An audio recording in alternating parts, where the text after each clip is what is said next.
Chapter 251, Demonstration of Ancient Magic. Felix and Hermione sat across from each other.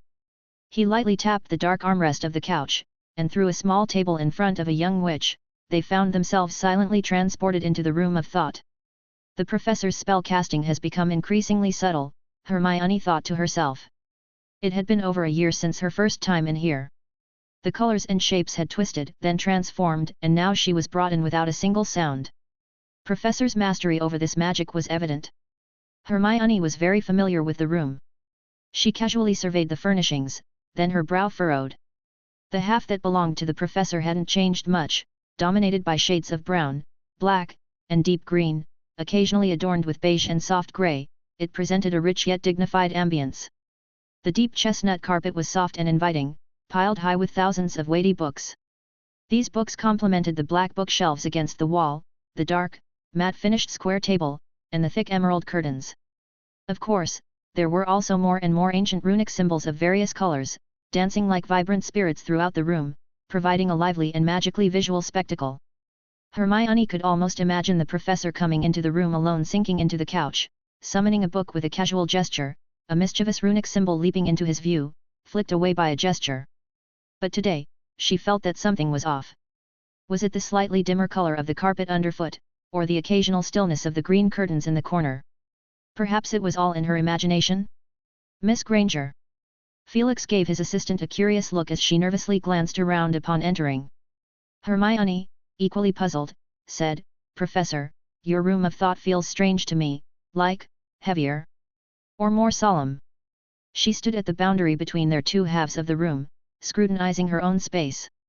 Her side was unmistakably modern in decor. Soft sunlight spilled in, illuminating the light brown carpet, butter yellow curtains, two potted plants on the central round table unchanged from a year ago. As I compare the two, the odd sensation becomes even clearer, Hermione thought. Finally, she found the word to describe her feeling: Gothic style. Felix chuckled softly. "However did you arrive at that?" Shaking her head, Hermione replied, "It just occurred to me. It looks unchanged, but certain details evoke a different sense." Felix began to understand. He said thoughtfully, "You remind me of something. This place is the external projection of our inner worlds. I've had some new insights into magic lately, it'll sort itself out in a few days. Shall we commence today's lesson, Miss Granger?" Temporarily setting aside her doubts, Hermione returned to her seat. She and Felix delved into the progression of magical runes. "Professor, from individual runes to rune circuits, the rune sphere I've seen, and the intricate overlapping and nesting circuits on the chestnut wood plate today, does this mean that more complex runic structures are more advanced?" "Functionally speaking, yes. Individual runes are simple in attribute. We humans always strive for more complex functions, which leads us to study how to combine multiple runes. Allow me to provide an example." Felix held a runic symbol in his hand. "Take fire, for instance. This rune already holds significant potential. The effects you and I produce with it would differ significantly due to our varying understandings." His magical symbol constantly shifted between the rune and flames. Hermione quickly constructed a fire rune. Her transformation was noticeably slower, and after 2 or 3 changes, the structure of the runic symbol became unstable, ending in a soft poof of green smoke. Understanding magic like this is quite a challenge. It's either understood or not. There are no shortcuts. However, if you simply wish to enhance the power of fire, there are actually many approaches.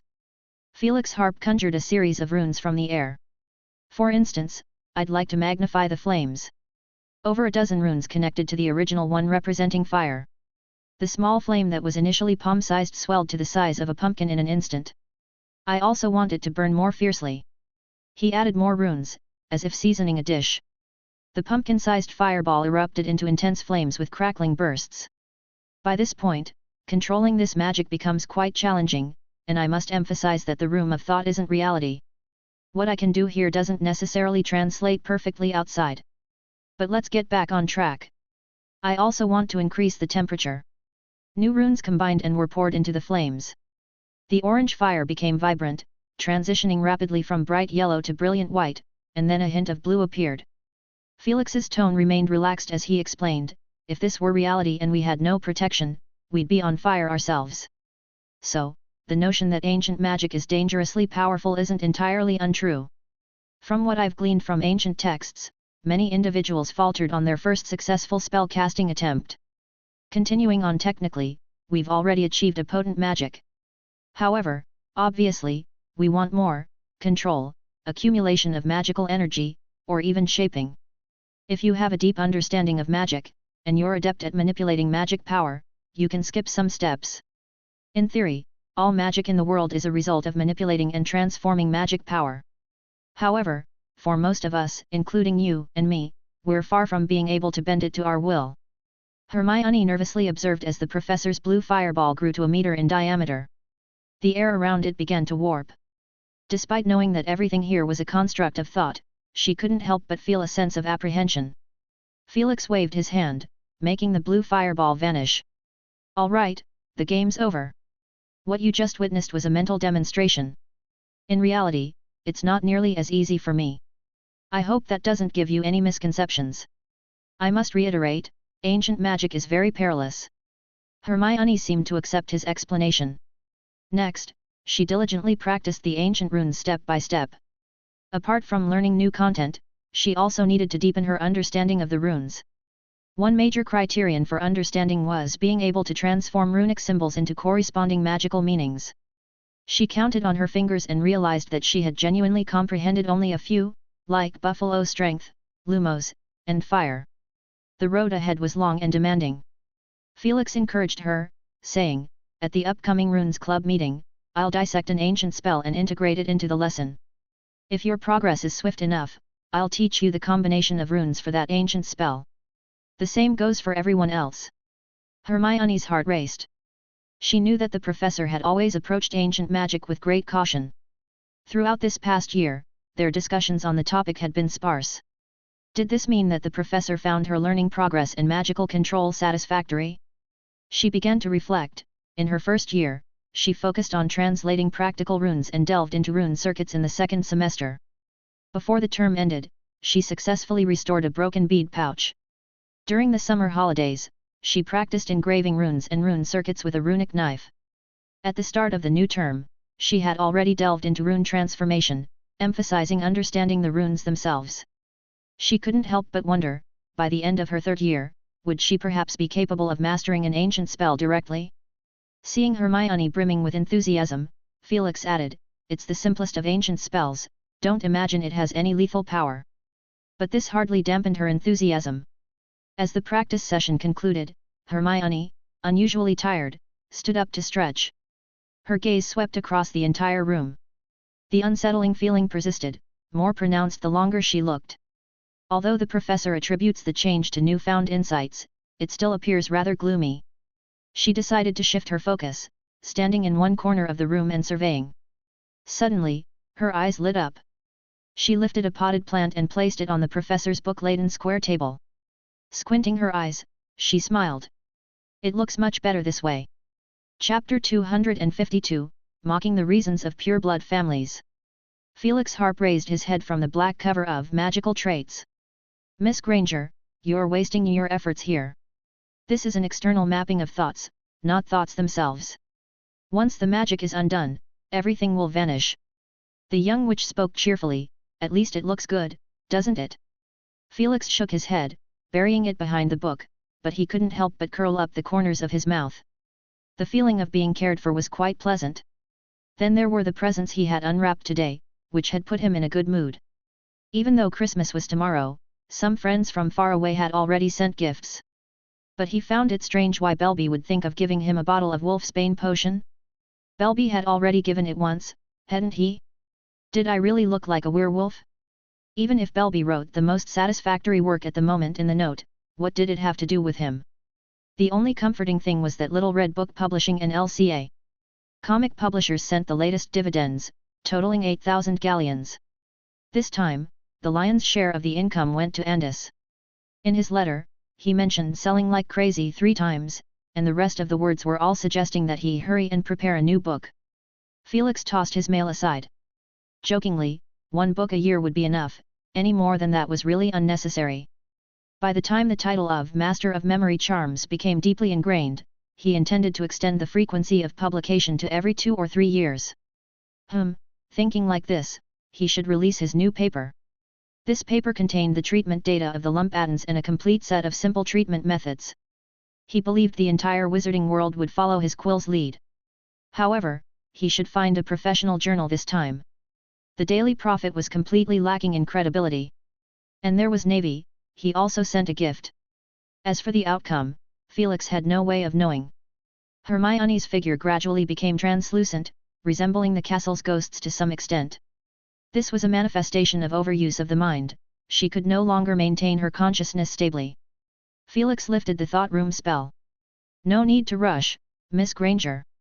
You already have more time than others, he hinted, conjuring some bottles and jars, pumpkin juice, butterbeer, honey water, fruit juice, take your pick.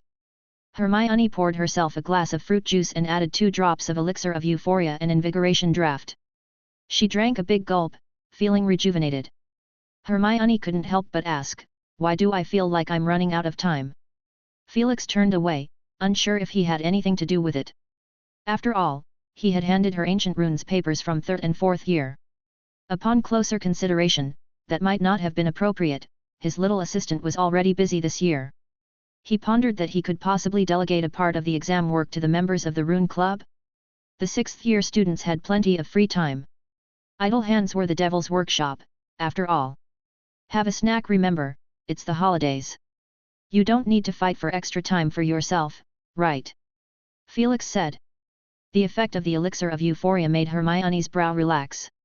There are new things added, you know. I need to gather information for Hagrid's hearing, defend for Buckbeak. If you don't look, you won't know, the Ministry has a terrible track record in this regard. Felix's expression froze. When did this happen? Just these past couple of days, Hermione said. It's said that Lucius Malfoy found out about Draco Malfoy's injury, reported Hagrid to the Ministry, and demanded Buckbeak's execution. Oh my, when we went to see him, Hagrid was so sad. Didn't Hagrid consider paying a fine? Fine? Hermione looked visibly puzzled. I did come across examples of fines in the records, but those designated for the Committee for the Disposal of Dangerous Creatures. The Committee for the Disposal of Dangerous Creatures? It shouldn't be that department. Felix Harp furrowed his brow. Please explain this matter in detail. Hermione continued, oh, sure, on the first day of the holidays, Harry was in a bad mood and Ron and I thought it might be a good idea to visit Hagrid. Harry was in a bad mood. Yes, because the day before, he cough. She suddenly had a severe coughing fit. Sorry, Professor. I mean, Ron and I overheard a conversation between the Minister of Magic, Professor McGonagall, and Rosmerta before the holidays. They were talking about Harry's dad, and also Sirius Black, and they mentioned a lot of things. Felix didn't know what he was thinking, but he nodded. And then, well, Harry was in a bad mood. We went to see Hagrid. Hagrid looked very disheveled, quite intoxicated. He showed us the letter from the Ministry, which essentially said they had accepted Lucius Malfoy's formal complaint and handed the matter over to the Committee for the Disposal of Dangerous Creatures. The hearing is scheduled for the 20th of April, at the London branch, Hermione finished, seeing Professor Harp lost in thought. She added, Hagrid said the people on the Committee for the Disposal of Dangerous Creatures are all oddballs. Felix chuckled. Those people, how shall I put it? They are all outsiders, doing thankless jobs. You can tell just by their names that magical creatures put there probably won't be spared. But doesn't that mean Hagrid is destined to lose? Hermione said angrily. Nothing is absolute, but I do know at least one thing, the procedure is incorrect.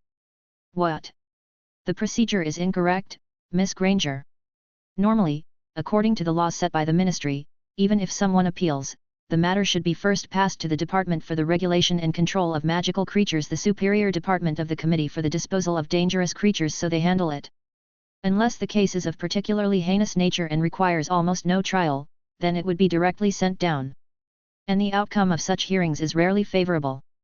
Hermione fell silent for a few seconds, then said with indignation, it's the Malfoys. They've influenced the Ministry's decision. I heard the Malfoy family donates a substantial amount of money to the Ministry every year. A reasonable assumption, Felix nodded. He took a sip of butterbeer. No need to get angry. Pure-blood families always have an extraordinary influence over these insignificant matters. Hermione stared at him blankly. It seemed the professor had quite a low opinion of pure-blood families. Pure-blood families are like a group of spiders, spinning a massive web over the years. They're well-informed, have numerous sources, and are adept at steering the wind. When they encounter little insects, even small birds, they can devour them whole. Even when faced with dangers they can't fight against, they can hide in dark corners and wait patiently for the danger to pass. Professor, are you saying they're fundamentally powerless against large creatures? Hermione thought she understood the professor's train of thought. No, I'm mocking them for being unambitious, for not making their spiderweb unbreakable, impenetrable. Today I'm feeling a bit off. I'll try to minimize staying up late in the future. Let's support each other. Chapter 253, 3 Pieces of Advice. Hermione returned to the Gryffindor common room feeling a bit bewildered. It wasn't until she saw Harry and Ron idly playing with a set of gobstones, that she couldn't quite figure out which of the 3 pieces of advice the professor had given to Harry was the most reliable. Perhaps the professor was just joking, she thought to herself. Ron had his entire face pressed against the table, gesturing with the gobstone in his hand.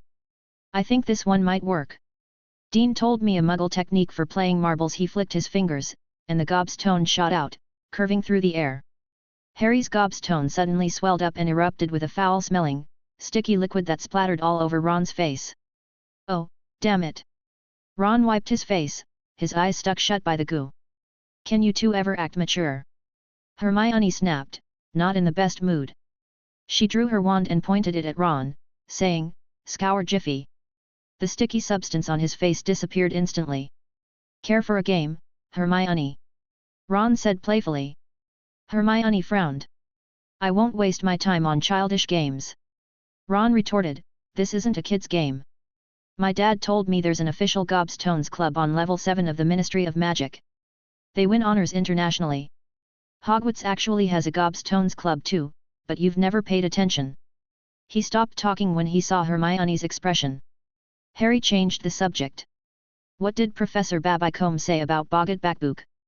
She gave me 3 pieces of advice, Hermione said, counting on her fingers. First, use the excuse of incorrect procedure to delay the hearing and try to get the case transferred to the Department for the Regulation and Control of Magical Creatures. Sounds good. How do we do that? Write a letter to the Ministry. Harry said excitedly, relieved that this seemed easier than poring over countless dry precedents in the library.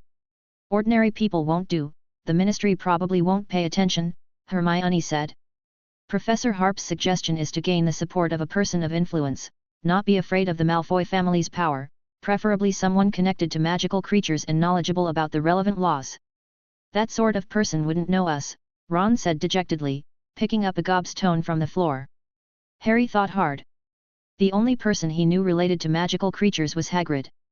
Second method, secretly release Bogget-Bakbook, Hermione said, raising a second finger. Harry was tempted by this suggestion, but he shook his head quickly. The Ministry's letter said to keep an eye on Bogget-Bakbook. If he goes missing, Hagrid will be in trouble. Malfoy's probably hoping Hagrid will do just that, so he can throw him in Azkaban. He hadn't quite understood Hagrid's fear of wizarding prison before, but after dealing with Dementors a few times, he fully understood Hagrid's perspective. Hermione couldn't confirm or deny, revealing the final piece of advice, thirdly, to make Lucius Malfoy withdraw the lawsuit voluntarily. She hesitated for a moment, then proceeded to convey Professor Harp's words in full. At the time, the professor might have been joking, so just listen. His suggestion was to have Hagrid arrange a meeting with Malfoy and pressure him into submission. He also mentioned that if we wanted to try this approach, he could offer limited support. Ron's eyes lit up. This idea's not bad. I've got a mental picture already. He had seen his father brawl with Malfoy last year, and now he just had to substitute his dad with the towering figure of Hagrid. He muttered, chickens. Harry magically caught his drift. Next to Hagrid, Lucius Malfoy did indeed resemble an underdeveloped little chick. Hermione sharply said, the professor must have been joking. As she spoke, she grew uncertain herself, or was he? It's supposed to be a joke? But either way, this method is far too risky. Professor Harp was definitely teasing us, knowing you'd never agree to something like that, Harry said gloomily, so, it seems that aside from going to the library to research, the only feasible advice is the first one. But where do we find a relevant person of influence? Maybe we could ask Hagrid. Ron suggested. He should at least know one or two friends with similar interests, right? He is the Care of Magical Creatures professor. Hold on, Harry suddenly stared at Ron. Did you just say the Care of Magical Creatures professor? He lowered his voice. Hagrid only got that position this year. Do you remember the previous professor? Who was it? Sylvanus Kettleben, Hermione replied without hesitation. I heard he retired to spend more time with his mischievous creatures. She paused, then realized, right, why didn't I think of it? Hagrid must know Professor Kettleben. Hogwarts kitchen. Felix addressed a house elf gently. I've inquired with Professor McGonagall and learned that I can request your help in sending out Christmas gifts. Yes, sir, a house elf in a tea towel uniform replied, bowing deeply. However, we're limited to the castle's premises and can't easily leave our duties. No problem, I've already sent gifts outside of the school, Felix said in a relaxed tone. Thank you for your assistance. It's our honor, the house elf said. Felix led the house elf back to his office and pointed to a small pile of gift boxes in the corner. They're all here. Names are on top, not too many to deal with, but I'm not sure if you're familiar with specific locations. Rest assured, sir, we clean the castle's rooms every day, and we know the wizards' names well. Felix nodded with a smile. Thank you, then. The house elf got to work, disappearing and reappearing multiple times. After a dozen or so trips, he returned empty-handed. It's done, sir. Felix curiously watched him. Where did you place them? At the foot of their beds. For some students' gifts, I put them at the foot of their beds so they'll see them as soon as they wake up. But for the professors, we're not allowed to enter their bedrooms, so I placed them under the small Christmas trees in their offices or by their bedroom doors. Felix nodded. This was how he received his gifts last year. The house elf said, if there's nothing else, Yumbly will take his leave. Yumbly is your name? Yes, sir. Felix took a book from his ring and conjured colorful paper and ribbon from the corner. He wrapped the book, securing it with a neat bow. This is your Christmas gift, Yumbly. This, Yumbly can't accept. Please take it. It's just a collection of recipes from around the world. I've been wanting to recommend it to you. Yumbly took the gift with a deep bow and looked up at Felix with large eyes. Thank you, sir. He disappeared suddenly. Felix gazed at the gifts in his corner, with nearly half of them still unopened. He decided to leave the surprises for tomorrow. Before going to bed, he left a window open for his owl to come and go freely. Then he turned and entered his bedroom, looking forward to the arrival of Christmas Day. Chapter 254, The Gift. On the morning of the next day, Christmas finally arrived. Felix Harp woke up early and emerged from his bedroom to find the small Christmas tree in his office surrounded by various gifts. With a cheerful mood, he began to unwrap the presents. A book, not bad, he said as he set aside forgotten ancient magic and spells. Unfortunately, I've already read it. Oh, Trixie sent me a gift. Felix Harp thought his eyes might be playing tricks on him. He looked at the signature on the note again, and yes, it was indeed from Sybil Trelawney. He opened the wrapping to find a long string of pearls, a piece of jewelry that could fit 3 of him inside. Reading the contents of the note, as cryptic as usual, to offer protection in the darkness. Felix Harp shrugged. You truly have your ways. I've dropped out of your class, and yet you find a chance to give me a prophecy. He decided to mail a barrel of honeyed fire whiskey from his 3 broomsticks as a thank you gift. Well, note it down for later, tackle it along with the rest of the gifts. He then opened another package, which turned out to be the Quidditch Beater's Bible from Professor McGonagall. He casually flipped to a page that boldly stated, First Principle, knock the bloodjares out of the way, and he couldn't help but burst into laughter. Felix continued to open the gift boxes, most of which were books, and a considerable portion of them he had already read. In that moment, he empathized with Dumbledore's dilemma. He muttered to himself, many people think they should give me books, assuming I'll love them. Fortunately, Dumbledore had given Felix a handcrafted silver item, similar to the trinkets on the headmaster's desk. When touched gently, it sprayed out clusters of mist. Hagrid gifted him a large bottle of acromantula venom, and he wasn't quite sure how to use it.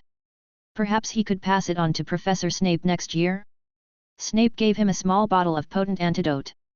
A perfect pairing with the strengthening solution you received last year, he mused. Professor Flitwick presented a fancy hat, and even Lupin contributed some magical creature materials. Judging by their processing methods, Felix guessed that Lupin had acquired them himself. Among these gifts, he found one unmarked gift box that had just arrived that morning. Upon opening it, he discovered a clay figurine inside. From the figure's black hair and blue eyes, Felix recognized it as a representation of himself. Though there was no signature, the distinct earthy smell of the clay was familiar to Felix.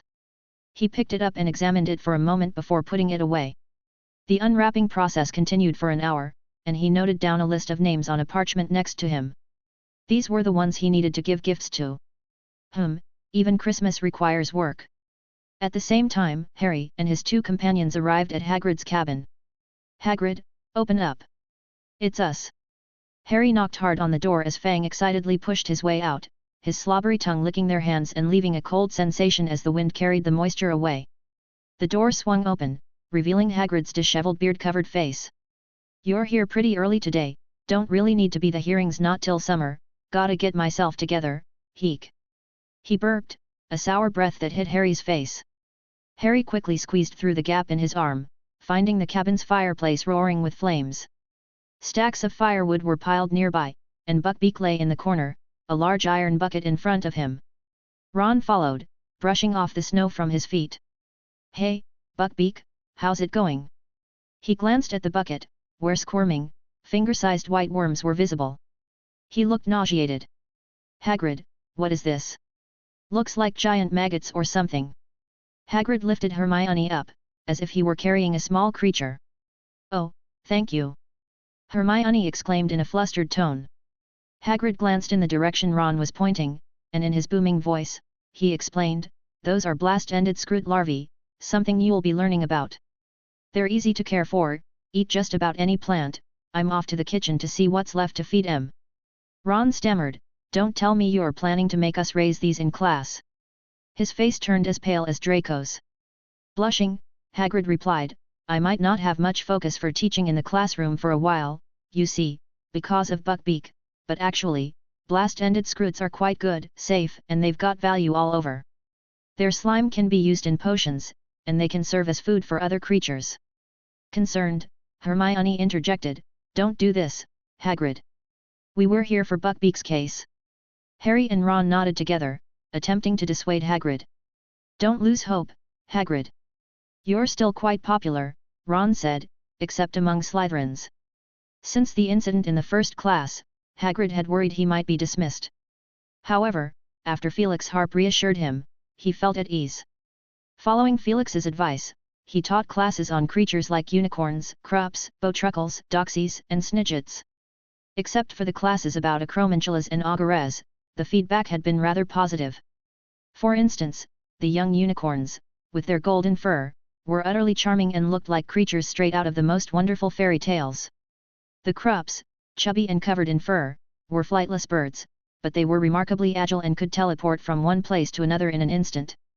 While their moves weren't long-range, they were effective at evading most dangers. As for the doxies, they had a human-like appearance with the addition of insect wings on their backs. Despite their generally low intelligence, their tendency to bicker over trivial matters unexpectedly struck a chord with many young witches, especially the girls. Hagrid regarded them skeptically, but the trio immediately bombarded him with their explanation of Felix's suggestion. "Will this work?"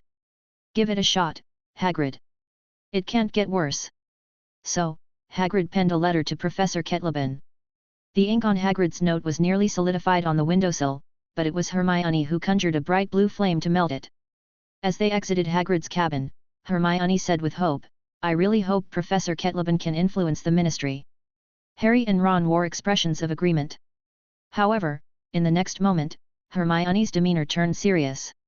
"Harry, I still want to discuss the matter of the firebolt with you." "Oh, come on, Hermione. Today's Christmas," Ron protested. "And so what? You don't mind trying the firebolt? I need to remind you it arrived anonymously, no sender's name, no note, nothing." Hermione exclaimed sharply. "Is that so? Do you know what I think? I hope you'll take better care of your cat and stop letting it sneak into the dormitory." Ron's volume also rose. "Crookshanks has had it tough." Harry looked resigned. The two of them had argued multiple times over Hermione's cat Crookshanks. The cat was truly peculiar, always eyeing Ron's pet, Scabbers. While it was common knowledge that cats ate mice, Harry genuinely wished Crookshanks would try a different diet even if it was a juicy spider. Chapter 255, Christmas, Diverse Experiences. The trio made their way back to the common room, Hermione notably quiet. However, she had resolved to tell Professor McGonagall about the firebolt incident. That morning, Harry received a brand new firebolt, and Hermione had heard him mention the broom's name several times. The firebolt was touted as the fastest broom in the world, not yet in production and without a price tag. Its mere contemplation hinted at an extravagant cost. Harry had recounted numerous times his time in Diagon Alley, admiring the firebolt's enchanting curves with Professor Hagrid after their training sessions. It had become one of Harry's treasured thoughts amidst the arduous training. But Hermione believed Harry and Ron were oblivious to the danger. The broom could have been sent anonymously by a dark wizard, possibly harboring an unknown curse. Especially after the incident in their first year when Quirrell jinxed Harry's broom, she couldn't fathom why Harry would be so careless. What if it's from Sirius Black? She mused. It wasn't until Harry mentioned Professor Lupin's peculiar gift that Hermione joined the conversation. The professor gave you a boggart. It's a boggart figurine. Harry emphasized. It's just like the real thing, that sudden chill and awful memories. He shuddered. Did you check inside for a note? Maybe there's an explanation, Hermione speculated, though she couldn't imagine what that might be. Shaking his head, Harry replied, I only glanced inside and quickly closed the box. Honestly, I'd rather trade with Ron. He looked at Ron, who grinned. Professor Lupin gave me an entire set of comic books. Unable to resist her curiosity, Harry asked Hermione, what did the professor give you? It's a chestnut memory plate, Hermione said. Chestnut, what? Harry puzzled. It's hard to describe. Wait, let me show you. Also, Harry, bring your boggart figurine, let's study them together. The professor surely has a purpose. A minute later, they regrouped. Harry stared at the chestnut memory plate. Is this a crafted plate? I've seen something similar at the Dursleys, used for important clients. Oh, no, it's not that.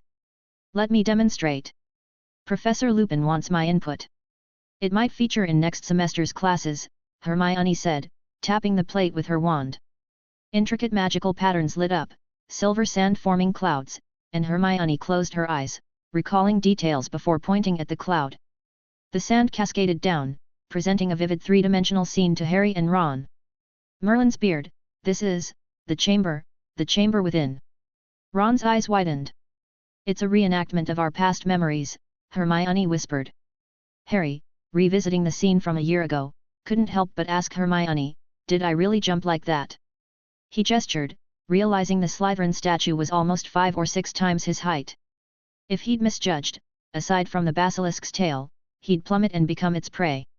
We were all quite brave, Ron, watching the clumsy attempts to lure the basilisk, nervously told Hermione, Hermione, can I try? I mean, select a different memory, one that's clearer might work better. Of course. Choose a more memorable one, the effect will be stronger, Hermione said. Harry was relieved they were speaking again. He'd expected Ron and Hermione to remain at odds for a day or two, based on his experience. Let me think, something vivid. Ron muttered. His wand tapped the edge of the chestnut plate, and soon, a new three-dimensional scene appeared. The background was blurry, vaguely showing a car speeding directly into a tall tree of whomping willow. The willow's branches thrashed violently, lashing at the car like a furious storm.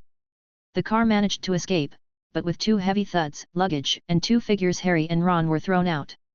Other than the chamber, this was probably the closest to feeling doomed.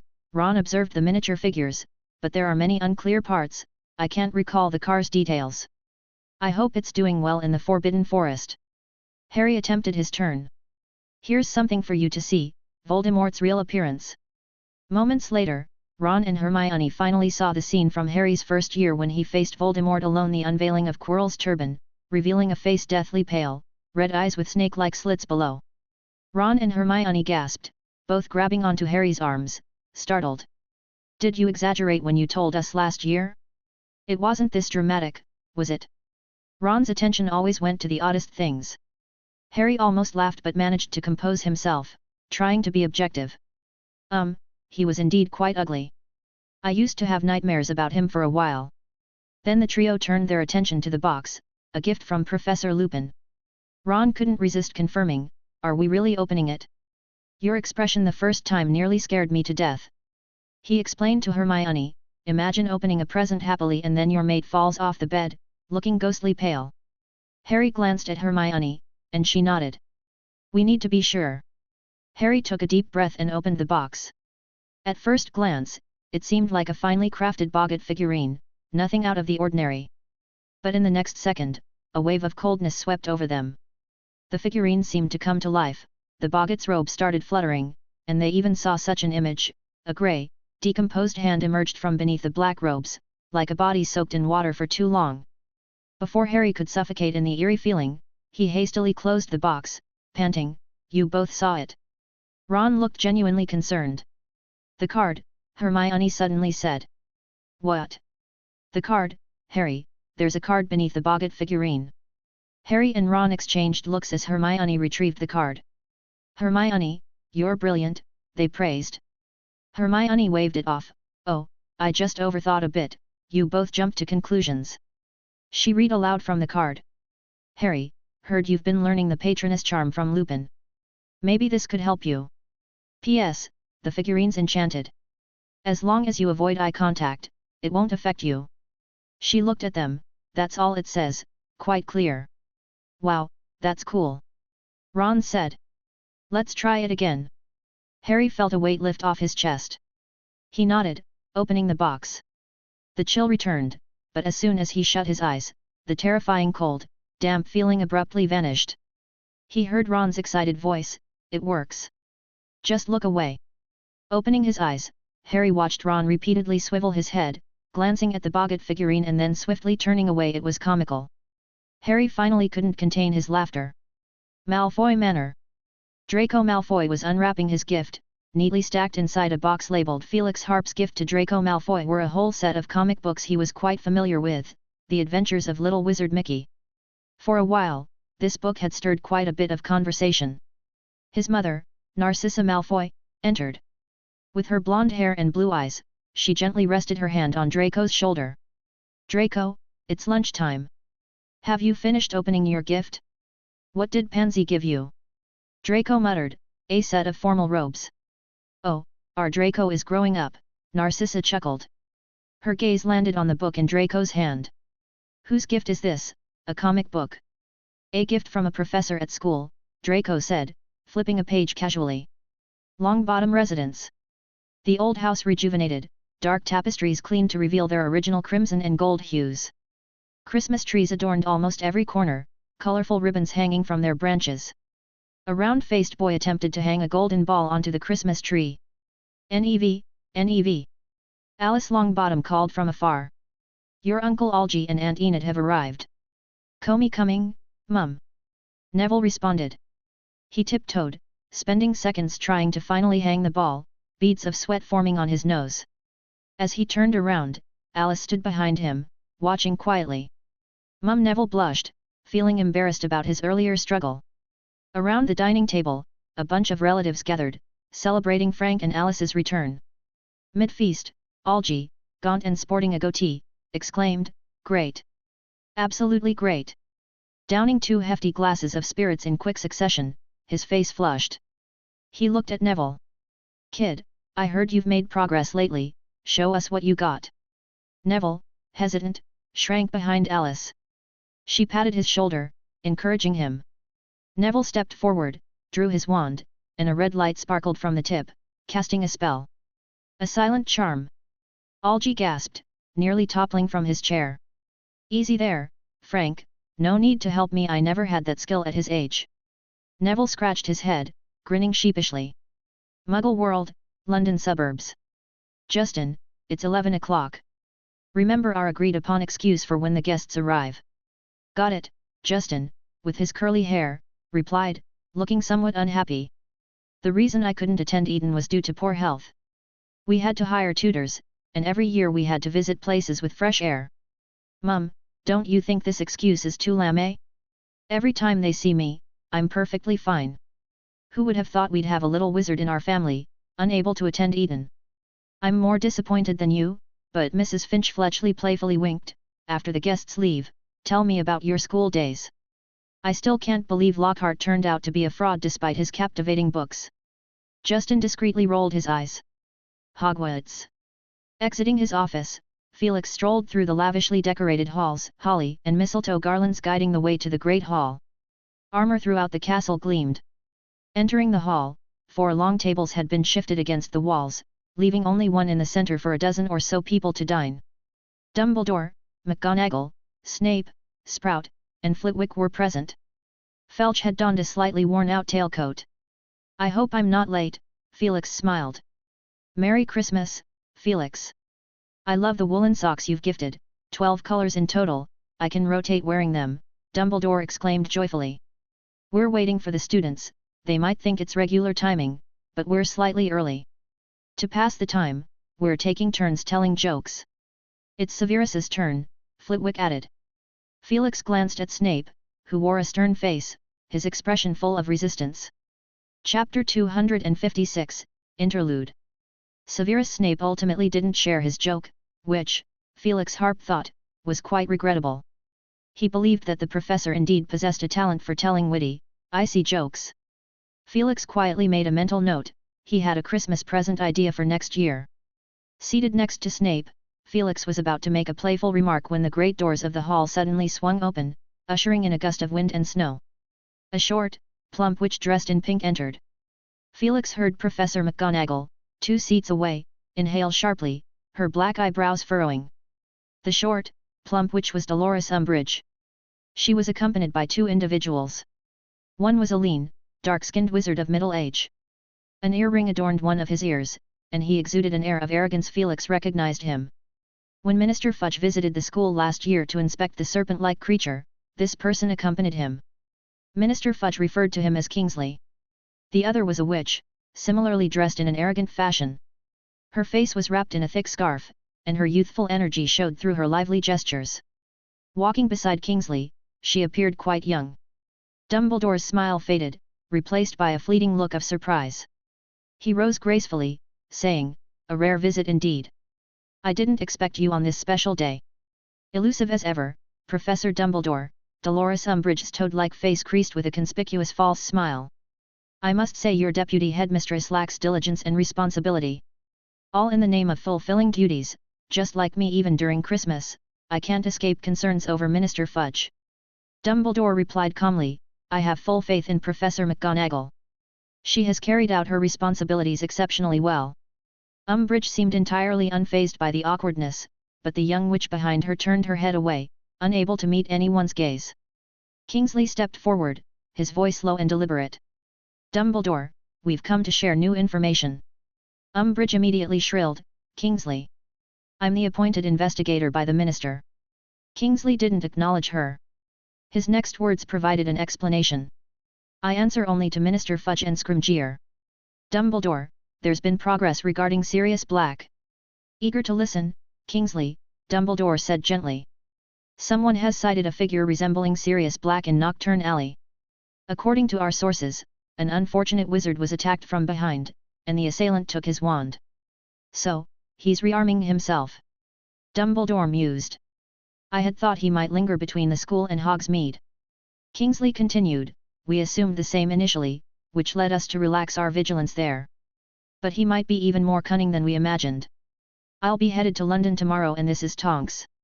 Scrimgeour hopes she can convey the message." "Tonks?" Dumbledore smiled as he looked at the young witch. "That's me, Headmaster Dumbledore. It's truly an honor to meet you." The young witch, Tonks, removed her scarf, her enthusiasm evident. Kingsley explained, "Tonks spends most of her time at Hogsmeade, mostly as a precaution." He glanced briefly at Umbridge, who impatiently fiddled with the pink bow on her sleeve. "And she's adept at restraining dementors as well." Dumbledore nodded, saying, "No objections here. Hogwarts and the Ministry share the same interests in this matter." Kingsley fell silent. With an air of calmness and few words, he seemed to diminish in presence after addressing the matter at hand. In contrast, Umbridge finally seized her chance. With an awkward, girlish tone, she said, "Thank you for your input, Kingsley. Professor Dumbledore, I hope you will reconsider Tonks. She's somewhat unconventional. The Ministry is keen on sending a dedicated team. We needn't discuss this matter further, Umbridge," Dumbledore persisted.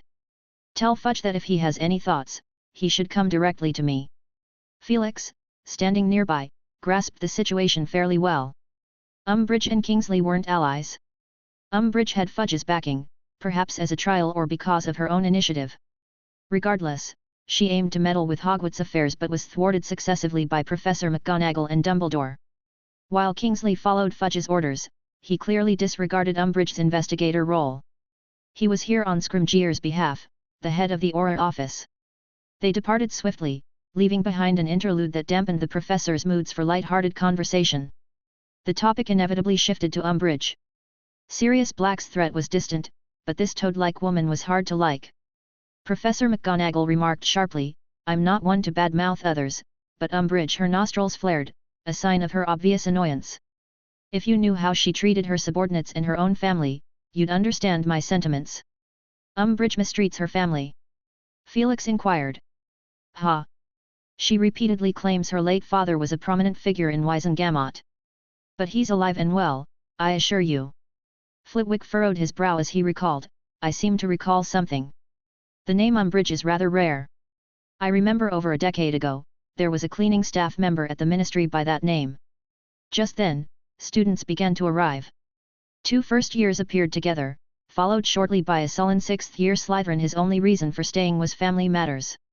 The topic among the professors gradually lightened, interrupted when Dumbledore left momentarily and returned with a handful of silver crackers. "These are cracker caps, much like Bertie Bott's every flavor beans. Each one holds a surprise." He distributed one to each person at the table and cheerfully inquired, "Who would like to give it a try?" Felix glanced at Snape. Dumbledore followed his gaze and then winked, saying, "Severus, you absolutely wouldn't want to miss this." In the midst of their conversation, Harry, Ron, and Hermione hurried over, astonished as they watched Snape, clearly irritated, pull the cord of a silver cracker. With a bang, the cracker burst open, revealing a lady's pointed hat. Dumbledore handed the hat to Snape, who promptly pushed it away without a second thought. In response, Dumbledore swiftly exchanged his wizard's hat for the lady's hat. "Merry Christmas, ladies and gentlemen." Harry and his friends stared in astonishment at Dumbledore's new appearance, momentarily lost for words. The feast lasted a good 2 hours, everyone enjoying themselves. No one dared to bring up Umbridge, the conversation now avoided the distasteful topic. Midway through, Trelawney arrived, insisting on counting everyone before taking a seat. She counted twice and still ended up with the number 13. Unable to contain herself, she let out a loud exclamation. It was only when Felix politely reminded her that she might have forgotten to count herself that Trelawney sat down in silence. Chapter 257, The Reply from Catterburn. As the banquet came to an end, Felix Harp rose from his seat, holding his own cracker hat, preparing to leave. He noticed Hermione hadn't departed with her companions but stayed behind alone. "Is there something on your mind, Miss Granger?" He thought Hermione had come to talk to him. "Oh, Professor," she hesitated for a moment, "I have something to discuss with Professor McGonagall." "Is that so?" Felix nodded, "Well then, I'll be on my way. By the way, I enjoyed the music box you gave me. It seems it's more than just a simple alchemical creation." Hermione's worried expression softened, and she happily explained, "That was something I brought from home. I used the original mechanical structure and applied magic to it. For the music part, I referenced Parseltongue scrolls. The magical script loops storing sound on them were quite useful." Felix understood. After the Chamber of Secrets incident last year, Harry spent several days refining his Parseltongue pronunciation, and Felix later organized the corresponding syllables into a book, stored in his pensieve. For a while, he did see Hermione working on a scroll by herself and even asked him for some crafting techniques. Back in his office, he managed to respond to a few more letters. One official letter in particular caught his attention. "It's from the Ministry of Magic." Felix looked at the emblem on the letter and speculated on its content. Could it be about his memory healing thesis? But he had only sent it out yesterday. When did the Ministry react so quickly?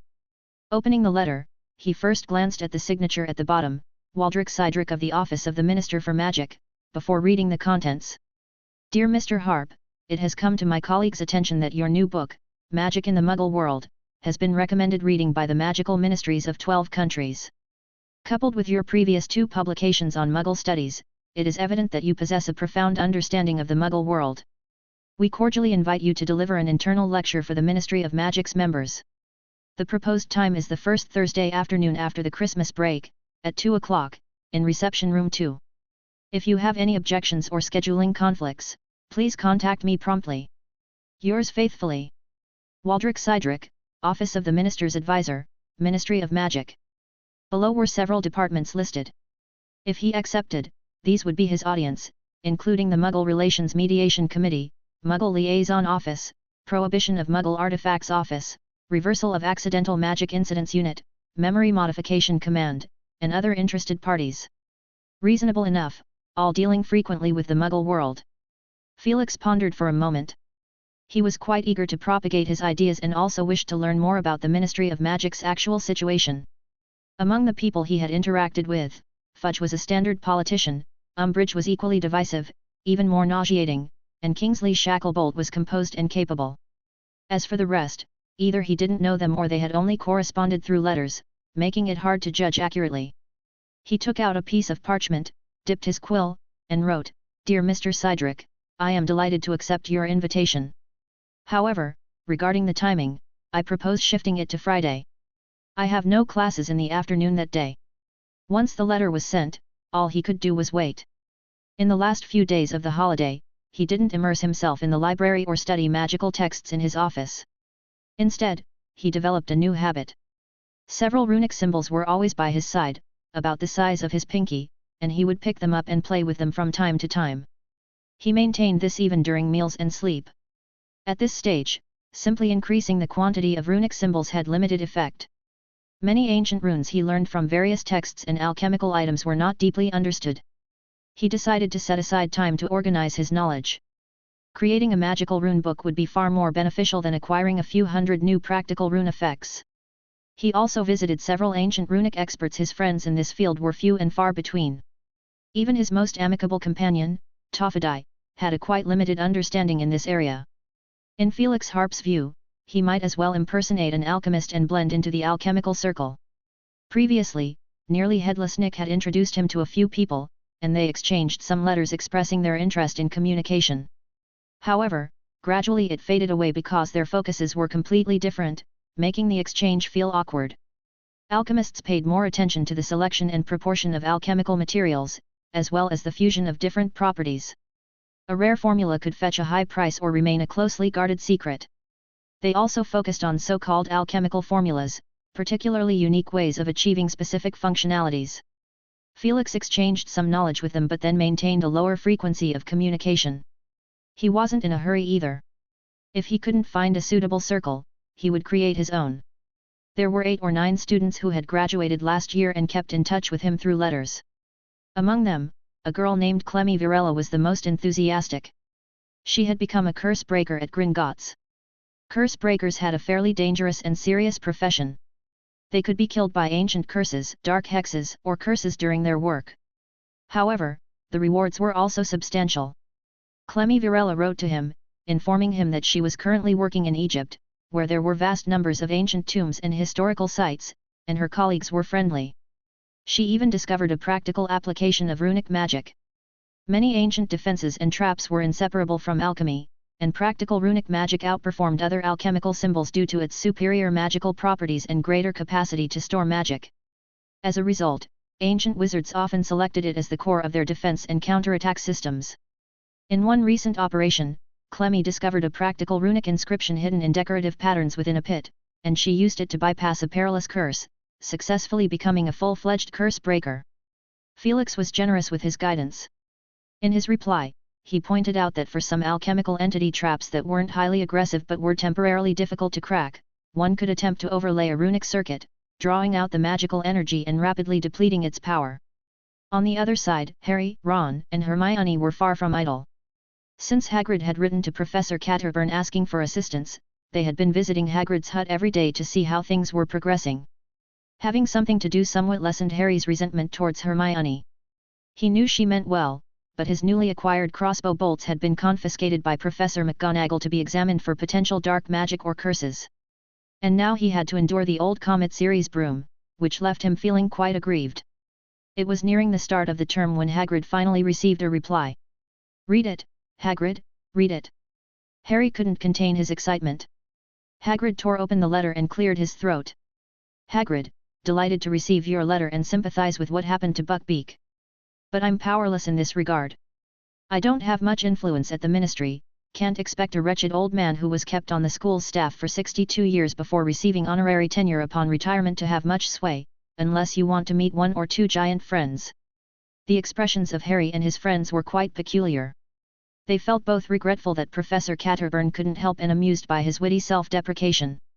They were struggling to suppress their laughter, and Ron's eyebrows were about to fly off his forehead. "What do we do then?" "Wait, there's more," Hagrid said. "Let me continue, though I recommend one person to you. He holds enough prestige in the field of magical creatures, and coincidentally, he's very interested in hippogriffs. It's said that he inherited this fascination from his mother. I'm including his address. You can write to him soon, and I'll also send a letter explaining the situation. Yours faithfully, Sylvanus Catterburn." Hagrid finished reading the letter and looked up at them. Who's the person he's recommending?"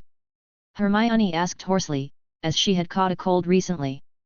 Hagrid lowered his head again and looked at the bottom of the letter, staring at the name as he read it out, "Newt Scamander." Chapter 258, The Sudden Attack of Black. As Hagrid uttered that name, the air grew still for a moment. "Who's that?" Harry asked, perplexed. He looked at Ron, who wore an innocent expression, and then at Hermione, who was desperately trying to recall the books she had read. Finally, they all turned to Hagrid.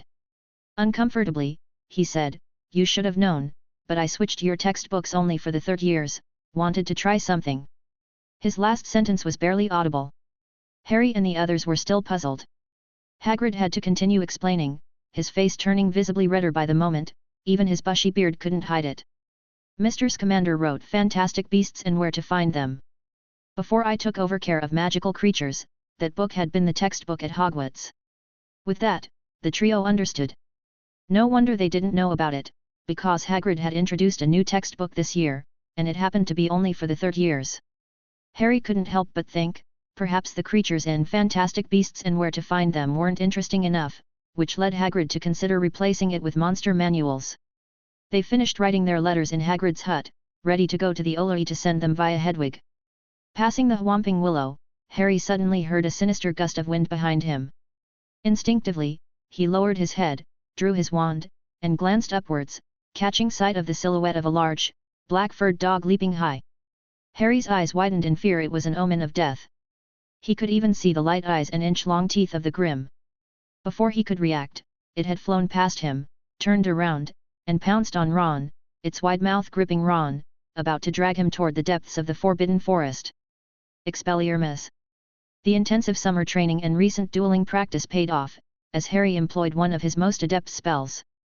Headmaster's office at Ravenclaw House. Felix Harp picked up a piece of peanut brittle, observing Professor Flitwick's diligent spell work. His wand was raised at an angle, left hand assisting, as blue magic continuously took shape, attempting to form a spherical structure. It wasn't until Felix finished his seventh piece of peanut brittle that the spell still hadn't taken shape. He had to stop, feeling a bit choked. "It's still not working," Flitwick sighed, waving his hand to dispel the magic. "My understanding of the shrinking charm is still rooted in modern magic." "How did you master those ancient spells then?" "Through accumulated time. I spent 3 years to master a defensive spell." Flitwick shook his head. "Actually, my pursuit of this was more out of curiosity than envying its power. But I don't think simplifying magic necessarily makes it inferior to ancient magic, especially when I've mastered over 1,000 spells." 1,000? Felix clicked his tongue in awe. He knew quite a lot of spells, but he was nothing compared to the old professor. And this was just from a certain period. He had no idea how many spells Flitwick knew now. "Spells are like Philemon's runes." Felix tried to understand the professor's perspective. Flitwick waved his wand, making the floor rise into steps. Sitting on the steps opposite Felix, he said, "Among the spells I've mastered, many are practical magic. But in reality, a spell is a spell, and each one reveals the mystery of magic, even if it's minor. Felix pondered this statement. Philemon, is my recent lack of progress in magical theory due to this? Progress? Flitwick said in surprise. Can you accurately gauge your own progress? Most people improve without realizing it. Every spell cast, every bit of learning, can contribute. Felix blinked. So, it's like a sudden enlightenment, as if all the past knowledge has suddenly converged. Flitwick chuckled, this kind of state is hard to seek but easy to find. I still remember when I was 30, I was always vexed about learning so many spells that I couldn't apply. But I truly loved spells. Until one morning, I woke up and my understanding of magic had taken a step forward. Since then, I've never doubted my choice. Felix could only think of one word: opportune. Having experienced the memory charms of Ravenclaw, the bloodline research of Slytherin, and Dumbledore's transfiguration, he now realized Flitwick's path of magic. He couldn't help but wonder, perhaps every professor at Hogwarts was to some extent on a journey of magic? In his view, the so-called path of magic was a way of perceiving the world a more straightforward way, it was an instrument to understand magic. Flitwick used spells to observe and comprehend the architecture of the magical edifice, while he, on the other hand, used magical inscriptions to accomplish this step. In Felix's speculation, if possible, he'd replace all spells with incantations. Although there seemed to be no hope for that at the moment. Felix wanted to learn Flitwick's perspective on spells, but at that moment, a silver cat suddenly appeared in the office. It opened its mouth, and Professor McGonagall's anxious voice came out, Philemon, come quickly to the hospital wing. Suspected Sirius Black attacked Harry Potter. Felix and Flitwick exchanged astonished glances, then hastened to the hospital wing. Along the way, Felix couldn't help but doubt if this might be a false report. To ensure Harry's safety, he had deliberately borrowed the sneakoscope from Harry, enchanted it anew. As long as the sneakoscope detected any trace of Sirius Black, he would receive a synchronized alert. But in the current situation, he hadn't received any feedback from the sneakoscope. In the hospital wing, Professor McGonagall paced at the door, her hands entwined together. Oh, you're here. As they approached, they saw Dumbledore deep in conversation with Madame Pomfrey, his expression stern. Dumbledore insisted, Poppy, I need 5 minutes, this is crucial. Madame Pomfrey relented. Seeing Flitwick and Felix, Dumbledore said in a solemn tone, let's go in together. Inside the ward, Ron lay on the bed, one of his legs suspended, wrapped in bandages. Harry and Hermione sat nearby. Seeing the professors enter, they all started talking at once. Headmaster, it's Black. He's the big black dog. He can turn into a human, no, an animal. Professor, he's an animagus. The room suddenly fell silent. Dumbledore spoke softly, Animagus? Are you saying it's Sirius Black and not someone else? It's him, I definitely didn't mistake it. Ron and Hermione saw it too, didn't you? Harry turned to seek their support. Absolutely. That's right. Chapter 259, Growing Clarity. I have a question, Felix Harp interjected, why didn't I receive the mirror's alert? The initially excited trio fell silent abruptly, and the air was filled with an uneasy quiet. After a few seconds, Harry said with embarrassment, I forgot to bring it, Professor. I changed into new clothes. It seems that the short-lived tranquility made you all lose your vigilance, Felix said calmly.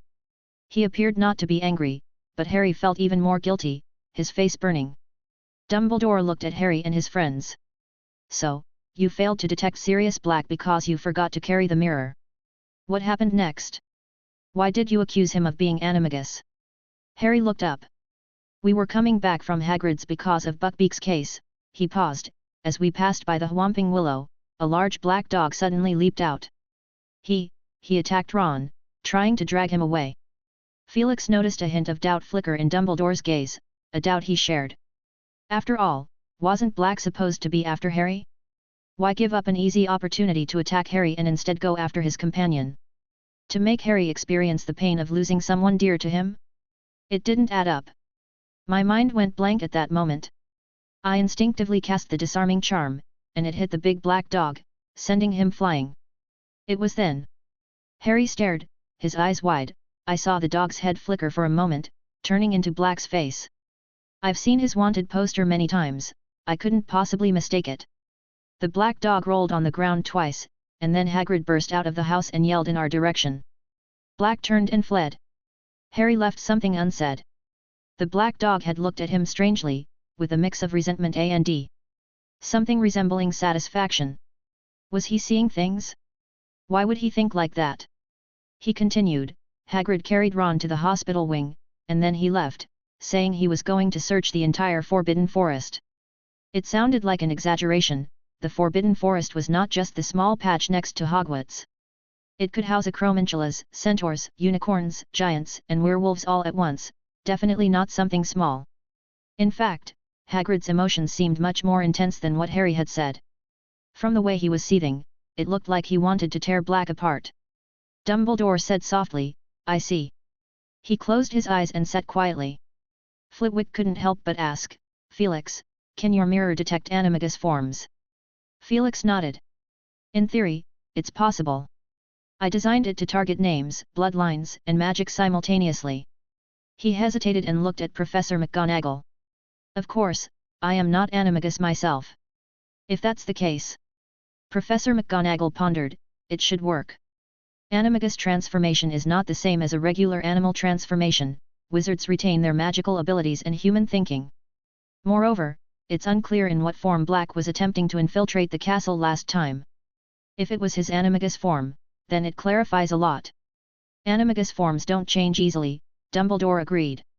"And what puzzles me is why Black was so fixated on Mr. Weasley." Dumbledore looked at Ron. "Is there a special reason?" Ron uneasily replied, I don't know, sir. I didn't have anything on me." He looked down at himself and suddenly realized, Scabbers is missing. "Your pet rat?" "Yes, he was just here. Maybe he got scared and hid somewhere." Felix glanced at Ron, pulled out his wand, and quickly summoned, "Scabbers, come here." But there was no response. "He's not nearby."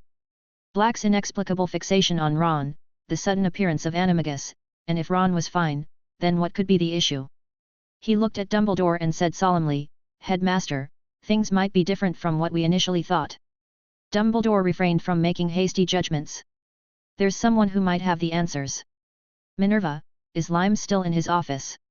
"He's been there all along, but he's been having a rough time these days," Professor McGonagall said vaguely. Hermione piped up in a high-pitched voice, "Headmaster Dumbledore? Do you know that Professor Lupin is, well, eh?" "Yes, I'm aware," Dumbledore cut in, his tone signaling that the topic was closed. "Limes has been in his office these past few days, dealing with some old ailments. He hasn't had the energy to focus on other matters. Nevertheless, I need to have a thorough conversation with him.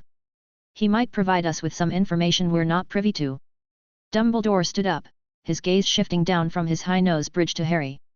"For the next while, I'd like you to stay within the castle, not venture outside, and carry the mirror with you." As the professors left, Harry, Ron, and Hermione exchanged glances. Just as they were about to speak, Madame Pomfrey entered. She reapplied a layer of white ointment to Ron's wound, causing him to grimace in pain. However, the pain soon lessened, and the area around the wound began to itch. "This child needs time to recover. Don't overstay," Madame Pomfrey cautioned, pursing her lips. She wore a stern expression. "Why do you always get yourselves into such a state?" Harry said gloomily, "I also want to know the answer to that question."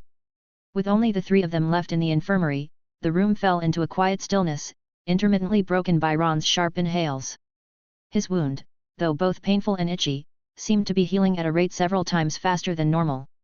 Hermione suddenly spoke up, "Harry, have you ever thought that Black's target has never been you?" Harry wanted to refute it, but the words wouldn't come out. He did consider that possibility, and that embarrassed him. It was as if all the preparations he had made for so long were a joke. But then what about Ron? Hermione pulled out her beaded bag and retrieved the memory vial made of chestnut wood. "We could try piecing the memories together, merging what we saw." After a moment. "Look here, isn't it obvious? Black's target is clear, it's Ron." "But Ron, he shouldn't have even been born when Black was locked up." Hermione was deeply perplexed. "Could someone in your family have a history with Black? Or maybe the Dementors messed up his mind," Ron mumbled dully. "Do you remember the conversation we overheard at the Three Broomsticks? Fudge mentioned that Black speaks coherently and even asked him for a newspaper. Doesn't sound like the actions of a lunatic, Hermione pointed out. What does that prove? There's a rumor that the hooded figure secretly had contact with Dementors. Those cloak folk might have given him some leeway for their master's sake, Ron countered. Ron, put your rusty brain to work, Hermione snapped in exasperation. Harry, however, thought of something crucial. The newspaper. You mean, he saw a newspaper, just a few days before he escaped. The key is the newspaper, Ron. Remember the letter you wrote me during the holidays? It had a clipping of your family winning the Daily Prophet's annual prize. Ron's expression turned astonished. So, Black saw news about our family winning an award and got so jealous that he went mad and came specifically to kill me? Merlin's beard, it was just 700 galleons. And we've almost spent them all. Then he added with a disgusted look, why would Fudge be carrying a newspaper around? Did Barty Crouch Jr. stomp on his brain? Hermione said, that can't be the reason, Harry. I don't understand it yet, but we need to find the newspaper from back then and see if there's any overlooked information.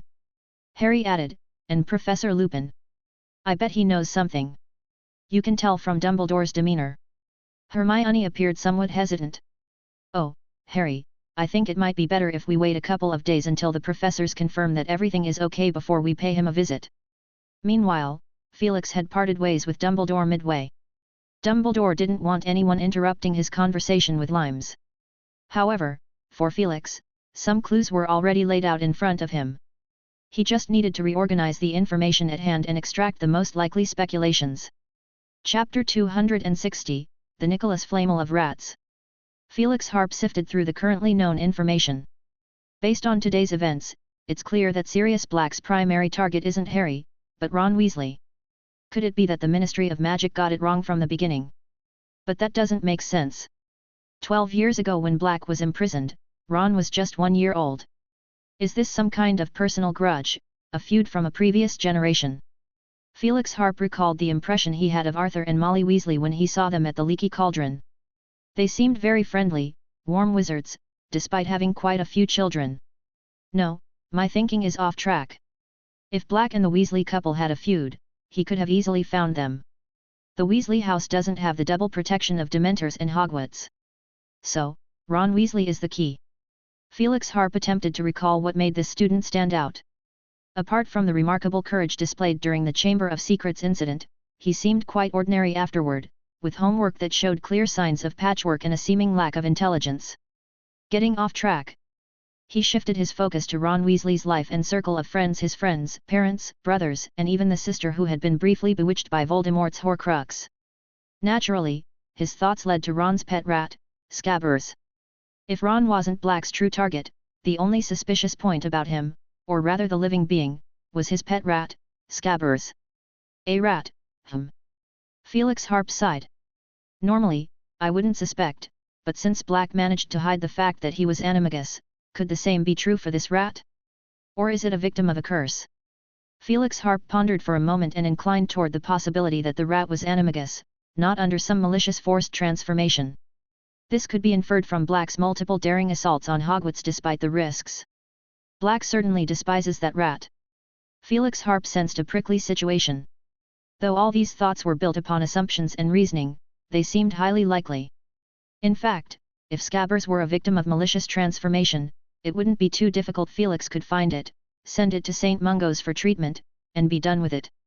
However, if it were an illegal animagus, that would mean it could turn back into a wizard at any time. The problem was that Felix couldn't determine whether it was friend or foe. He might be evading enemies, or maybe due to some circumstances, he's forced into hiding. But a sense of absurdity surged within Felix Harp. Yes, indeed. If he truly wanted to disappear, he could easily choose to avoid the wizarding world altogether. A wizard can live quite comfortably elsewhere. Yet, he chose not to, instead subjecting himself to this charade of being a pet rat. This is definitely not a benign gesture. The only reason Felix could think of was that this wizard didn't want to sever ties with the magical world. Mr. Weasley worked in the Ministry of Magic, which conveniently fulfilled his requirement. By this point, Felix had a general understanding. The rat was likely not a good person. He decided that when they met, a stupefy charm would be the first thing he'd cast. Whether it was to extract information or to administer Verita serum, it would depend on the rat's true identity. As for Sirius Black, it's hard to say. The enemy of one bad person isn't necessarily a good person. Reality can be far too complicated. Besides, Black escaped from his hands twice, though there were reasons each time. It's still an uncomfortable feeling of being led by the nose. Felix had always thought that Black wasn't particularly clever. Those involved back then, Snape called him foolish, Lupin said he was impulsive, McGonagall mentioned his liveliness, the fat lady hadn't offered an opinion, instead revealing quite a bit about his adventures and achievements during school. Some of those ideas were beyond the realm of ordinary thinking. But this time, he's been quite clever, seizing the opportunity of the Christmas break. If it weren't for Harry's considerable strength, he might have succeeded. Next, Felix Harp did two things. The first thing, he went to the nest of the Acromantula in the Forbidden Forest. The forest was covered in thick snow. Felix Harp wore a dark cloak as his figure appeared in a sunken clearing, and around him, there were clicking and clacking sounds. This clearing was also blanketed in snow, with the central hemisphere-shaped spider web nest being quite conspicuous. "Gok, come out to see me." Felix Harp projected his voice into the spider web nest. Snowflakes gently fell, and a few eight-eyed Acromantula emerged from inside. Gok had become the new king of this group of spiders. He occupied the best spot in the colony's center, surrounded by several large spiders, bearing the air of a monarch. "Wizard!" Gok growled impatiently, "Is there something you want?" "That's not the right tone for a conversation, Gok. Have you forgotten what I said?" Felix Harp inquired. Gok's body stiffened. "I didn't mean anything by it. I was just resting." "Do Acromantulas hibernate?" Felix Harp asked curiously, considering whether someone might capture a few during their hibernation or extract venom. "Winter makes us uncomfortable. We prefer to stay in the caves, rarely venturing out," Gok explained, "but that doesn't mean we're oblivious to the outside world. After all, I'm out here now." Felix Harp nodded. "I've heard you can control the spiders in the Forbidden Forest." From his vantage point, he could see quite a few fist-sized spiders crawling about on the white webs, snow, and fallen leaves. "They're hibernating. Many won't survive this winter. What you're seeing are the younglings of the Acromantulas. Their thick fur helps them withstand the cold." Gok waved his large pincers. "Actually, I need some clever assistance." Felix Harp smirked. "Listen, Gok, I need you to look for a big black dog or traces of a stranger in the Forbidden Forest. There's a good chance it has a designated spot, like an abandoned beast den. Once you find it, no need to take action, just remember the location and contact me." Gok pondered for a while. "I can send the younglings out. Our size is too conspicuous, it might provoke a centaur retaliation." "Agreed," Felix Harp consented. Just before parting ways, he gave Gok a large bucket of fire whiskey, a leftover from the Christmas gift for Hagrid, not particularly to his taste. A belated gift, Gok. The second thing he did was visit the infirmary. He extracted some information about the rat from Ron. Scabbers, it turned out, had been passed down to him from his brother Percy. "How long has it been at your home?" "For quite a few years," Ron said, scratching his head in confusion. "Could you be more specific?" Felix Harp coaxed gently. "Around what age were you when you first became aware of its presence?" 5 or 6, or maybe 7 or 8. According to his assumptions, since it was Percy Weasley's pet, 7 years seemed reasonable. Given that the Weasley family were pure-blood wizards, it might even have been a year or 2 earlier. Ron thought hard. "I think Mum mentioned it. It was when Percy was about 5 or 6. One morning, he found Scabbers and decided to keep it. Mum wasn't too keen on the idea because it looked like a regular rat, and it was missing a toe.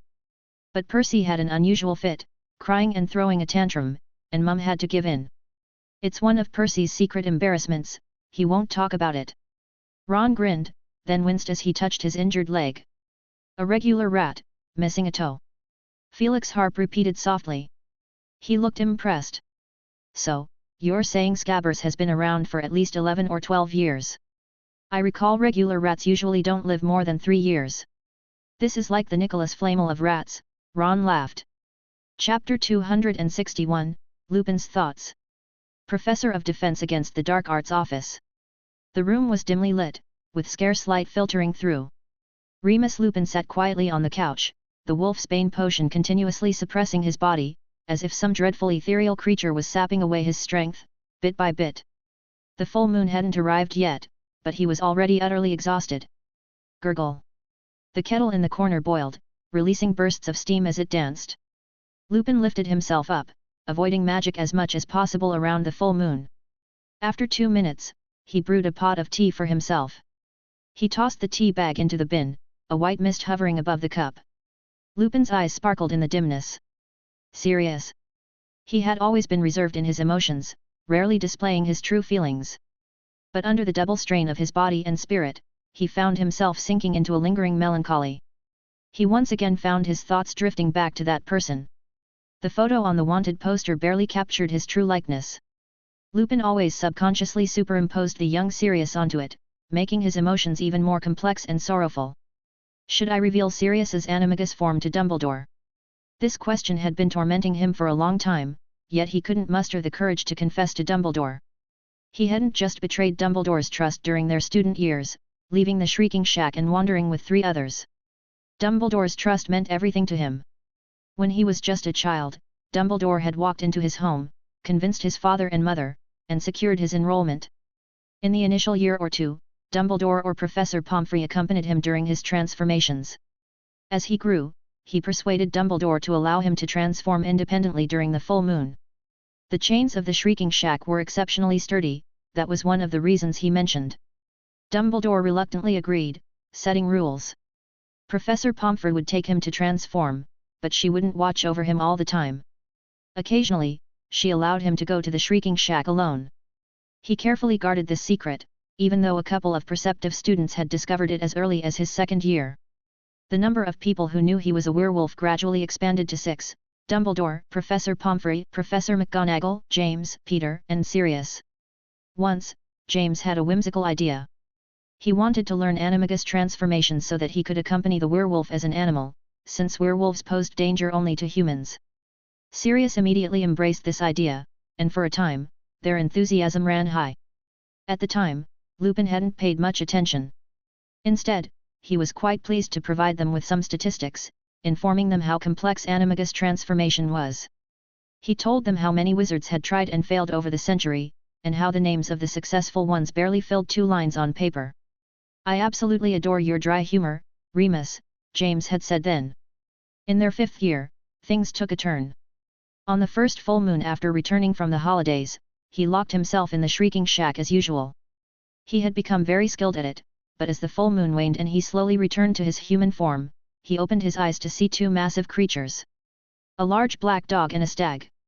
In his astonishment, they transformed back into familiar faces, James and Sirius.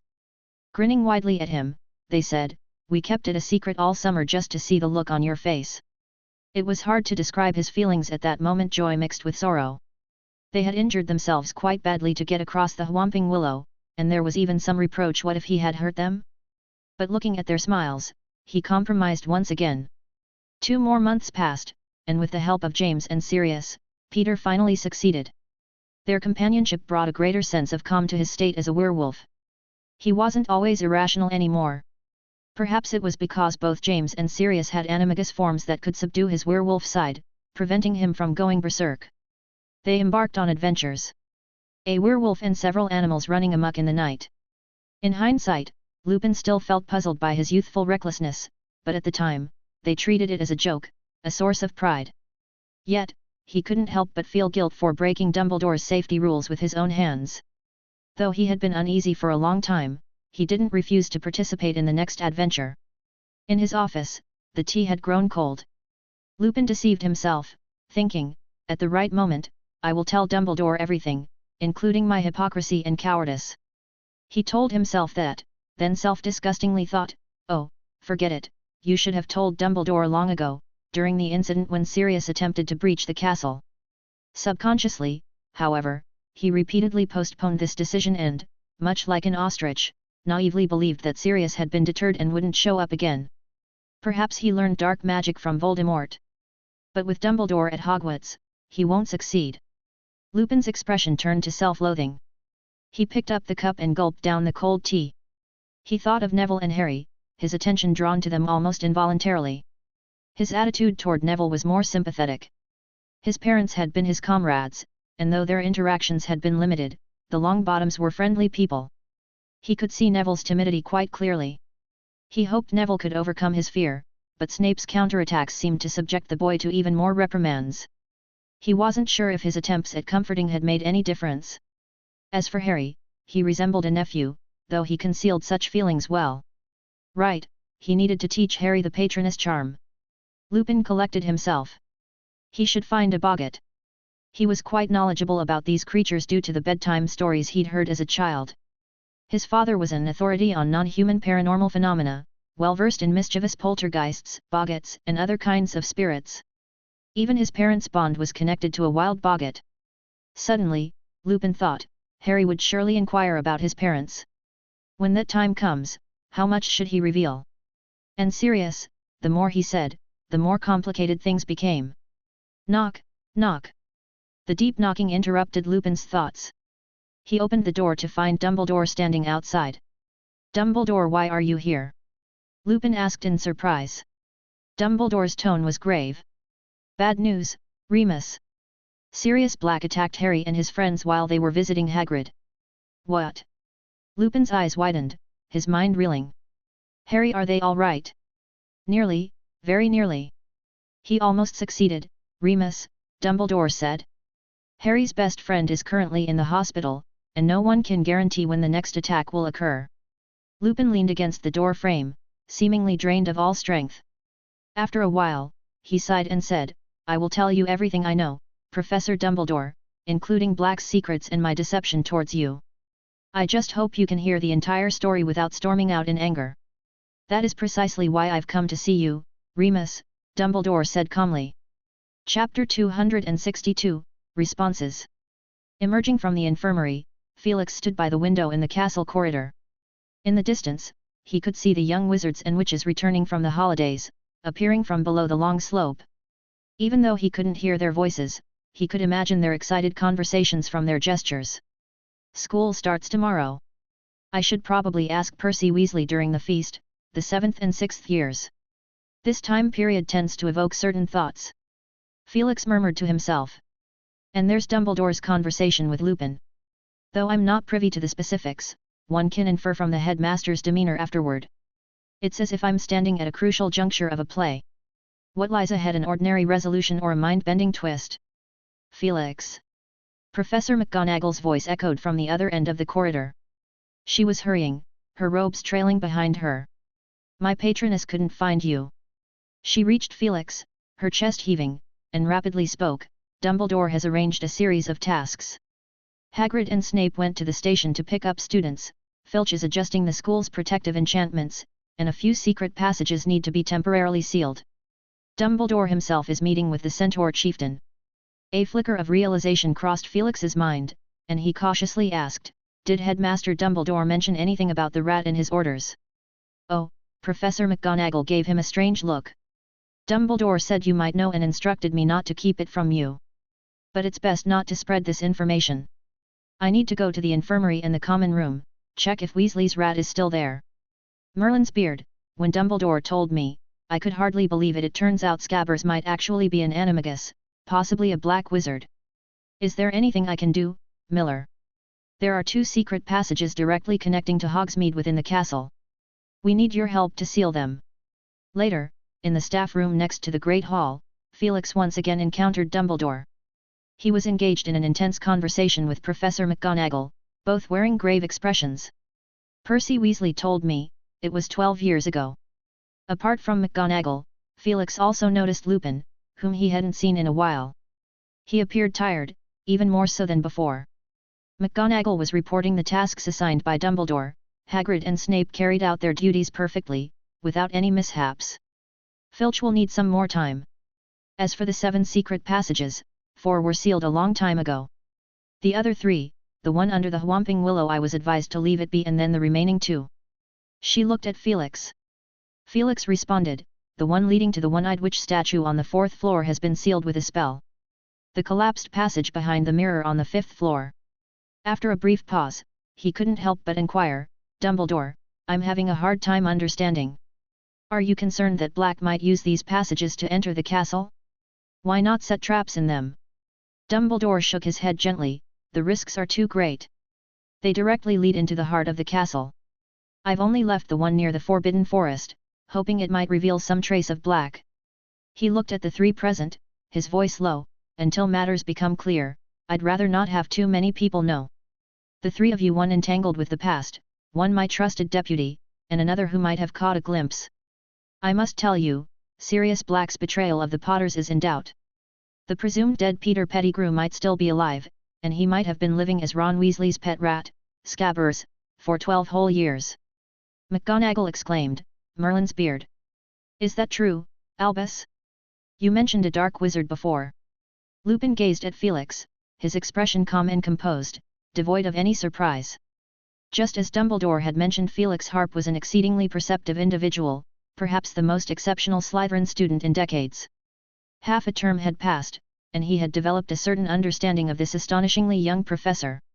When he first learned of Felix's achievements during his school years, he was utterly taken aback.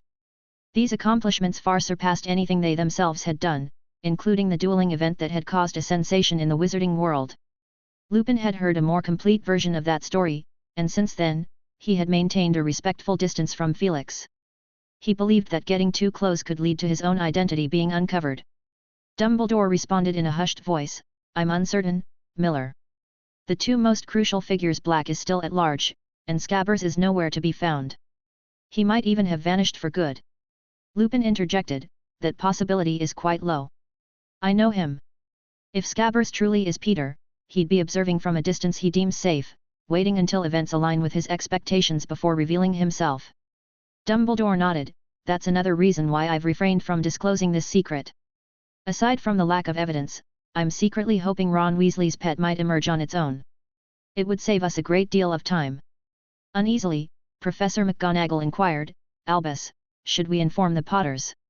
It's better not to. Dumbledore rejected her suggestion. Miller, for every additional person who knows the secret, the risk of leaks multiplies tenfold. Besides, should the Potters show even a hint of involvement, that rat might vanish forever. He paused, and the worst possibility is that the rat might harm them. Felix suggested, perhaps we could disclose some of this to Miss Granger. We can't keep a constant watch on them, and based on my understanding of these three students, they're likely to take matters into their own hands. Dumbledore looked troubled, that is indeed a concern, Felix. You are well acquainted with Miss Granger. Do you believe she's up to the task? I believe so. Felix glanced at Lupin, she's adept at uncovering truths and keeping secrets. At the conclusion of this brief conversation, Lupin couldn't resist asking Dumbledore, could we inform the Ministry, so they'll exercise some leniency when facing Sirius? And on what grounds? Dumbledore countered, his bright blue eyes shining in the dim room. All of this is based on assumptions, speculations about our existing questions. But Black has always been the secret keeper for the Potters. You agree on that point as well, Remus? I provided crucial testimony to the Ministry back then. From the information I've received, he offered no defense during private questioning. Hence, I'm thoroughly disappointed in him. We lack evidence. Relying solely on a photograph of a common rat, the Ministry would find it difficult to accept your testimony. Moreover, once they learn of your identity, Dumbledore continued, your words would be severely discounted. Lupin's expression dimmed. To testify, he would inevitably have to reveal what happened in the past, and his status as a werewolf wouldn't be spared. The wizarding world knew all too well the Ministry's stance on werewolves. Remus, we've done our best under the circumstances. The short meeting ended, and both Professor McGonagall and Lupin left. Felix Dumbledore called him from behind, and Felix looked at the headmaster with confusion. If you apprehend Black, and I have no doubt you will, I hope you can keep him under control, without letting anyone else know, especially Severus and the Ministry. The Ministry I understand, but Professor Snape. The misunderstandings between them run deep. I fear Severus might act recklessly. For now, I must weigh my options more carefully, Felix. I promise you, Headmaster.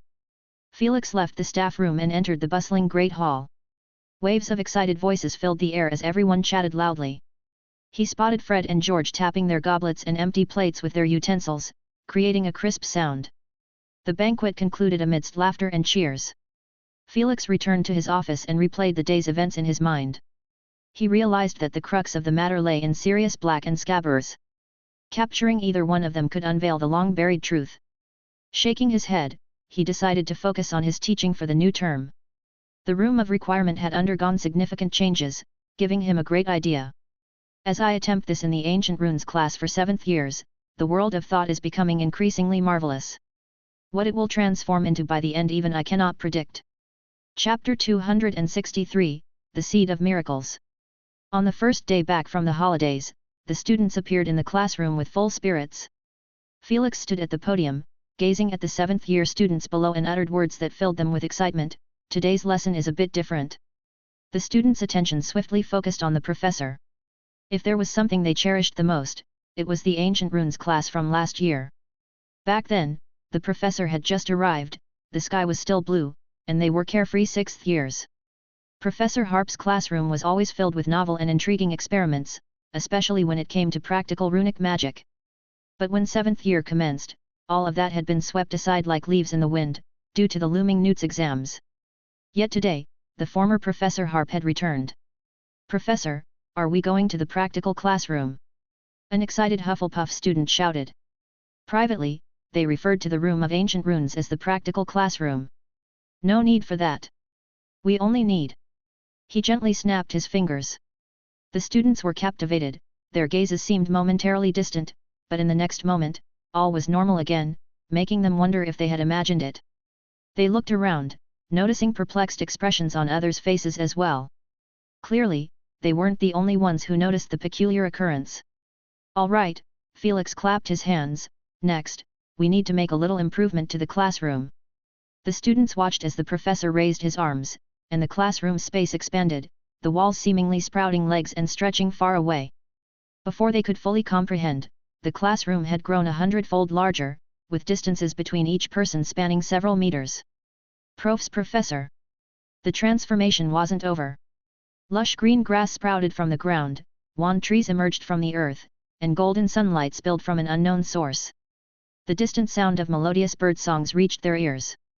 The desks before the students twisted and transformed into square wooden platforms, resembling artists' easels. A student tentatively plucked a handful of grass from the ground, watching as they gently drifted down before him. He sniffed them carefully, savoring the lingering aroma. Felix's podium vanished, and he stood amidst the students, saying, "I've been researching the role of emotions lately. Although theoretically, each emotion is equal, positive emotions significantly contribute to one's mental and physical well-being. Unless, of course, you're quite content immersing yourself in a foul-smelling, black, and decaying jar. That's also why people abhor dark magic. Though, in my opinion, learning a bit of it doesn't hurt much. Durmstrang Institute tends to have a more lenient approach toward dark magic. But I digress. I've been attempting to create a more relaxed and enjoyable learning atmosphere starting from the environment. Not only that." He looked at these students with a hidden sense of anticipation. "I also thought, if you were to bypass the arduous stages of learning and briefly possess knowledge not originally yours, would things be different?" Felix extended his hand and made a few movements in the air. Ancient-looking rune scrolls materialized from thin air, landing lightly in their hands. As the witches' and wizards' fingers touched the runic scrolls, faint golden light emanated from the unfamiliar parchment. Suddenly, their minds were flooded with extensive knowledge about ancient runes. One student uttered a string of complex and obscure words. Upon speaking, even he was surprised, for the words flowed smoothly in ancient runes. At that moment, he felt like a true ancient wizard. The air stilled briefly before exploding into enthusiastic chatter, as they discussed excitedly. "What just happened? Did I awaken some latent talent? Why does ancient runes feel as easy as breathing? I think I could easily score an outstanding now. Who needs those N.E.W.T exams? They're no challenge at all." Felix waved his hand again, dampening the surrounding voices. Only his voice remained clear. To the student who just said scoring outstanding was easy, "Try removing your hand from the runic scroll and give it another go." The obedient student followed his instruction. In the next moment, his eyes nearly popped out. I. What's wrong? Spit it out."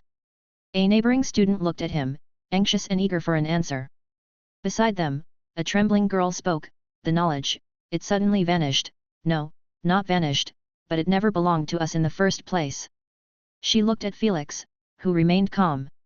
This knowledge belongs to Professor Harp. Felix nodded gently, his voice imbued with a magical charm. I can't simply cram knowledge into your minds, but I wonder, if you can experience this kind of erudition at a young age, would you be content with mediocrity? In my view, every wizard is a seed of miracles. If you're merely plucked and put in a vase as decoration when you've only grown a foot or two, you'll never become a towering tree. That would be a shame. The students stared at the professor, their thoughts thrown into disarray like never before. 7th-year students had received career counseling in 5th year, and some exceptional ones already possessed recommendations from professors. However, in this moment, they felt bewildered. Gringotts, the Ministry of Magic, these were top career choices in the wizarding world.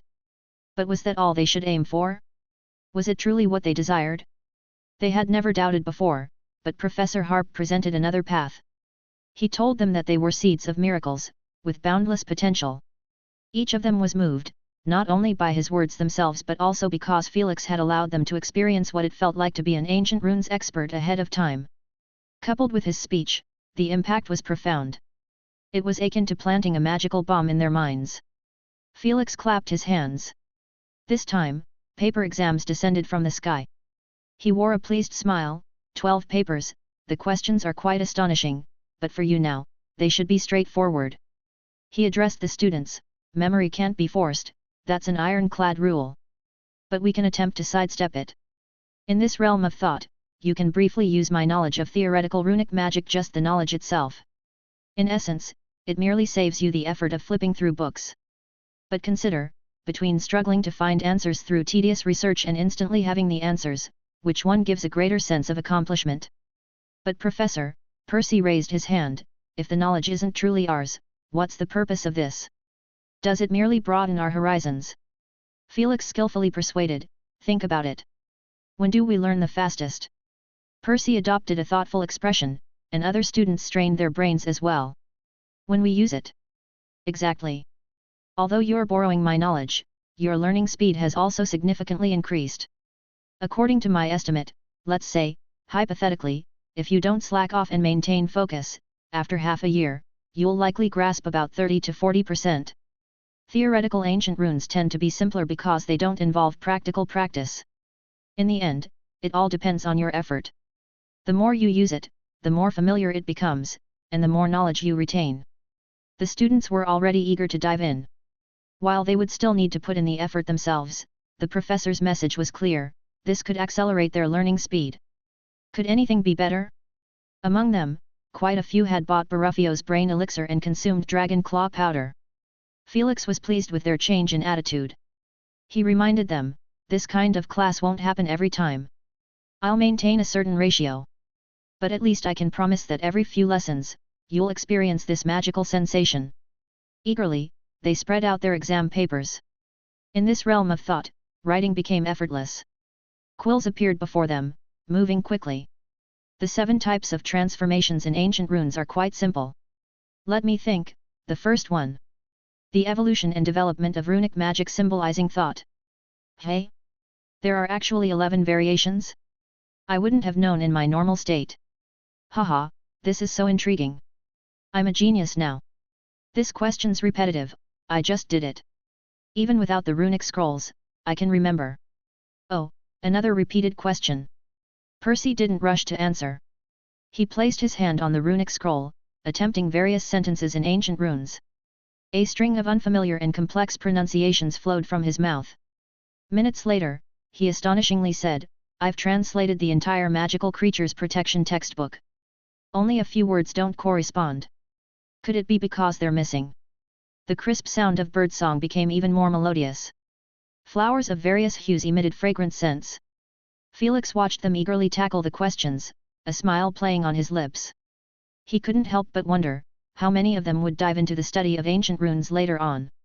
Even if they were learning theoretical runic magic, his influence ensured they wouldn't disregard the existence of practical runic magic. He didn't expect all of them to contribute to the field of ancient runes, that was unrealistic. But in a decade or so, when they spanned various professions, who could hinder the rise of practical runic magic research? As the class concluded, Felix dispelled the thought chamber magic.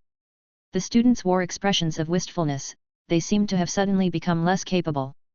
Feeling the loss of knowledge was discomforting, but many students were invigorated, eagerly anticipating the next lesson. Felix smiled as he looked at them.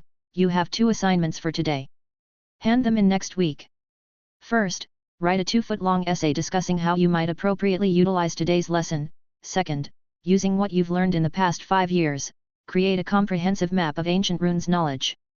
In the next lesson, I'll guide you to view this knowledge from a different perspective. Trust me, your comprehension will be completely transformed. Class dismissed.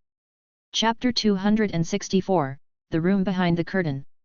7th-year wizarding students streamed out of the classroom, their faces still bearing a dazed look, as if they hadn't fully returned to reality. As they reached the corner of the corridor, a Ravenclaw girl with brown skin announced loudly, I've already reserved an outstanding in the NEWT exam for ancient runes. Her words acted as a switch, igniting a torrent of discussion among them. Ha, I thought the same. This class was truly spectacular. I can't believe the next one is scheduled for Friday. Yet, compared to Professor Harp, my mind feels like it's overrun with weeds. Do you think Professor Harp's words make sense? Well, I had plans to join the Ministry of Magic, but now I'm wavering. My parents both work there, and their lives aren't as good as outsiders might think. Really? Care to share? Penelope leaned into Percy and asked in a hushed tone, Is your goal still the Ministry of Magic? Percy hesitated for a moment or two, then grew resolute. Yes, I also yearn for the future Professor Harp envisions, but I have to seize the reachable opportunities right in front of me. But you won't miss Professor's classes, will you? What a joke, Percy said, I will give it my all. Over the next day, these 7th-year students appeared in other classrooms, their heightened excitement and detached state catching the attention of other professors. Felix's actions and his words spread among the faculty. Felix thought someone would approach him for a conversation, but everything remained calm. In the evening, he sat in his office, jotting down his thoughts.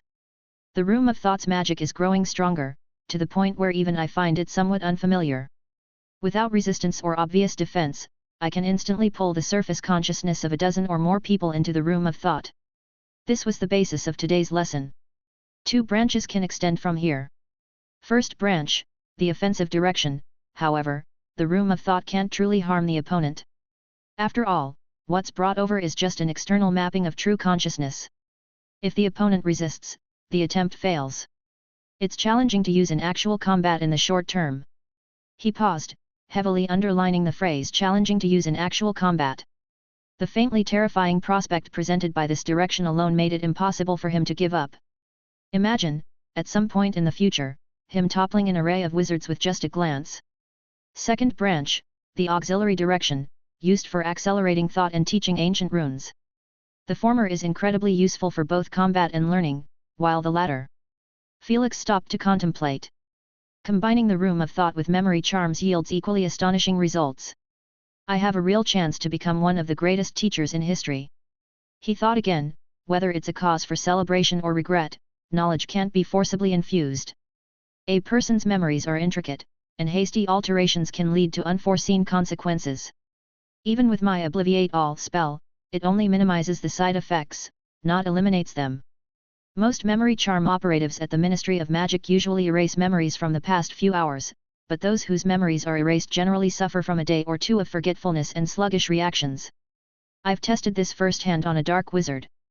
And to instill knowledge isn't a slight, subtle change. Its impact on a person is immense. For now, I've barely maneuvered around this limitation. Its true effect is in expediting learning. A series of names flashed through Felix's mind: Severus, Dumbledore, Lockhart, Professor Vector, the Longbottoms. Whether active or passive, they all contributed to improving and advancing the Room of Thought. This was why, in just a year and a half, Felix had transitioned it from a reluctant use to one of utmost fluidity and mastery. Not to mention, he had undergone a major upgrade in memory magic and received substantial support from the restricted section of the Hogwarts library. Felix delicately picked up the parchment and silently watched as they turned into ash without a sound, only to reform within the Room of Thought. Rolling them into a cylindrical parchment tube, Felix secured it with a thin, silver-green cord drawn from thin air. Skillfully navigating a stack of books piled upon a deep chestnut carpet, he stood before emerald-green curtains. The curtains, devoid of any breeze, rolled up high to reveal the towering portal behind them. Touching the door's handleless surface, Felix gently pushed, and the door opened soundlessly. Beyond the door lay his true inner world, harboring his deepest secrets and memories. Stretching out before him was a lengthy room with a central aisle extending straight ahead, seemingly without an end. On either side of the aisle stood tall bookshelves, filled with books of various shapes and styles, each cover depicting different stages of himself. In the corners of the shelves, various letters, photographs, memory orbs, and similar odds and ends were on display. Taking strides forward, Felix found the room brightening gradually. He stood before one of the bookshelves and, aided by the gentle glow, patiently counted the labels. Memory Magic Room of Thought Theoretical Deductions got it. He placed the small parchment tube on the shelf, muttering with a hint of frustration, this room keeps changing. It takes forever to find things every time. Exiting from the room behind the curtains, Felix watched the deep green curtains descend once more, obscuring the heavy door, before turning back to the real world. In the ancient rune's office, he checked the time and waited in silence. Knock, knock. Come in. The office door swung open, and Hermione entered with an almost conspiratorial air. No one saw you, Miss Granger. No, Professor. You told me to keep it a secret. Hermione said lightly. She had been at dinner when Professor Harp's guardian spirit suddenly appeared, clutching a blank card in its beak.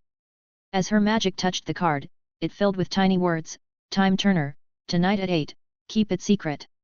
Hermione had anxiously waited until past 9, then used the Time Turner to travel 2 hours back, arriving at this point. Felix nodded, beginning with a question, what are your thoughts on yesterday's attack by Sirius Black? He intended to use this question to lead into his suspicion about Scabbers, but Hermione surprised him by going straight to the point, or rather, to the shock. Professor, we suspect Ron's rat might be a problem. Hermione whispered, her voice trembling with excitement. How did you figure it out? It was Harry, Hermione said, the night before our third year started, he overheard a conversation between Mr. and Mrs. Weasley. Mr. Weasley said, and I quote, he's at Hogwarts, he's at Hogwarts. Hermione's voice sharpened, we thought Black's target was Harry initially, but yesterday's attack proved otherwise, at least not the primary target. And when we combine Black's odd behavior, which occurred right after Scabbers was given a newspaper by Percy, that's what Fudge said, during the time when he gave the 3 broomsticks and the teacher's speech, when we add all this to Black's attack on Ron, we speculate it's the article about the Weasleys winning the Daily Prophet's Prize. Hermione was still sharing her thoughts, but Felix had already sighed in admiration. It was an appreciation for Hermione's sharp mind, but also a sigh of disappointment towards Fudge's negligence. After all of this traced back to him. Though, to be fair, Harry and his friends had acquired these pieces of information earlier, it was only yesterday that they truly connected the dots. Felix hadn't been that fortunate, he had linked these clues based on Sirius's animagus form and his abnormal attack on Ron. The most crucial lead in all of this was animagus, and following that thread, many things could be deduced. Harry and I haven't told Ron yet, Merlin, if this is true, he'll be so devastated. Miss Granger, Felix sighed, there is indeed a possibility, which is why I brought you here. I originally thought. He shook his head lightly, I need to change my approach.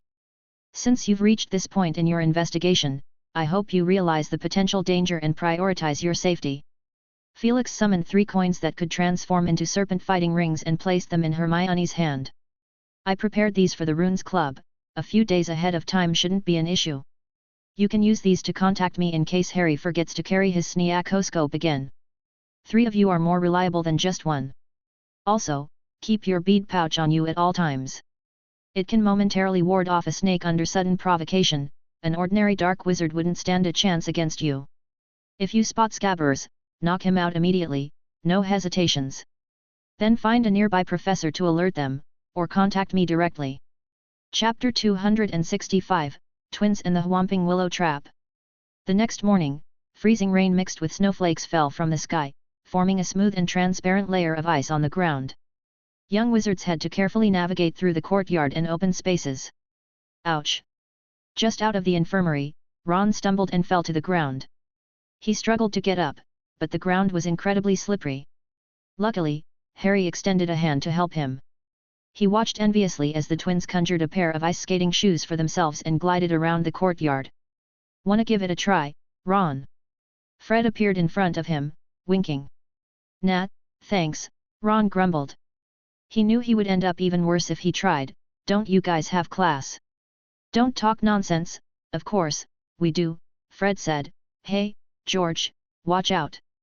Harry watched as George slid over rapidly, waving his arms desperately. Oh no, he ended up tumbling with Fred, both of them diving into a snowdrift. Their clothes, cuffs, collars, everything was covered in snow. Even their eyebrows had turned white.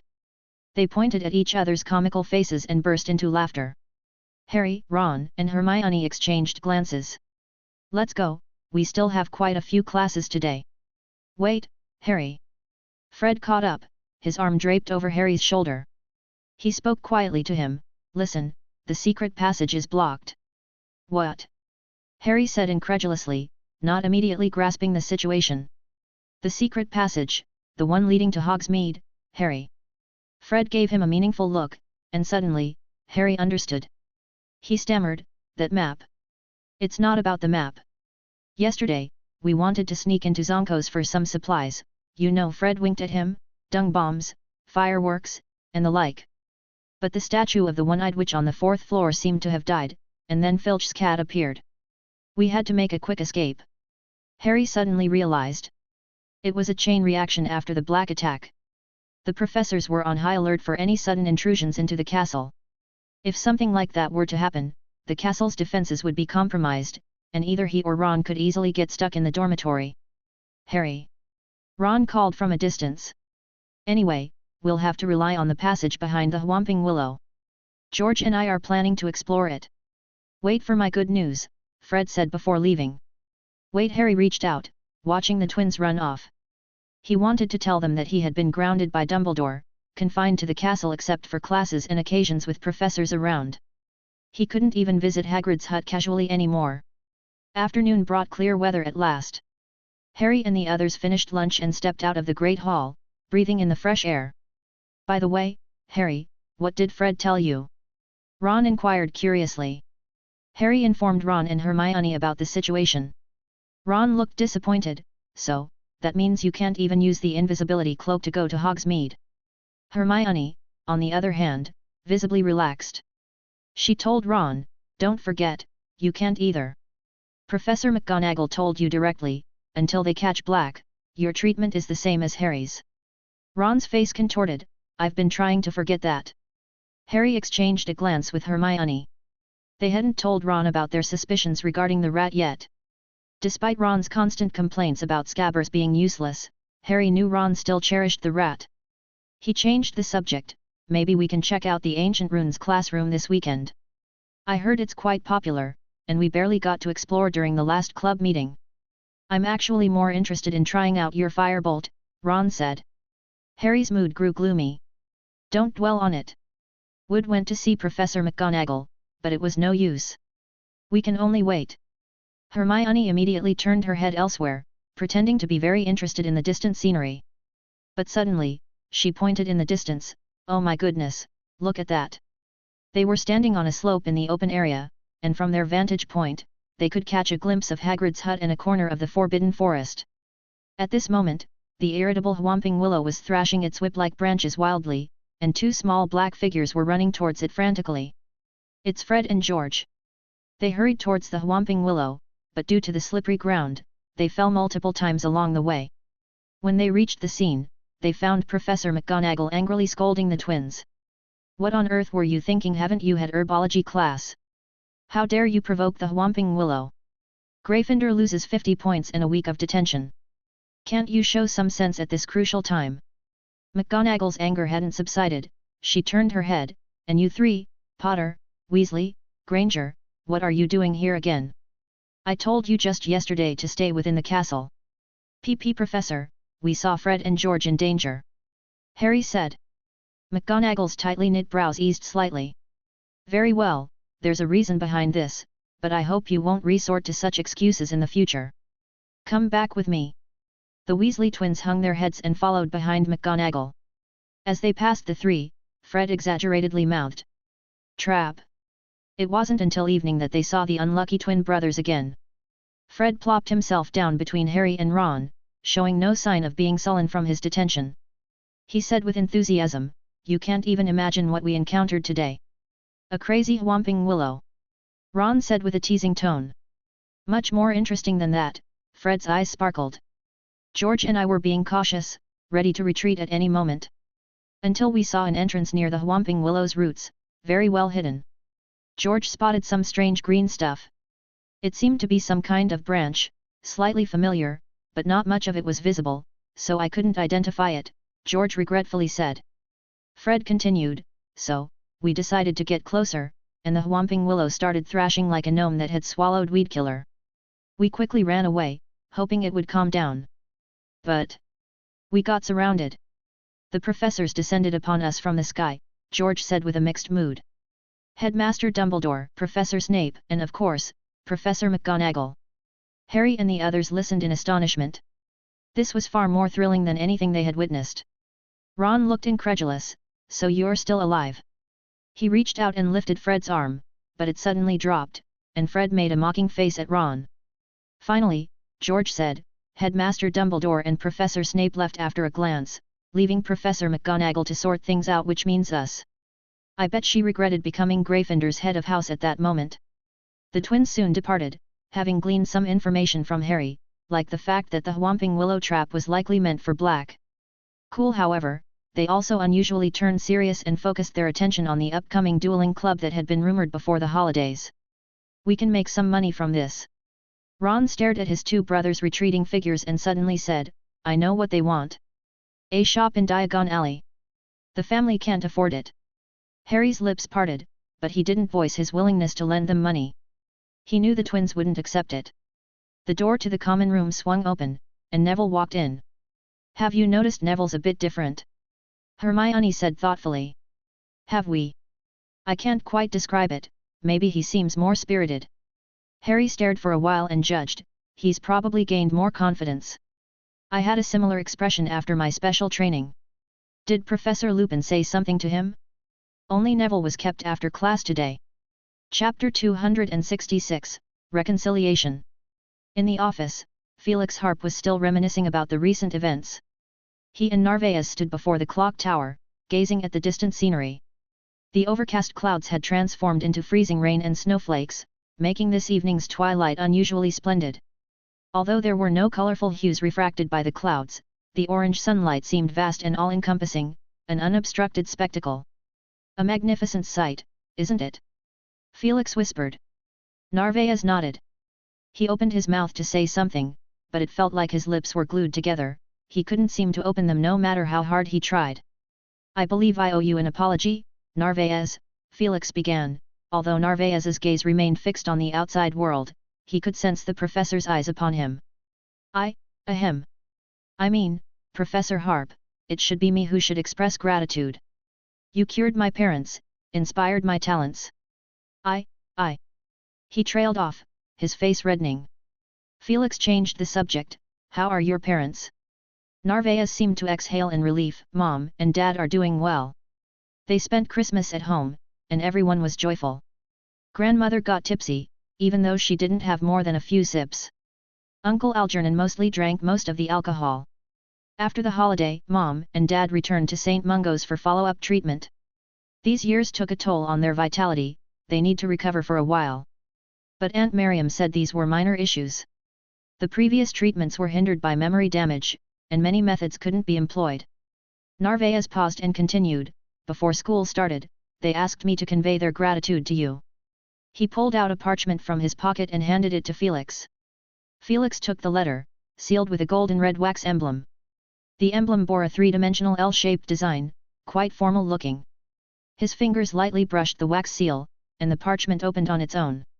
Inside was a sincere thank you letter and a golden red card woven from metallic threads. The card bore a list of names. Augusta Longbottom, Algernon Longbottom, Enid Longbottom, Frank Longbottom, Alice Longbottom, Narvaez Longbottom. Felix solemnly put away the card and thank you letter. "I will reply with a formal letter, and if necessary, I will pay a visit in person." Narvaez looked at him blankly. "Oh, I will pass it on to Grandmother and Mom and Dad." For the next while, they both silently watched the sun setting in the west, starting as a hazy half-sky tint and gradually descending until the sun's shadow disappeared. Yet its brilliance remained gilded on the distant horizon. Felix suddenly spoke, "Narvaez, you've taught me a lesson." "What?" "It's incredibly hard for a person to transcend all they've experienced. Most decisions they make are rooted in scenes from the past, like a mental cage that's invisible and intangible. But when you want to make a choice, it's constantly influenced by that cage. The frightening part is, the person inside the cage isn't self-aware. If, at such a moment, someone can be there to wake them up, to offer hints, to show them a broader world, their perspective can take a significant step forward." "Narvaez, you've played that role before." Narvaez's breath quickened, he turned to face Professor Harp. Felix continued, "Your feelings toward me must be quite complex: gratitude, resentment, respect, disdain, a mixture of emotions that leaves you unsure how to face me, am I right?" Narvaez lowered his head, looking at his shoes. He suddenly had so much to say, but he held it all back. "I just said, a person's actions are influenced by the past, and I'm no exception. The more profound the past, the more far-reaching the impact. When I was planning this scheme, subconsciously, memories of my student days came to mind. I tried to use myself as a template, attempting to replicate my experiences onto you. Professor, was your magical outburst really terrifying? But you did defeat the entire Slytherin house, didn't you?" Narvaez whispered. "Ah, even Dumbledore wasn't born invincible. When he was 11 or 12, he might not have been able to beat Harry either. Of course, we're only talking about combat ability, not wisdom." Narvaez found this statement a bit odd. Was Professor Harp saying that Harry lacked wisdom or just acted recklessly? But considering that they were comparing him to Headmaster Dumbledore, the greatest wizard of their time, Narvaez let it go. Instead, it felt like an honor and praise. "I've actually been quite fortunate," Felix Harp chuckled. "Students in my year couldn't best me, and the upper years were restricted by school rules, only able to watch. After all, the punishments were quite severe back then. But if you can't resist attacking older students, you're no longer under protection. People should be allowed to defend themselves, right? So, for a long time, they kept nagging in my ears. Initially, I thought they were immature, just skilled at running their mouths, like buzzing flies. But over time, some negative feelings accumulated. Coincidentally, due to certain special reasons, perhaps because of talent, my magic is more active, much more active than an average person's. That's why I've experienced several magical outbursts. Actually, it hasn't affected me much, but I naturally attributed it to the product of negative emotions." Narvaez suddenly grasped the insight. So that's how it was. He had been thinking so hard for the past few days, but he couldn't quite figure it out. Professor Harp was incredibly powerful, yet he had been pushed to multiple magical outbursts. Now he understood it was because of his unique talent. He couldn't help but envy the fact that Professor Harp and he were complete opposites. His magical ability was too inert, and his talent was lacking. However, now everything was improving. Felix Harp carefully observed the expression on Narvaez's face and smiled. "Well, I've revealed quite a few of my secrets. Will you keep them for me? Do you feel more at ease now?" Narvaez bashfully lowered his head. He hesitated before saying, "Professor, I'm just temporarily trying to wrap my head around this." Felix kindly said, "I hope to address the issues openly. I admit there were some improper considerations on my part. I hope to gain your understanding." "Professor, I guess I've been overly fixated." Narvaez scratched his head, giving a simple laugh. "Well then, like a true man, how about a handshake?" Felix extended his hand. Narvaez blinked his eyes and shook hands with the professor. "Narvaez, I'd like to invite you to join my magical literature club. Would you be interested?" "Can I, even though my grades aren't outstanding? Everyone notices your diligence, and besides, I believe I have the authority to select suitable members. I'd definitely love to." Finally, the last trace of light was swallowed by the earth, and night descended. A slightly distressed voice echoed from the clock tower, "I've noticed something. We seem to have missed dinner. Shall we head to the kitchen? I'll introduce you to a friendly house elf named Yunbo. Hopefully, he's read the cookbook I gave him. There are a few dishes I've been longing to have." As the reminiscence concluded, Felix Harp sat on the couch, his tone relaxed. "Isn't this quite nice?" Chapter 267, Dueling Competition Registration. On the third day after the end of the holiday, Felix Harp finally received a response from the Ministry of Magic. The letter was from Walter Cedric, the advisor to the Minister of Magic. He expressed no objections to rescheduling the speech for Friday and suggested Felix arrive half an hour early as there were some matters to discuss beforehand. If you don't have time for a meal, the department will provide a hearty lunch, Walter wrote in the letter. The contents on the school bulletin board always stirred discussions among the students. As the Thursday afternoon classes concluded, young wizards noticed a new notice posted on the bulletin board: there would be a small-scale dueling competition during the first dueling class of the upcoming month. At the bottom of the notice was the emblem of the Student Council, along with the signatures of the male and female Student Council presidents. Students read the rules aloud. All students from 1st to 7th year are eligible to participate. They need to sign up with their respective house prefects, and the lists will be compiled and given to the Student Council president every day. The dueling competition will be held by grade level, with participants within the same year facing off in pairs until the top student of each year is determined, earning them a prize. The first place student from each year can challenge upwards, while 7th year students can only wait to be challenged. Wow! I love this rule, it really takes care of those little 1st and 2nd year troublemakers. Several 2nd year students next to him gave him angry glares. Are you going to sign up, Draco? Pansy Parkinson, dressed in a deep green skirt, asked in a soft voice. Why not participate when it's a legitimate way to show people their place? Draco's gaze landed on a few Gryffindor students. I happened to learn an interesting spell during the break. He and Pansy strolled away leisurely, his drawling voice echoing behind them, that Weasley actually embarrassed me in the club, claiming I only cry out for Daddy's help and cheat. It was that big oaf Hagrid's pet chicken that injured me first, and I had bandages on my hand for 2 weeks. News of the dueling competition spread quickly. Rumors suggested that the winner could receive a prize of 100 galleons or choose anything from the prizes prepared by Professor Harp, from advanced magical puppets and mirrors with unique functionalities to magical potions, and even Professor's own creations of unknown magical writings. On that afternoon, Penelope Clearwater, the Ravenclaw Female Student Council president, confirmed the news, and the young wizards were exhilarated. The Weasley twins added fuel to the fire, announcing that the first-place 7th-year student would receive a pair of lover's spectacles for free. These were the trendiest items at the moment, with orders backed up until April. They were practically impossible to get. The twins didn't lose out either, they successfully marketed their idea and introduced a second design for the lover's spectacles. The heads of houses had never felt their houses were so full before. Now they were constantly surrounded, answering various questions. When the time came for actual sign UPS, the young wizards hesitated. Mostly because many of them felt they didn't stand a chance. They naturally switched from the perspective of participants to that of spectators. That evening, fresh lists were published, listing seed players from each grade and promising young wizards from different houses. The ranking function on the parchment provided a strong reference, particularly in dark arts defense class, as it was closely related to dueling and was seen as a barometer for the competition's outcome. Although the dueling competition was still far off, they had already organized private bets among themselves.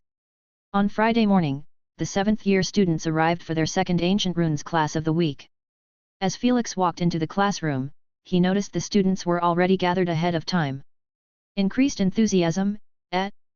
However, according to the plan, he had to wait until next week after the students had completed their assignments before starting the practical lesson on mind room magic. After all, too much of something could devalue its worth. Today, we'll proceed with the theoretical portion. Professor, Percy raised his hand and stood up to represent the whole class. We have completed the assignment from the previous class, including the essay and the knowledge map. He approached the front and handed over a stack of parchment. Felix Harp accepted it with surprise, and Percy said earnestly, not a single one missing, I've checked thoroughly. He looked at the students below, and they nodded vigorously. Felix quickly glanced through the stack, it was indeed true. He even found Marcus's essay, though the spacing between words was a bit excessive and there were many paragraphs, but it was genuinely 2 feet long. Setting the assignments aside, he smiled, very well, then I shall advance next week's material. The students found themselves once again drawn into that magical classroom. The space stretched into the distance, flowers and plants sprouted from the ground, wand trees emerged one by one. They watched in astonishment, chattering and whispering to each other.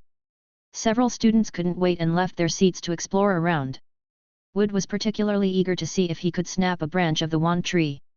But it started growing rapidly, throwing him far away. Ah! Among the surprised expressions of others, he quickly got up from the ground, grinning, not painful at all. Inspired by his demonstration, many couldn't resist trying it themselves. Felix cooperated with keen interest, controlling the wand trees and sending those who dared to try flying into the air. They screamed as they fell from dozens of feet high, hitting the ground with a thud. After some playful moments, everyone's attention soon returned to the professor, their eyes filled with hope. Before they could speak, a magical parchment with an ancient aura condensed from the air and lightly fell into their hands. Today's lesson is quite simple. We will examine the knowledge we've previously learned from a different perspective. Felix waved his hand, and the assignments the students had just turned in appeared in front of them.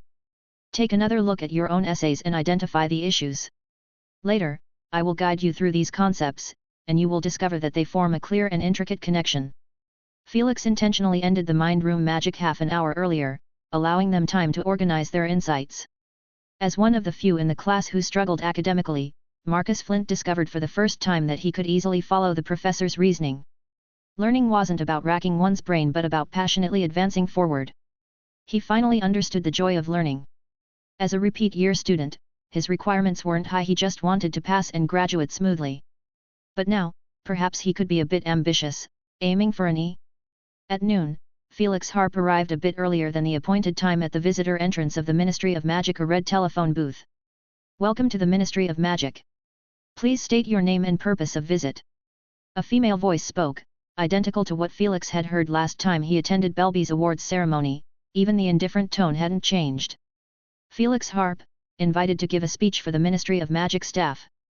After a moment, a square, silver badge slid out from the coin slot. Felix pinned it to his chest, and as the floor slowly descended, his expression grew expectant. Chapter 268, Unexpected Encounter with Newt. The door of the telephone booth swung open suddenly, and Felix strode into the opulent and magnificent foyer, making his way to the inquiry desk. Good day. Could you please tell me where the second meeting room is? A middle-aged witch with golden hair glanced casually at the badge on his chest. Various signs were posted on the bulletin board behind her, but these were obscured by an exaggerated wanted poster. Felix Harp. Oh, Mr. Harp, Mr. Cedric has instructed. Please follow me. Apologies, madam, but I haven't registered my wand yet. The witch said warmly, that's not a necessary step, dear. I've heard you're a Muggle studies expert. I have a copy of Simple Spells to Confound Muggles at home, but I haven't really looked into it. Can't tell the good from the bad. Little Tim always makes a mess of the house. With Felix in tow, she led him to the area with elevators, glancing at the floor numbers. We're headed to the 4th floor. Oh, watch out. As she spoke, a group of paper airplanes flew into the elevator through the gaps in the golden lattice door. She explained, these are notes the ministry uses to pass messages. Once these paper airplanes entered the elevator, they lazily circled on the ceiling. They were a pale shade of purple, bearing the stamp of the Ministry of Magic on their wings. We used to communicate with owls before. You can imagine the air quality here, and the problem of droppings. After switching to these little things, the cleaning workload for the ministry has been reduced by a third. Forgive me, but I haven't learned your name yet. Felix had to interject to catch a breath in the conversation. I'm Ella Defina. Now, where was I? Oh, right, she began to tell the story of how her 5-year-old son managed to draw the entire Quidditch League emblem using a bag of flour. He's going to lead the national team to victory, she said proudly. Mrs. Defina, I've heard that LCA Serial Publications recently released a popular new series of comics. Really? I haven't paid much attention. What's it called? It's called. The elevator stopped, and 2 wizards entered from outside. One was a red-faced man with short brown beard, wearing a black wizard robe. The other was an elderly man with graying facial hair, dressed in a coarse grey tweed overcoat over a brown vest. The elder tilted his head slightly. Amos, your procedures are flawed, seriously flawed. And you've been beating around the bush all this time. I can tell Tina taught me a lot. Amos, the wizard in the robe, said uneasily, I know you care deeply about the environment for the hippogriffs, but this matter really doesn't concern you, does it? You're not even their owner. I can't simply ignore it because they have an owner. I'm just fighting for their legal rights. But you're retired, Mr. Commander. In theory, I'm just not going out much, but I haven't stopped working. If you knew how much work I do in a day, you wouldn't think that way. Your Fantastic Beasts and Where to Find Them has already been revised up to the 52nd edition. Why not complete another edition? The old man gazed at the side of the other's face. I do have that plan, but, we've gone off topic. To reiterate, I've been commissioned by friends, including 3 caring youngsters, to scrutinize the workflow of the ministry. I believe you hired me as a consultant not to remain silent. Of course, many magical creature reserves in the ministry need your insights. The elevator stopped on the 4th floor, and the two walked out. Mr. Harp, we've arrived as well, said Defina from the front desk. Felix nodded his head in acknowledgement. Thank you. Is it on this level? I can find my own way. He took a few steps, then turned back. By the way, the name of the book is The Adventures of Young Wizard Mickey. Several bookstores carry it. Felix followed the 2 wizards, watching as they halted before the door of a spacious office. He looked up at the sign that read Department for the Regulation and Control of Magical Creatures. The wizard in the black robe entered the office, leaving the elder waiting outside. Felix approached, Mr. Newt's commander. The elder turned his head slightly, his gaze sliding over Felix. You are Felix Harp, Ancient Runes Professor at Hogwarts, Felix introduced himself. We just met in the elevator. Newt's gaze settled on him. Yes, that's right. Mr. Harp, I've heard your name. Rolf mentioned you. Felix continued, I was quite interested in your research during my school days. I collected some clippings, but unfortunately didn't find much content. In my early years, I did publish a few articles, but they weren't taken seriously then, Newt said. That was a long time ago. For a period during my school years, I was fascinated with how to interact with them, of course, while ensuring I wouldn't get hurt, Felix explained. Newt's eyes lit up. That's the essence of my research: rescuing, nurturing, protecting. I also teach other wizards to understand them rather than fear them. So, Potter and the others eventually found you. Felix said. I overheard a few things in the elevator. I assume you were discussing the case of the hippogriff attacking students at Hogwarts. Potter? Harry Potter.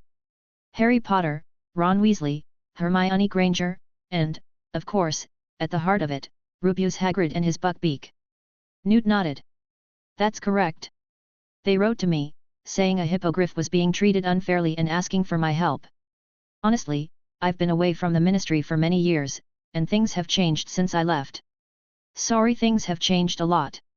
He tilted his head back, adopting a disappointed expression. Tina advised me to focus on writing, but when you see certain things, you can't just ignore them. If the erumpent horns start glowing, there has to be a response. Do you get what I mean? The erumpent is a large, rhinoceros-like magical beast.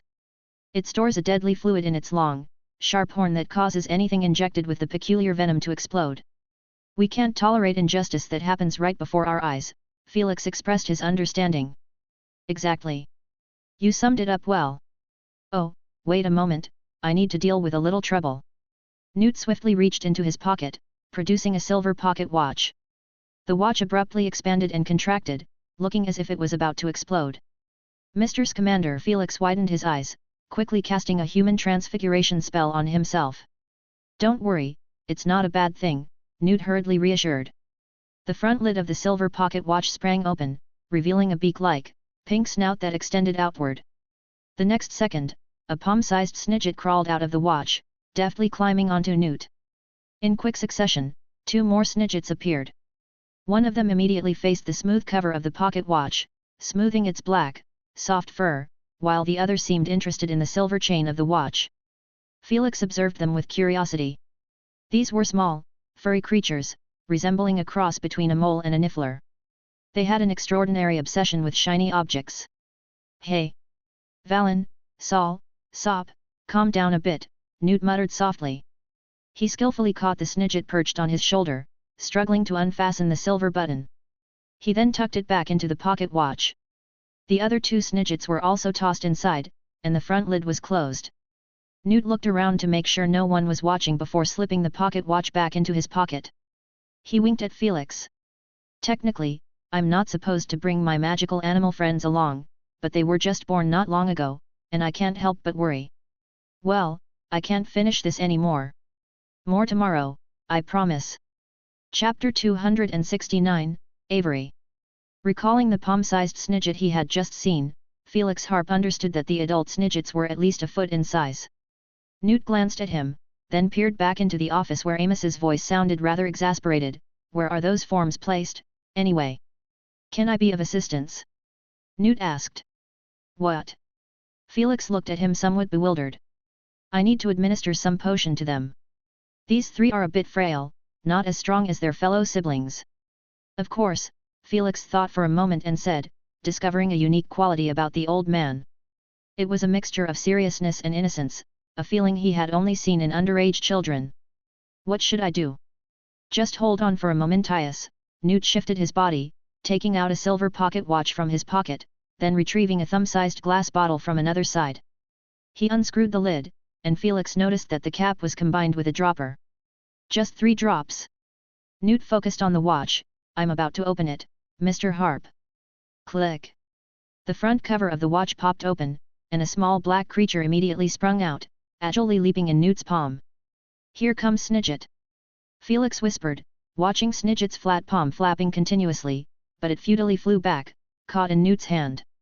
Thank yous again, you, Valen, you should be feeling better now. Newt looked at the little creature and said, while Snidget in Felix's hand turned away, murmuring a few words. Hey, you can't talk like that, Newt said, then he looked up. You're holding her a bit uncomfortably, Mr. Harp. Not gripping, I know you're not using force, but it's better to cradle her. Felix adjusted his grip. Excellent, now open up, Valen. You wouldn't want to fall ill, would you? Newt addressed Snidget Valen, who reluctantly opened its mouth, and Newt dripped 3 drops of transparent potion into it. Subsequently, he placed the little creature back into the watch, but Valen immediately stuck out half its head. Oh, no. Newt pointed his finger at its pink snout, locking eyes with its shiny black ones. Summon your 2 brothers. Snidget remained unresponsive. Newt tilted his head. I insist, Valen. With reluctant hums, it retreated its pink snout and vanished inside the watch. A cacophony of noises emerged from within the watch, as if Newt was explaining to Felix, their sibling relationships are complicated. Soon, another half of a Snidget's body peeked out, although Felix couldn't discern their differences. Sar, here you go. Newt dripped 3 drops of potion into its mouth. Now, it's Sop's turn. As he completed the task, he finally let out a sigh of relief. Newt noticed Felix's gaze and said to him, Snidgets are lively creatures, quite lively indeed. They're friendly with humans, of course. I don't recommend personal ownership, they might wreck your house. They're interested in coins as well. Yes, if you're not careful, they can cause a mess. You always manage to shake out a bunch of shiny things from them, Newt said. However, being around them is joyful. You can compete with them in finding coins, see who's faster. Their sense of smell is also extremely sensitive, they can help you find people or some old items. Newt suddenly stashed the watch back into his pocket, adopting an appearance of tidying his clothing corners. After a couple of seconds, a young man walked out of the office, dressed in an exquisite and vibrant green wizard's robe, a round badge adorning his chest. Mr. Scamander, I heard from Diggory that you're here. I feel like I've seen you somewhere before, Newt said. Indeed, because I've been working here, for quite a few years. He looked up, indicating the sign on the office door. I'm Mr. McNair's assistant. Newt furrowed his brows. Committee for the Disposal of Dangerous Creatures. We're often misunderstood, but someone has to do this job. The young man suppressed the arrogance in his eyes. Mr. Scamander, the hippogriff herd in Islay, Antrim County, is getting restless. It's best you go take a look. The Islay hippogriff was a type of flying horse with chestnut mane, and along with Thestral, Granian, and Nightmares, it was recognized as one of the 4 most common breeds of flying horses. Oh, this shouldn't be the mating season, Newt said, puzzled. Who knows what those beasts are thinking? Has their leader changed? Probably not, so I suggest you pay a visit and investigate. What about their environment? Nothing there either. Newt earnestly posed one question after another, the young man struggling to respond. His words became increasingly concise, and sweat formed on his forehead. By the end, even Felix, who wasn't that familiar with these hippogriffs, could sense the contradictions in his words. Newt looked into the young man's eyes for the first time. Perhaps, my knowledge tells me that you are lying, you want me to stay away from here. The young man averted his gaze unnaturally, but he immediately realized it and forced himself to meet Newt's eyes. That's a serious accusation, Mr. Scamander, as a pure-blood. Forgive me, Felix couldn't help but interrupt him, I've always felt that your way of speaking is familiar. Are you Chesterton? Chesterton turned to look at Felix, a hint of impatience in his expression, and who are you? Can't you see us, we Felix Harp? His tone twisted with excitement. Yes, it's me, Chesterton. Felix greeted.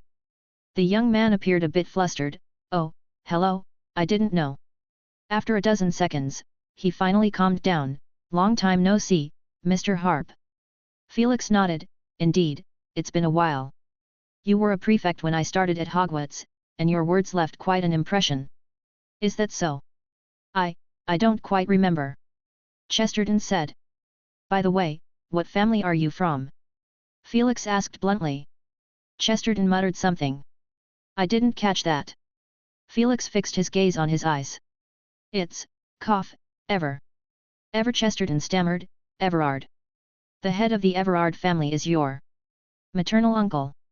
This wasn't a particularly pleasant conversation, at least not for Chesterton.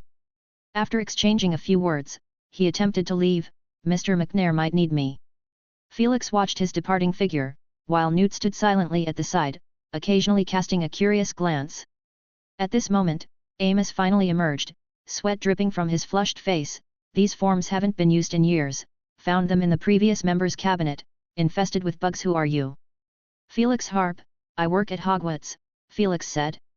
Goodness, Amos's eyes widened, you're the professor of ancient runes and the head of the dueling club. Felix curiously glanced at him, was this someone's parent? He said, that's me. Over the holidays, Cedric mentioned you, Cedric Diggory, my son. Amos excitedly said, that boy's a bit shy, but he really admires you.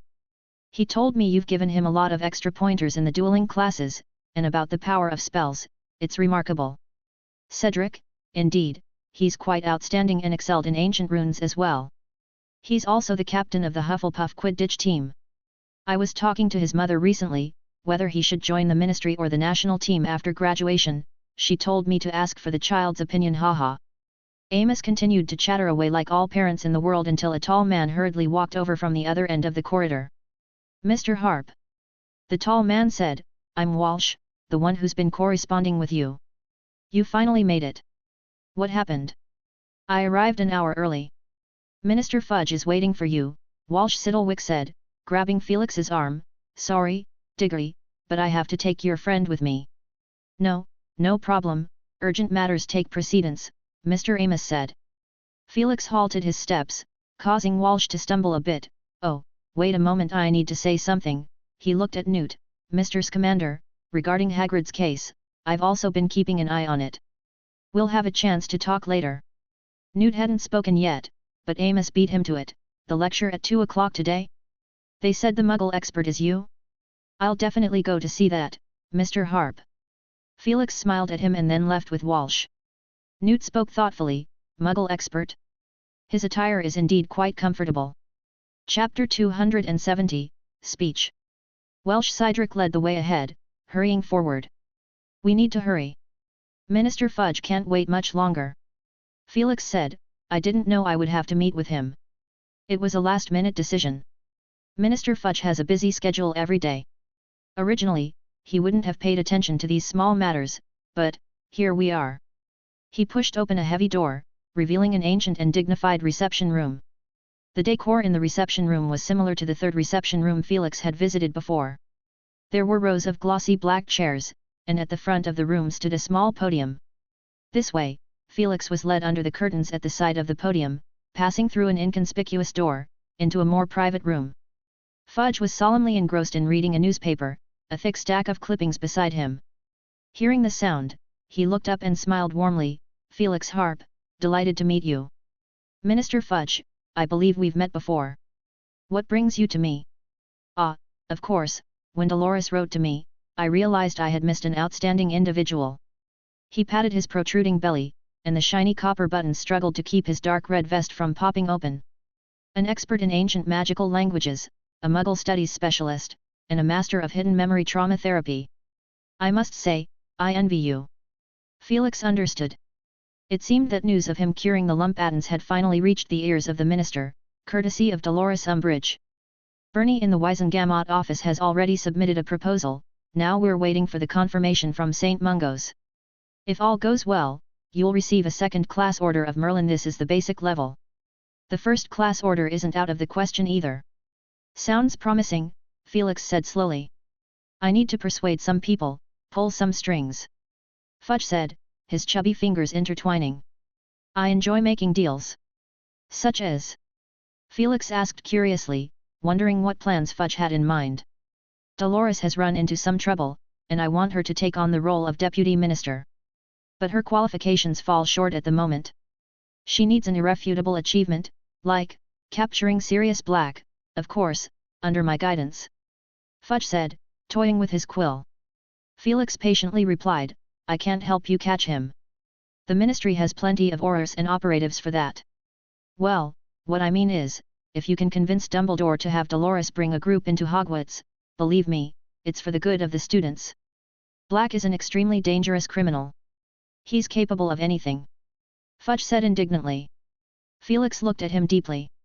I will consider it, Minister Fudge. Glancing at the time, he continued, the speech is about to begin.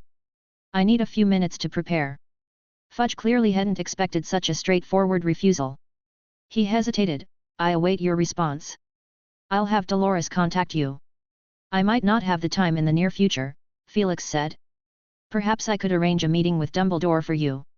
Or, actually, Fudge hesitated, his voice a bit embarrassed, it might not be necessary, well, I will talk to Dumbledore. Exiting the room, Felix shook his head. He couldn't quite tell if Fudge had genuinely stumbled upon his visit or had planned it all along. But from the emotions he sensed through legilimency, Fudge wasn't one to give up easily. He couldn't help but wonder, did Fudge truly place so much trust in Dolores Umbridge? Didn't he know how unpopular she was? Standing at the podium in reception room 3, looking out at the sea of people below, Felix suddenly had a thought.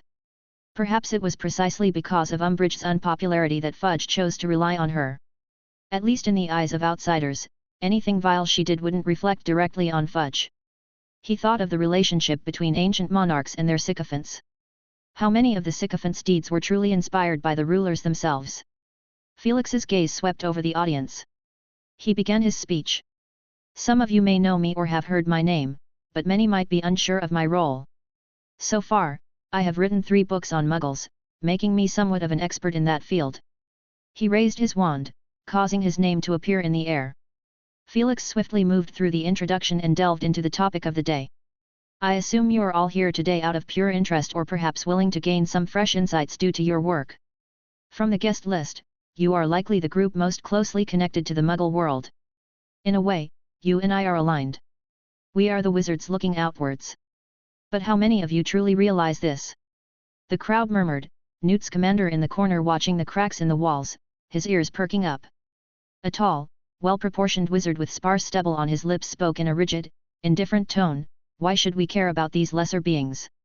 Sir, what's your name? Felix calmly asked. You can call me McNair, he grinned. Mr. Harp, do you have an issue with what I said? Chester next to him tugged his arm, but McNair still locked eyes with Felix. Lesser beings. Felix mulled over the phrase. You need to provide me with a concrete reason, Mr. McNair. You've just expressed your emotions. You've let us know that you despise Muggles very much. But that's not a reason. McNair's expression changed. He sneered, ignorant, powerless, chaotic, do I need to continue? Ah, Felix looked at the others, does anyone else share this view? I'd like to see. No one expressed agreement. On the contrary, many were unhappy with McNair's words. Most of them were half-bloods or wizards with Muggle heritage. Felix waited quietly for a few seconds, allowing time for contemplation. The air was filled with noise, but no words were discernible, like listening to a tape with its sound washed away. Finally, Felix spoke, I will address your question, Mr. McNair, at the end of my speech. He waved his wand, casting a shimmering silver light that quickly spread like mist throughout the third meeting room. With a gentle flick of his finger, the mist vanished instantly. Using fragments of blank memories, Felix had managed to conjure the room of thought temporarily into reality. Today, I'd like to introduce some simple things: clothing, food, shelter, transportation for non-magical people. The Secrecy Act signed in 1682 is an intriguing milestone. Since then, our understanding of the outside world has seemingly been frozen in time. Even as new blood joins the wizarding community every year, this situation hasn't changed much, Felix said, seemingly reflecting. But back to the point, clothing in the Middle Ages was rather plain in terms of color and material, mainly black, white, grey, and brown. The materials were primarily linen, wool, and leather. The styles were somewhat akin to the snug wizarding robes we're familiar with. Some nobles and elites of that time would also wear cloaks. Does this sound familiar to you? From thin air, figures of people materialized, their faces vague but their clothes distinct. A wizard couldn't resist reaching out to touch, but his fingers went through the apparitions. In the centuries that followed, more elements were added: capes, embroidery, patchwork. Felix explained, and the corresponding clothing styles manifested rapidly. Elaborate and exquisite garments drew the attention of many witches. From the 14th to the 17th centuries, people focused on curves, reaching an almost unhealthy extreme with hoop skirts, corsets, and shoes several inches high. With a flourish of his wand, the images appeared. Later, there were sashes, lace collars, long buttoned coats, feathered hats, voluminous skirts. And we mustn't forget the smaller details like bows, floral decorations, lace, and so on. The discussion in the room grew lively. In the 18th and 19th centuries, there was a preference for natural simplicity, Felix continued. Architecture styles and interior designs representing various eras appeared one by one. The closer they got to the present, the more sophisticated and enticing they became. As for the following periods, there are too many to cover. I'll let you see for yourselves, Felix smiled, giving a nod. He pushed his hand forward, conjuring hundreds and thousands of garments of varying styles. They soared toward the wizards below, causing many to instinctively lean back until they realized these were mere illusions. So incredibly lifelike, someone exclaimed in awe. Felix continued, starting from the simplest clothing, we can draw many interesting conclusions: the constant evolution, the ongoing creation of novelty. He lightly touched on this, not delving too deep. He then changed the topic and posed a question: has anyone considered how these clothes are made? Hand-stitched? Someone joked, surely not with magic. But no one laughed. Except for Felix, who chuckled. My new book, Magic in the Muggle World, explains this question in detail. Those interested can take a look. If I were to explain it now, it might take 3 days and 3 nights. Let's continue. The pace of his speech increased. Developments in food. He waved his wand, showcasing various dishes from different eras, becoming more delectable and enticing the closer they were to the present. Housing. A variety of architectural styles and furnishings appeared one by one. And transportation. Vehicles on land, sea, and sky emerged. With the groundwork laid, no one questioned the authenticity of these 3 aspects, but due to the sudden influx of information, many felt dazed. After a few minutes, people began to regain their senses. Felix raised another question: why am I talking about all of this, ladies and gentlemen? His gaze turned sharp, fixed on each person present. Subconsciously, they looked at Felix, seeking an answer. Change. The only thing I want to convey to you is change. He looked at McNeil, the man with the sparse beard, who seemed lost in thought. Felix addressed him, regarding the question you raised, Mr. McNeil, why should we look at the outside world? Step by step, Felix approached him, standing before the man. Because the world never stops moving forward due to a single person or group. If you fail to perceive this change, terms like ignorance, powerlessness, chaos, they could all be applied to you as well. Do you understand now, Mr. McNeil? Following your own logic, can I despise you? Or manipulate you at my whim? McNeil's heart turned cold, as if plunged into icy waters. He trembled uncontrollably. This feeling, he'd experienced it decades ago, from the Dark Lord. Walsh Cydric had to step forward, whispering, Mr. Harp, you can't. Felix smiled at him, Mr. Cydric, this is also a part of the lecture, a carefully prepared example.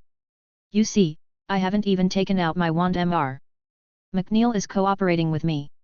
McNeil suddenly realized he could move again. Felix returned his wand, saying, "Keep hold of your wand, it's your greatest pride." McNeil stood still. If the wand was pride, then what did that make the person who had taken it away? Felix returned to the small podium, preparing to conclude today's lecture. Just as I said, time always moves forward, and change follows closely behind. This is the trend. Just like waves crashing ashore, the best response is to move forward with them. A young wizard raised his hand, as if in a classroom, "But Mr. Harp, what should we do?" An intense emotion surged within Felix. He wanted to vent, to passionately expound, maybe even forcefully implant his thoughts into their minds. But he did nothing, merely calmly stating, "Perhaps this is a question that needs exploring by our generation together." Chapter 271, The Thoughts of Fudge. I detest change. In a small room behind the curtains, Fudge sat gloomily on the other side of a door, deep in thought. When alone, his expressions were unguarded, and anyone seeing his face would never associate him with passivity or lack of initiative. Only after the visitors in the reception room dispersed did he step out from the room. Walworth Cydric returned once more, standing before Fudge. "Minister, Mr. Harp has already left. He departed with Mr. Scamander, they seem to be acquainted." "Is that so?" Fudge murmured softly. Scamander, another name that didn't evoke pleasant feelings. His breathing grew heavy, as if trapped in a web, sinking deeper with each struggle, unable to break free. And at the center of this web stood an old man with silver-white beard and deep blue eyes. This man was Albus Dumbledore. No one wanted to be a puppet. Though in the beginning of his tenure, to secure his position, he made 3 trips a day to Hogwarts, positioning himself alongside the greatest wizards of the time. After years of such gestures, he finally cemented his place as the Minister of Magic. Yet, in the past year or two, he'd done so less frequently. Especially after his outstanding performance during last year's protests at Beau's Batons, where he earned himself several points. Interestingly, Felix Harp was present there too, a significant figure at the time. Thinking of this, Fudge scratched at his growing unease. He inquired of Cydric, "Has Barty Crouch made any recent moves?" Cydric understood his implication. "Not really. He's been preparing for next year's Tri-Wizard Tournament, or should I say, the Quad Wizard Tournament. Who knows? There have been suggestions to involve more countries. They're definitely going to have to readjust the Tri-Wizard Cup, why not add a few more?" Fudge nodded gently. Barty Crouch was a formidable contender just below him. In fact, had it not been for the scandal involving his son's collaboration with 3 other Death Eaters in torturing the Longbottoms, which tarnished his reputation after the war, Fudge wouldn't have caught the opportunity to take over. Not long afterward, Crouch's wife passed away, and his son died in Azkaban. This left Crouch in a slump, confined to the International Magical Cooperation Department. But Fudge wouldn't forget how the iron-handed head of the magical law enforcement during the war had made his mark. Equally strong-willed, the former Minister of Magic, Maraison Bagno, had favored Barty Crouch as her successor. Unfortunately, or perhaps fortunately, certain events came to light. Fudge pondered and then asked about the organization of the Quidditch World Cup. Cydric's expression turned sour this time. "Progress isn't smooth. Mr. Bagman has just started. He sent his subordinate Bertha Horkins to investigate the site's environment. But Miss Horkins is notorious for her poor memory, she can't even keep simple reports straight." Fudge's face turned red, he looked as though he wanted to punch something. He clenched his anger and said, "What's Bagman doing himself?" He attended a fan gathering for the Wimburn Wasps a couple of days ago. You know, even though he's retired, he's still one of the most popular beaters." Of course, Fudge knew. Ludo Bagman had been a remarkable beater in his youth, which was why he eventually became the director of the Magical Sports Division. Bagman had even faced accusations of passing information to the Death Eater Augustus Rookwood, but due to his stellar performance in the Quidditch match the previous week, people held him in such high regard that he managed to escape unscathed. Barty Crouch was the judge in that trial. A thought stirred in Fudge's mind. He inquired softly to Cydric, "What do you think about putting those two together?" "What? Barty Crouch and Ludo Bagman, there's no need for them to divide our interests. Let's have them work together on the Quidditch World Cup and the Tri-Wizard Tournament." This. Cydric was tempted to scratch his head. These two individuals didn't seem to match well at all.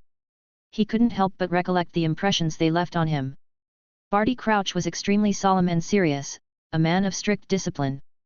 The impression he left on ministry members was one of resolute toughness during the war and impartiality during post-war trials. He had even personally convicted young Barty Crouch. On the other hand, Ludo Bagman was the exact opposite. An international athlete with boundless energy and a simple mind, despite not being young, his round blue eyes, short golden hair, and rosy complexion attracted anyone who saw him. All of this made him appear like a big-hearted boy. Cydric attempted to imagine the two of them working together. Mr. Crouch would be preparing to discuss important matters, only to find that he couldn't locate Mr. Bagman.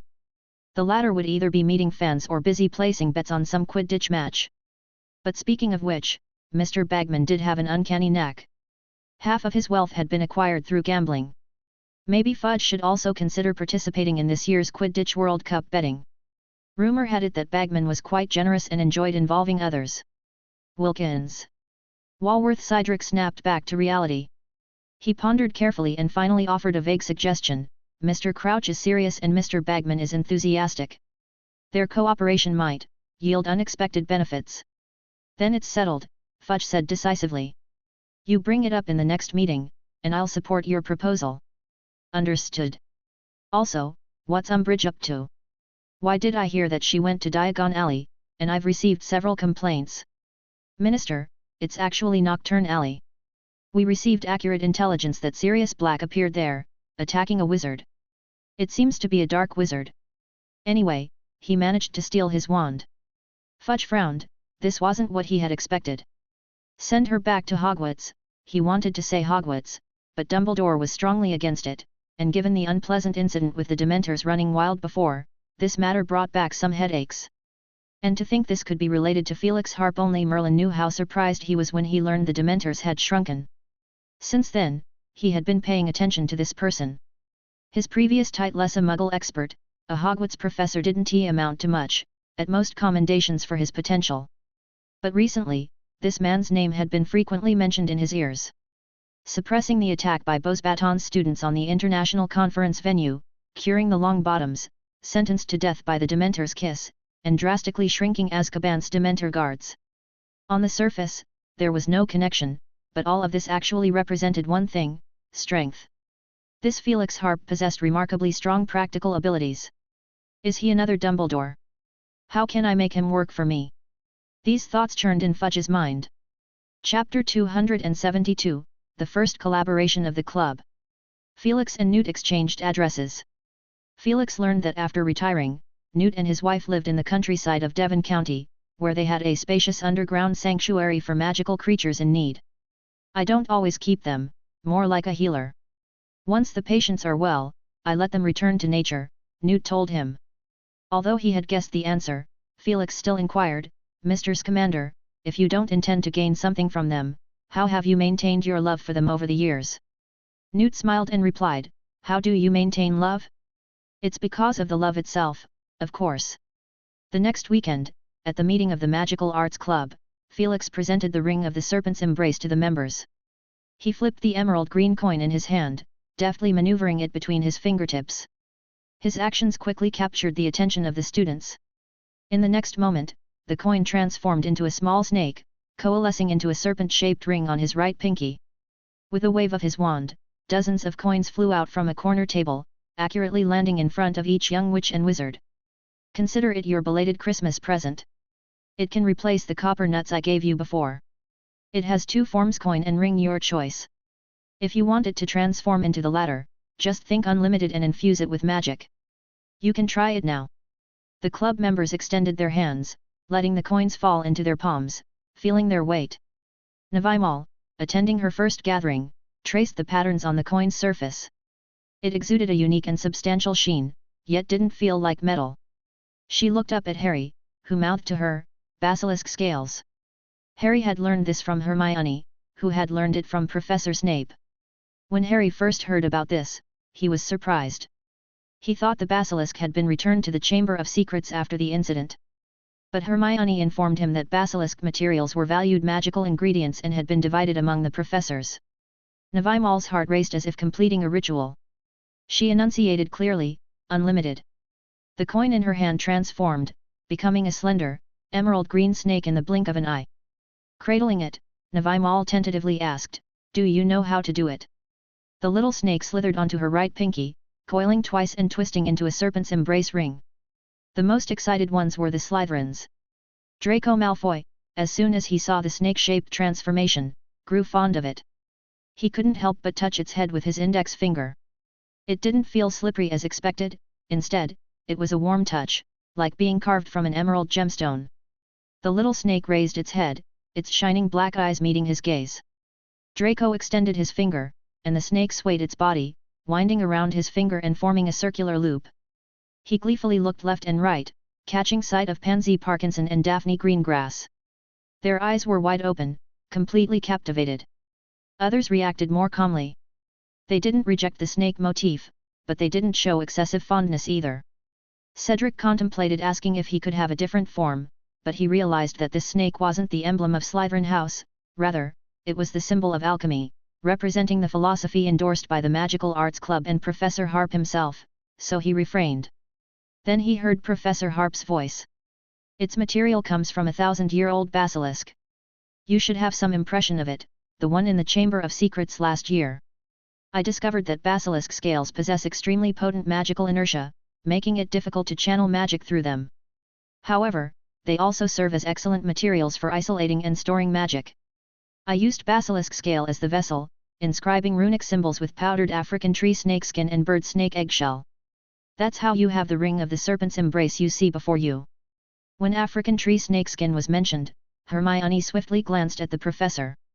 She knew that this material was an important component in brewing the antidote to common poisons, but she didn't know it could also be ground into powder for runic inscriptions. Considering that Professor Harp had spent a considerable amount of time pondering the usage of basilisk scales, trying various approaches, she found this explanation quite acceptable. Felix began his demonstration. Waving his hand, he revealed a set of practical runic symbols near his wrist. Then, he brought the ring on his right pinky closer to them. Suddenly, the ring of the serpent's embrace started to move, the snake's mouth opening and swallowing each of these symbols. It then returned to Felix's hand, transforming back into a ring.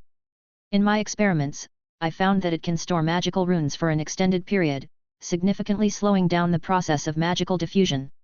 Although I haven't discovered how this benefits me yet, it's quite apparent that it's advantageous for all of you. Under the gaze of everyone, he tapped the snake's head, and the snake spat out the sequence of runes it had just swallowed. Felix unveiled the answer, saying, "As long as you successfully outline a runic symbol, you can retain and analyze it for an extended period until you are completely familiar with the structure of the rune." Felix's lips curled up. "So, we have our theme for today: collaboration and exchange. In the previous club meetings, you all have mastered at least one practical runic symbol. Now, I need you to exchange with others, acquiring runes that others excel in. A minimum of 20 each." He glanced at Hermione and added, "You can exchange with the same person for up to 3 runes. Otherwise, these students would only need to find Hermione." Draco couldn't help but complain, "Professor, this isn't fair. Slytherins here are the fewest." Valid point," Felix responded readily. "In that case, let's add another condition. You can't exchange with someone from your own house." The other students exchanged puzzled glances. Felix smiled and explained, "You should have realized that I want you to get to know each other.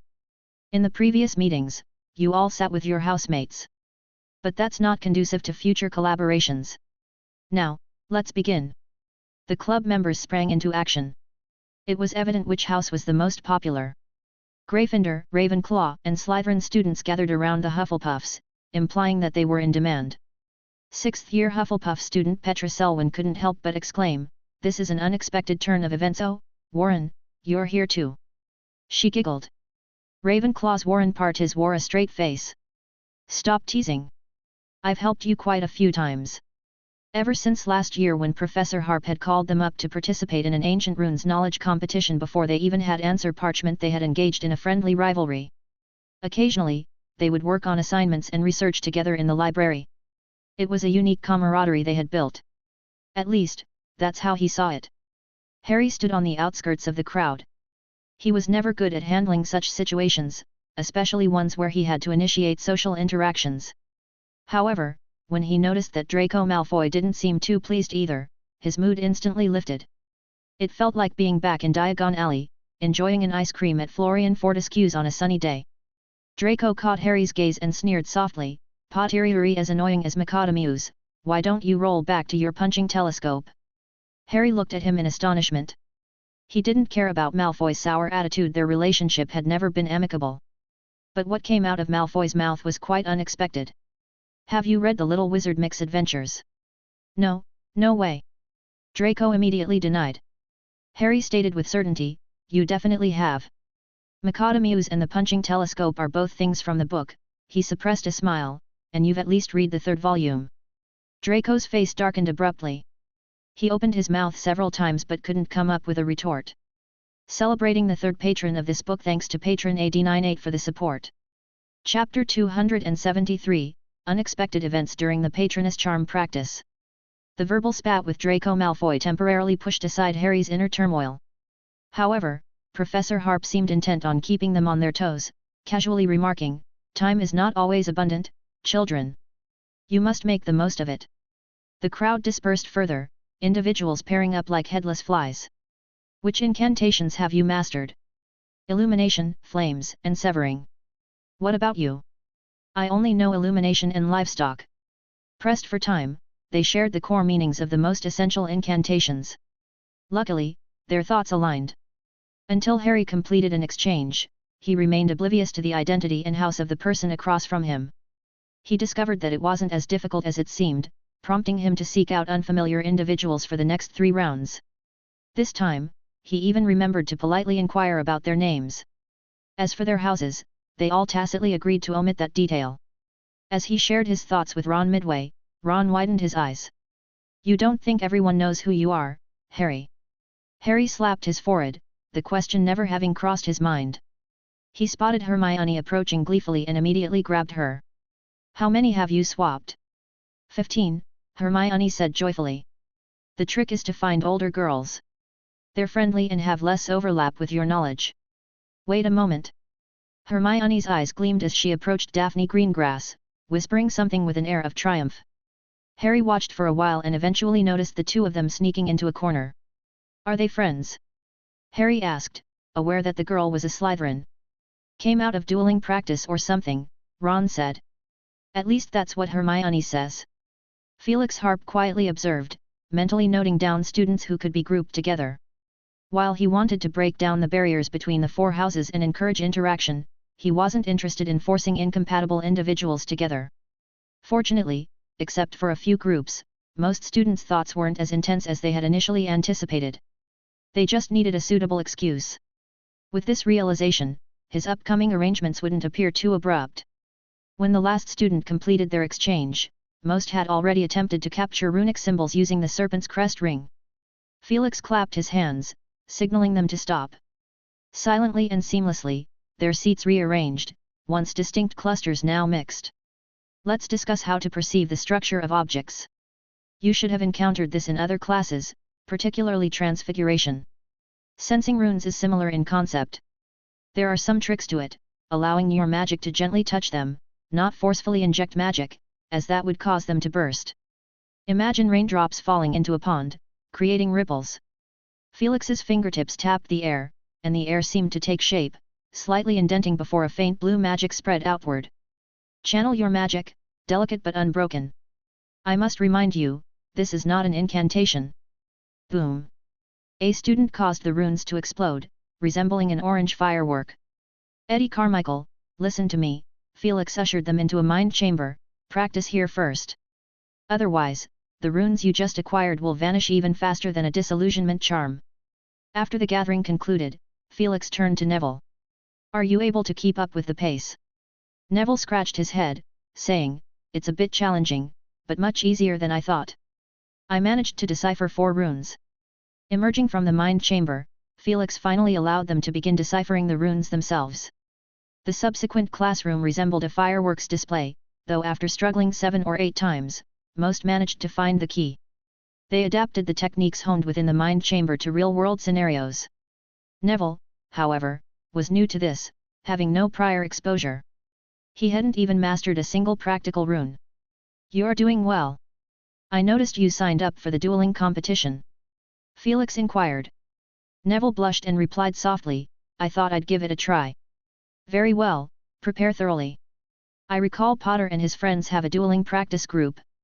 That might be helpful for you, Felix suggested. Neville looked up and informed him, I'm already a regular member there. My stunning spells work quite well. A regular member? Felix questioned, puzzled. Harry and the others don't exclude anyone from joining. Many students have played once or twice, and they also invite some older students, Neville explained. People who come often are given a copper nut. If the nut heats up, it means there's an activity. Neville retrieved a coin from his pocket. Felix glanced at it and chuckled, it was the same self-heating nut he had crafted before. Except the emblem on it was changed to a lion's head. As the Magical Runes Club curriculum delved deeper, some students began falling behind and chose to withdraw voluntarily. This was inevitable since, when selecting members, Felix had only genuinely qualified 7 in mind. He had to lower his standards to accommodate more. Those who dropped out midway hadn't prepared to invest significant time and effort. Once the novelty wore off, they chose to leave. Before departing, they returned the copper nuts that were used to notify meeting times. For Felix, these nuts were transitional items. During their crafting, he hadn't even added basic protective spells. Now, they had been replaced with the Serpent's Crest ring. He casually placed the self-heating nut in the discard area, planning to dispose of them when he found the time. It seemed his assistant had discovered them and even studied them privately. Gryffindor Common Room. Harry recounted the unexpected encounter from his visit to Professor Lupin's office, where he practiced the Patronus charm, to Ron and Hermione. Hermione exclaimed, You saw Voldemort, you saw the mysterious person. Others in the room glanced over, and she muffled her voice, How is that possible? Weren't you afraid of Dementors? I thought so too, Harry said with a shudder. Professor Lupin found a boggart in the staff room. He said there are ways to fool a boggart, but I declined. I genuinely believed my worst fear was Dementors, but then the boggart turned into Voldemort clinging to Cho's back, then later into a serpent, Harry explained. Ron marveled, it must have been confused or something. Who would have 2 worst fears? Harry elucidated, Professor Lupin suggested it's a possibility. Usually, it's fears of the same type, like if you're scared of spiders, the boggart might transform into different spider forms. My case seems to be rare. He theorized it might be because the boggart couldn't find something that would truly drive me to lose control, so it's alternating between them, he concluded with a wide grin. Hermione raised an eyebrow, I think it might be due to that Dementor toy's influence. How many times have you played with it?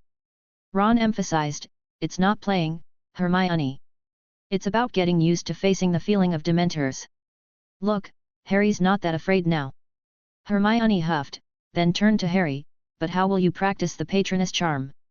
Professor Lupin managed to fool the boggart temporarily, making it believe my greatest fear was still Dementors. However, he asked me to bring the Dementor toy next time to show him. Harry shrugged. He said he's never heard of anything like it. Chapter 274, Absolutely No Thorns. Perhaps Professor Lupin, hiss. A sudden gust of cold wind swept into Ron's collar, causing him to swallow the remaining half of his sentence. He examined the window of the common room and cautiously picked up a piece of broken glass. There's actually a hole here, hasn't anyone fixed it? Impatiently, Hermione said, it's just a matter of casting a spell, can't you give it a try? Back in their dormitory, Ron said to Harry, maybe it was her cat, I find it a bit odd, especially the way it looked at me. Harry didn't pursue this topic, nor did he tell Ron about the fact that he had tossed Crookshanks off his bed 2 or 3 times. In his mind, the cat seemed to have a peculiar fondness for Scabbers' scent. Even after his disappearance, it often came around, perhaps regretting not getting a snack? But Harry couldn't be certain that if Scabbers were still here, he wouldn't have been driven to suddenly become a dark wizard due to the cat's pestering. Maybe he couldn't bear Crookshanks' harassment, so he left, he thought. In a way, this cat seemed to have saved both him and Ron's lives. As Harry took off his clothes and searched for a new topic, he asked, by the way, what were you about to say just now? Ron's hands, which were about to take off his shoes, paused, and he furrowed his brow, carefully recollecting, I was going to say, maybe Professor Lupin intended to use your boggart banishing spell doll instead of the boggart. After a few seconds, Harry suddenly realized, and he exclaimed excitedly, you're right, Professor Snape wrote on the card that the doll could help me. I originally thought I could use it to overcome my fear of the boggart, to prevent another mishap during the Quidditch match. But now, it seems that Professor Snape had foreseen this day long ago. Ron chuckled as he changed into his pajamas. Well, the difference isn't that big. You used it to convince Wood to let you continue in the match.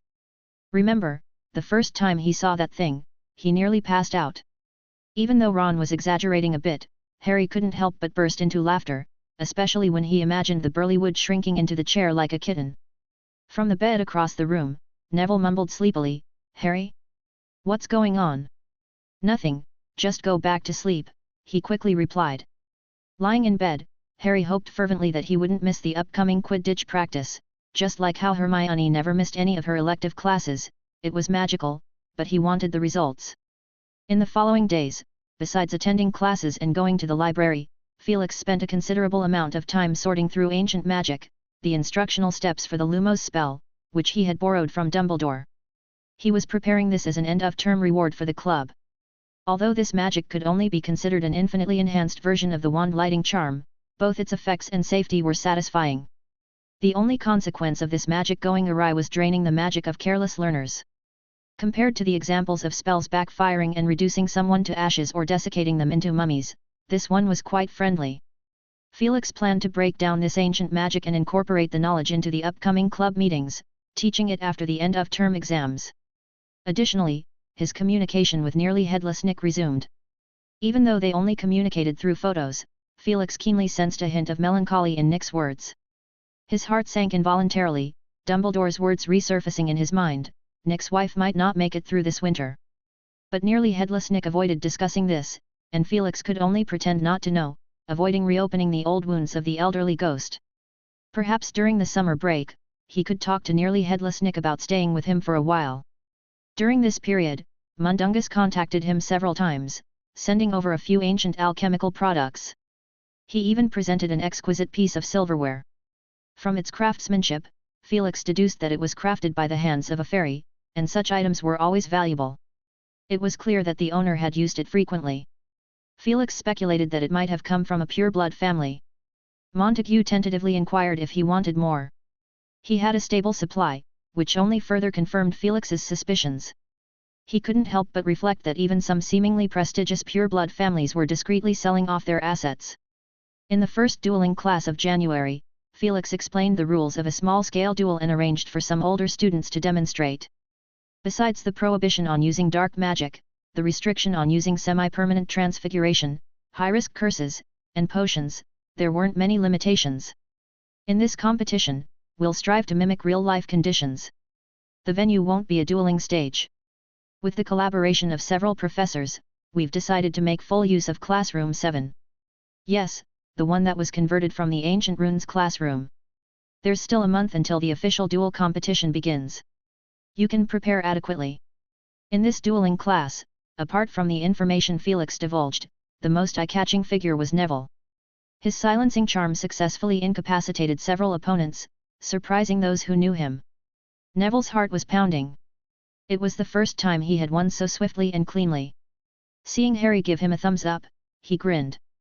After being awakened by Nearly Headless Nick, he playfully thumped Neville's chest. "Hey, mate, did you swallow some potion or what?" Although everyone was happy for Neville's progress, his transformation also triggered a sense of crisis in many. The most immediate consequence was the intense activity within the dueling practice group formed by Harry, Ron, and Hermione. In an abandoned classroom, Ron's face was determined. "Come on, Harry."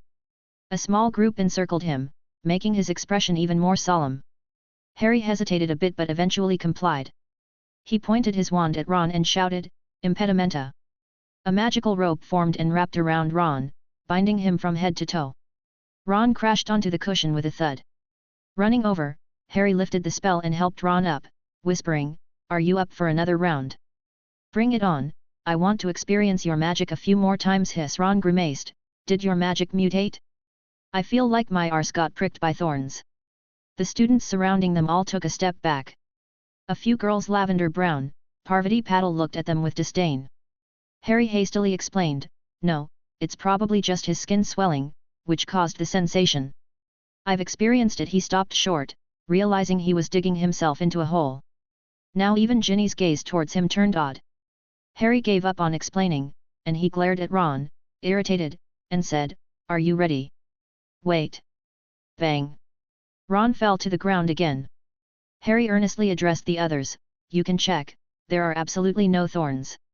Chapter 275, Confiscated Items.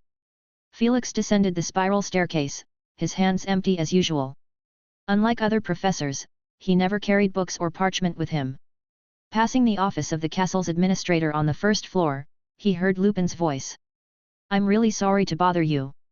If you find it, please let me know." Lupin's thin figure emerged from the office, brushing past Felix.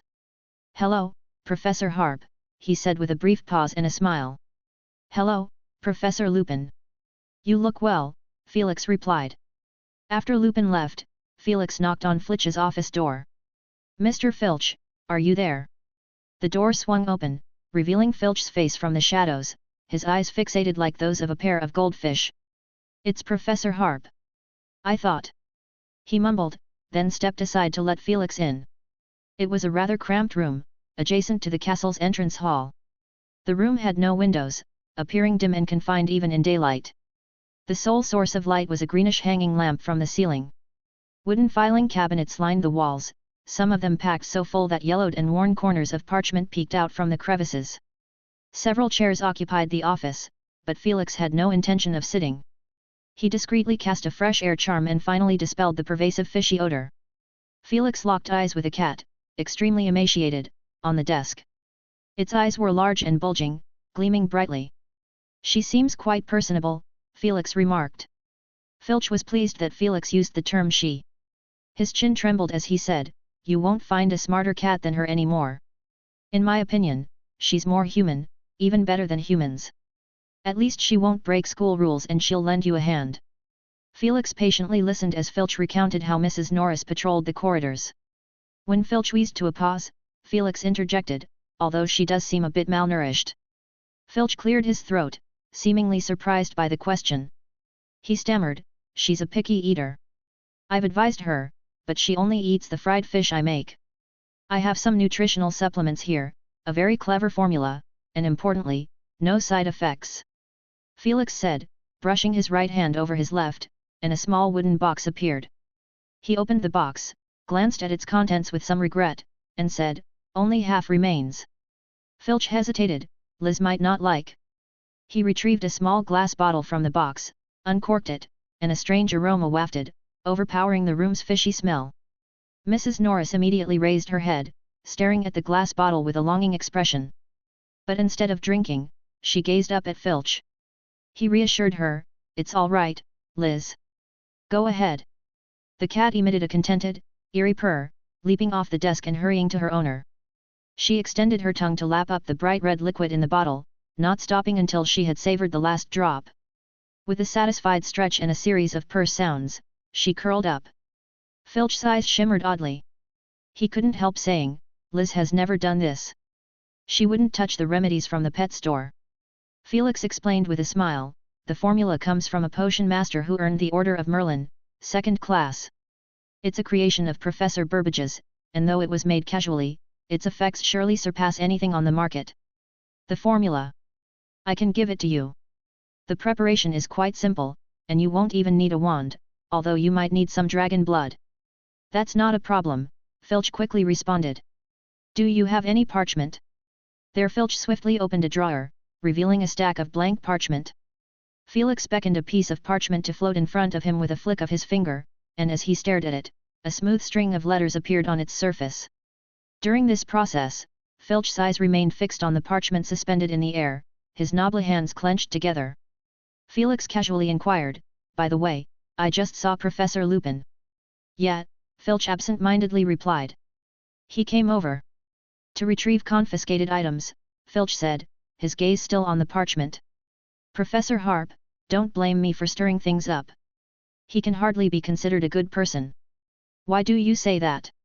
Filch realized, and he glanced cautiously towards the door before lowering his voice. He wasn't honest during his student years, always breaking school rules. Of course, he wasn't as bad as his two friends, but I recognized him well. he was the one behind all the mischief. He looked at Felix and praised, "Unlike you. You were an upstanding student." Felix chuckled slightly, "I caused my fair share of trouble during school." Filch cunningly said, "Different, sir, it's different. You never brought trouble to others unless trouble sought you out first." He pointed at the wall of cabinets. "There's a drawer for them, Lupin and his interesting friends. If it weren't for Hogwarts abolishing corporal punishment." He grumbled discontentedly, "Mr. Pringle timed his retirement well. Unlike me." "Oh," Pringle was the former caretaker. "He left behind a lot of tools, I've kept them." Felix looked at the polished iron chains hanging on the wall, shaking his head. It was understandable why young wizards disliked Filch. He had known for a long time that Filch enjoyed punishing students, and even though physical punishment had been abolished, the psychological punishment lingered. And Filch was constantly finding new ways to reinvent this craft and carry it forward. "Mr. Filch, you mentioned that Professor Lupin came to reclaim his belongings." "That's right. Over a decade ago, he and his friends were wandering around. I searched them and found a suspicious piece of parchment, layered upon layers. I suspected it concealed a secret, so I confiscated it." As Filch spoke, his facial tic twitched. "You don't know how despicable they were. After I confiscated the parchment, they acted as if it didn't matter at all," he said with a fierce tone.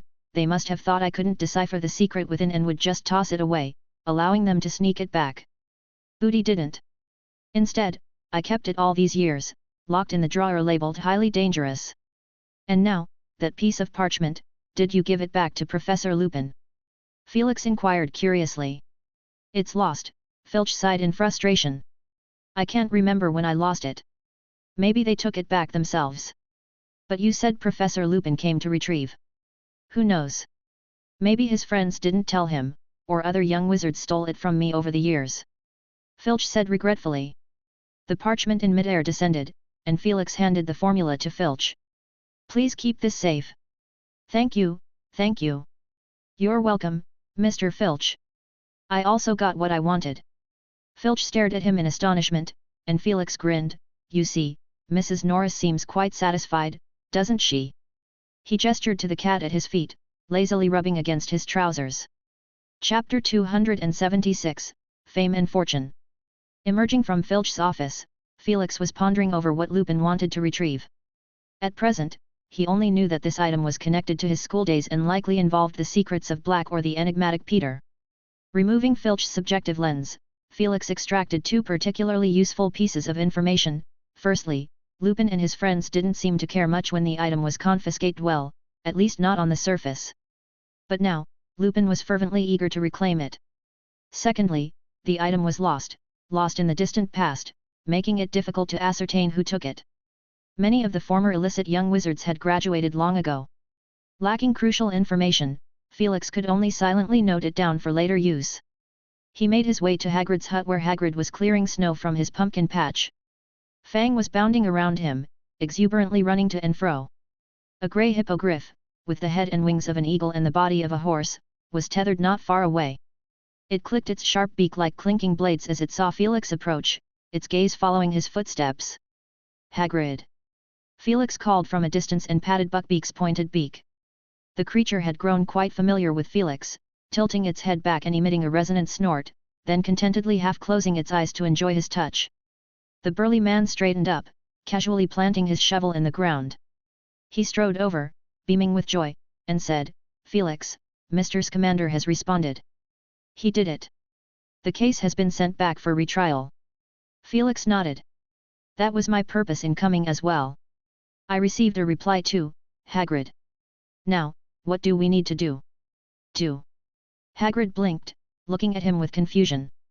"Yes," Felix affirmed, "Buckbeak's case has been sent back. With the back and forth of reassignment, it might take 10 days or half a month. We can't just sit idly during this time." Observing Hagrid's baffled expression, he sighed and continued, "No reassignment means the case isn't categorized yet, which is advantageous for us. If we can change it to a fine payment, this matter might end sooner than expected." Hagrid grasped the idea. "So you're saying, no hearing, no trial, all of that is gone?" "Provided we proactively get involved," Felix said seriously. "My suggestion is to pay a visit to the Ministry of Magic, inquire about the progress of the case, and if possible, propose the fine. Even if that's not feasible, we must advocate for the nature of the case. This wasn't a sudden aggression by a tamed magical creature, but an accident caused by improper teaching. He concluded, looking at Hagrid, we can't let the initiative slip from our hands. If the Ministry's focus isn't on whether Buckbeak is guilty but rather on the severity of the charges, we'll be in an extremely passive position. Then I'll head to the Ministry this afternoon. Hagrid said excitedly, glancing out at Buckbeak. Joyfully, he added, did you hear that, Buckbeak? We see a glimmer of light. As February arrived, Felix found his interactions with the outside world becoming increasingly frequent. Mrs. Dorothea Pomfrey, the Belbys and the Lumpattons were understandable, but steadily, he received letters from pen pals who communicated through correspondence. In these letters, they expressed their congratulations. Felix patiently waited, and not 2 days later, on the same day, 3 exquisite letters arrived at his doorstep.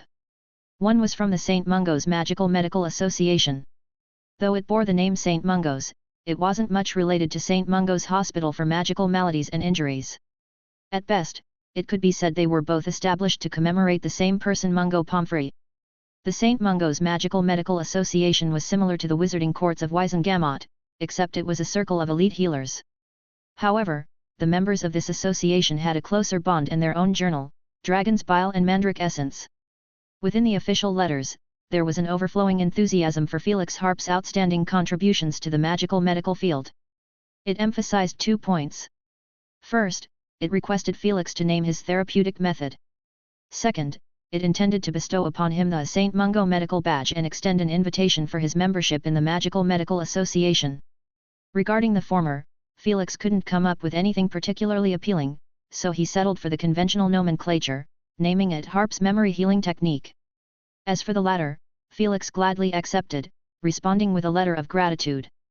The second letter arrived from St. Mungo's Hospital for Magical Maladies and Injuries.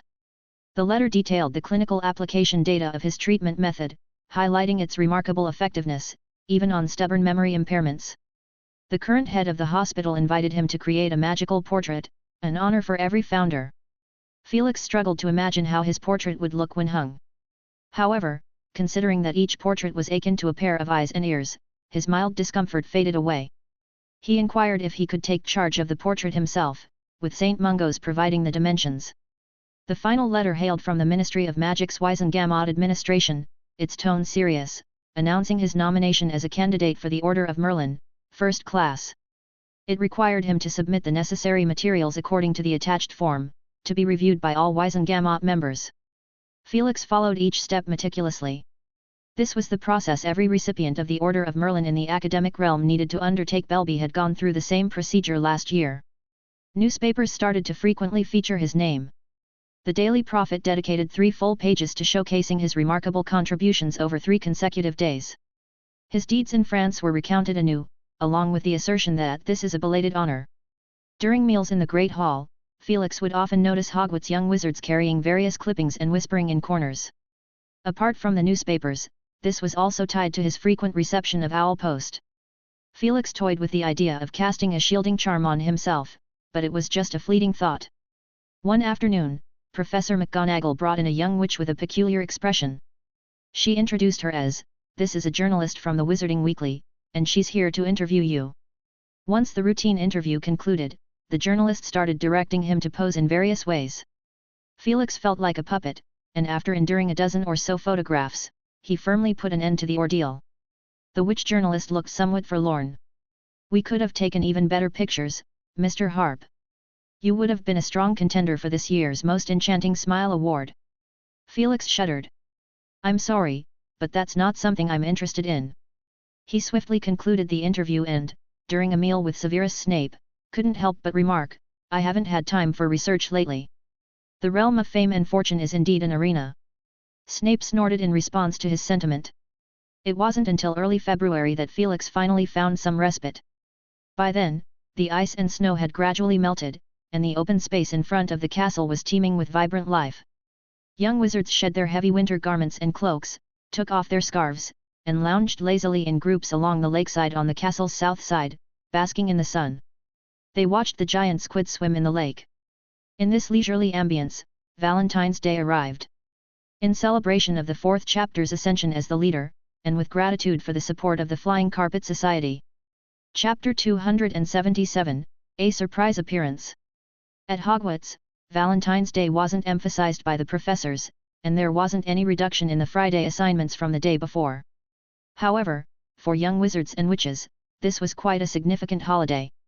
Think about it, just one day a year, girls dressing up in their finest clothes, waiting with bated breath for someone's invitation. Early in the morning, Harry sluggishly stepped out of the dormitory. He saw the Weasley twins promoting enchanted mirrors to a tall, freckled boy. We have 2 styles available now. If you feel that hearts are too passionate for you, you can try the rectangular design. We can add some little Cupid decorations. But I don't have anyone to give it to, the freckled boy hesitated. Opportunities wait for no one.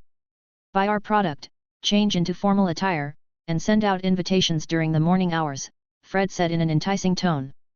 George chimed in, placing his right hand over his heart and bowing deeply. Madam, would you accompany me for a stroll? The boy happily purchased their product. Harry gave the twins a thumbs up, and they responded with radiant smiles. Will more people buy them? Valentine's Day symbolizes sweet love, like mushrooms sprouting after the rain. Even those who didn't plan on buying will find themselves tempted. Fred explained. Harry walked over to Hermione's side, pleased to see that she appeared just as she usually did. She was grading a stack of thick parchments. He glanced at them and noticed they were ancient runes papers from the 3rd year. The graded papers held a peculiar allure. The first paper belonged to Dean, with 6 errors circled. Harry secretly wondered how many red circles his own paper would have. He reached out to flip through the papers, but Hermione slapped his hand away, saying, "Don't mess it up. This is the result of my whole morning's work." Before long, Ron emerged. One of his pant legs was trapped in his sock, and when Harry pointed it out, Ron yawned and adjusted his pants. "Any plans for today?" he asked. "We're meeting Neville by the Black Lake to read. Remember, it's one of the few things we can do," Harry said. Initially, Professor McGonagall seemed intent on keeping him confined to the castle, but after his persistent arguments, some areas outside the castle were begrudgingly allowed. For instance, the Black Lake was a nice spot. It was adjacent to the castle and offered a clear view of the surroundings. Black couldn't imagine why anyone would want to be seen in this place. "Perfect," Ron brightened up. "I can practice the new impediment jinx I've learned. The dueling competition is about to start, and I don't want to get knocked out in the first round." Due to the high number of participants, the dueling competition had been moved to the following day, Saturday, starting at 10 in the morning and lasting the whole day. Harry stated matter-of-factly, "You're pretty good in the dueling group." At least Ron was the 3rd person, after Harry and Hermione, to master the spell. Though it came at a significant cost. The small jar of bruise-healing ointment he had gotten from Madame Pomfrey had run out. Ron's enthusiasm visibly picked up. For the next while, he shared his insights into mastering the spell. As Professor Harp says, you must truly understand the spell. How do you understand it? I personally think you need to experience the feeling that magic brings you. Ginny and Neville emerged shortly after. Hermione had quickly finished grading the last paper by this point. She checked the time and said, "Let's go." As they left the common room, they were surprised to find that the corridor was already bustling with people. Couples strolled hand in hand. And around every boy or girl who seemed lost in thought, there was someone they were yearning for in their line of sight. They walked past a group of second-year girls, and the wind carried snippets of their conversation. "Professor, my card. What are they all thinking?" Ron said incredulously. Hermione understood, perhaps they just want to offer a festive greeting. They waited outside the castle gates for a few minutes, and then Luna came bouncing along, holding Ginny's hand. "Leaving the castle is a good idea. That way we can avoid the Nargles in the mistletoe." "Nargles, what?" Ron asked. "Nargles. They make people dizzy and their minds go all fuzzy. That explains why witches like kissing under the mistletoe," Ron teased. Harry wanted to laugh, but both Ginny and Hermione were glaring at him. On the grass by the edge of the Black Lake, young wizards and witches sat in groups of 2 or 3, enjoying a leisurely time. It wasn't until the 3rd girl, encouraged by her friends, handed Harry a card that Ron sourly commented, "Why aren't you accepting their invitations?" Harry's face reddened, and he stammered, It's just that. Luna chimed in cheerfully, "Do you have someone you like?" The words had barely left her lips when Ron and Ginny fixed their gaze on Harry's face, as if trying to find a flower in bloom. Harry blurted out in exasperation, "No." Luna stared at him, surprise evident in her eyes. "You startled her," Hermione chided. Ron came to Harry's defense, "Luna's always like that, right?" Luna mused, "I don't think she meant me." She pointed towards a distant weeping willow by the lakeside, and everyone followed her gaze. Ron squinted, "Looks like a bloke." He shot a meaningful look at Harry. Harry, feeling awkward, mumbled, "It might be because of my shouting just now, that's all." However, after about 10 minutes, the boy was still staring in their direction, and even Harry felt it, a growing unease. Hermione stood up, "Why don't we go and ask him? Perhaps he has something important to tell us." She walked over to the willow tree and engaged in a silent conversation, gesturing towards Harry. After a while, Hermione returned, looking puzzled. "He wouldn't say a word." Ron chuckled, "Looks like it's up to Harry." Getting up from the grass, Harry shrugged, "It's definitely not what you're thinking. Just wait, I guess he might be asking about the dueling club." He approached, almost seeing the boy's face, likely a first-year student, in a loose, old robe, frayed at the edges. It reminded him of Ron. Harry forced a smile, pondering how he'd make his tone both tactful and firm if this boy really was an admirer. He'd had enough trouble with Colin Creevey already. 60 feet, 50 feet the boy across from him also seemed delighted to see Harry, opening his mouth as if to say something. Buzz buzz. Harry's pocket began to vibrate. Abruptly, an ear-piercing buzzing erupted, loud enough to be heard half across the black lake. Harry's smile froze, time seemed to slow down, and he could see every fleeting expression on the boy's face, even guessing what he himself must look like. But the next second, a realization hit him: the sniakoscope. The sniakoscope had gone off. "It's Sirius Black, run!" Harry shouted loudly, agilely leaning to the side while drawing his wand and sending a red jet of light flying. Yet the spell went awry, hitting the willow tree. The boy no, Sirius Black also pulled out a wand and deflected the spell with a rope, turning to flee.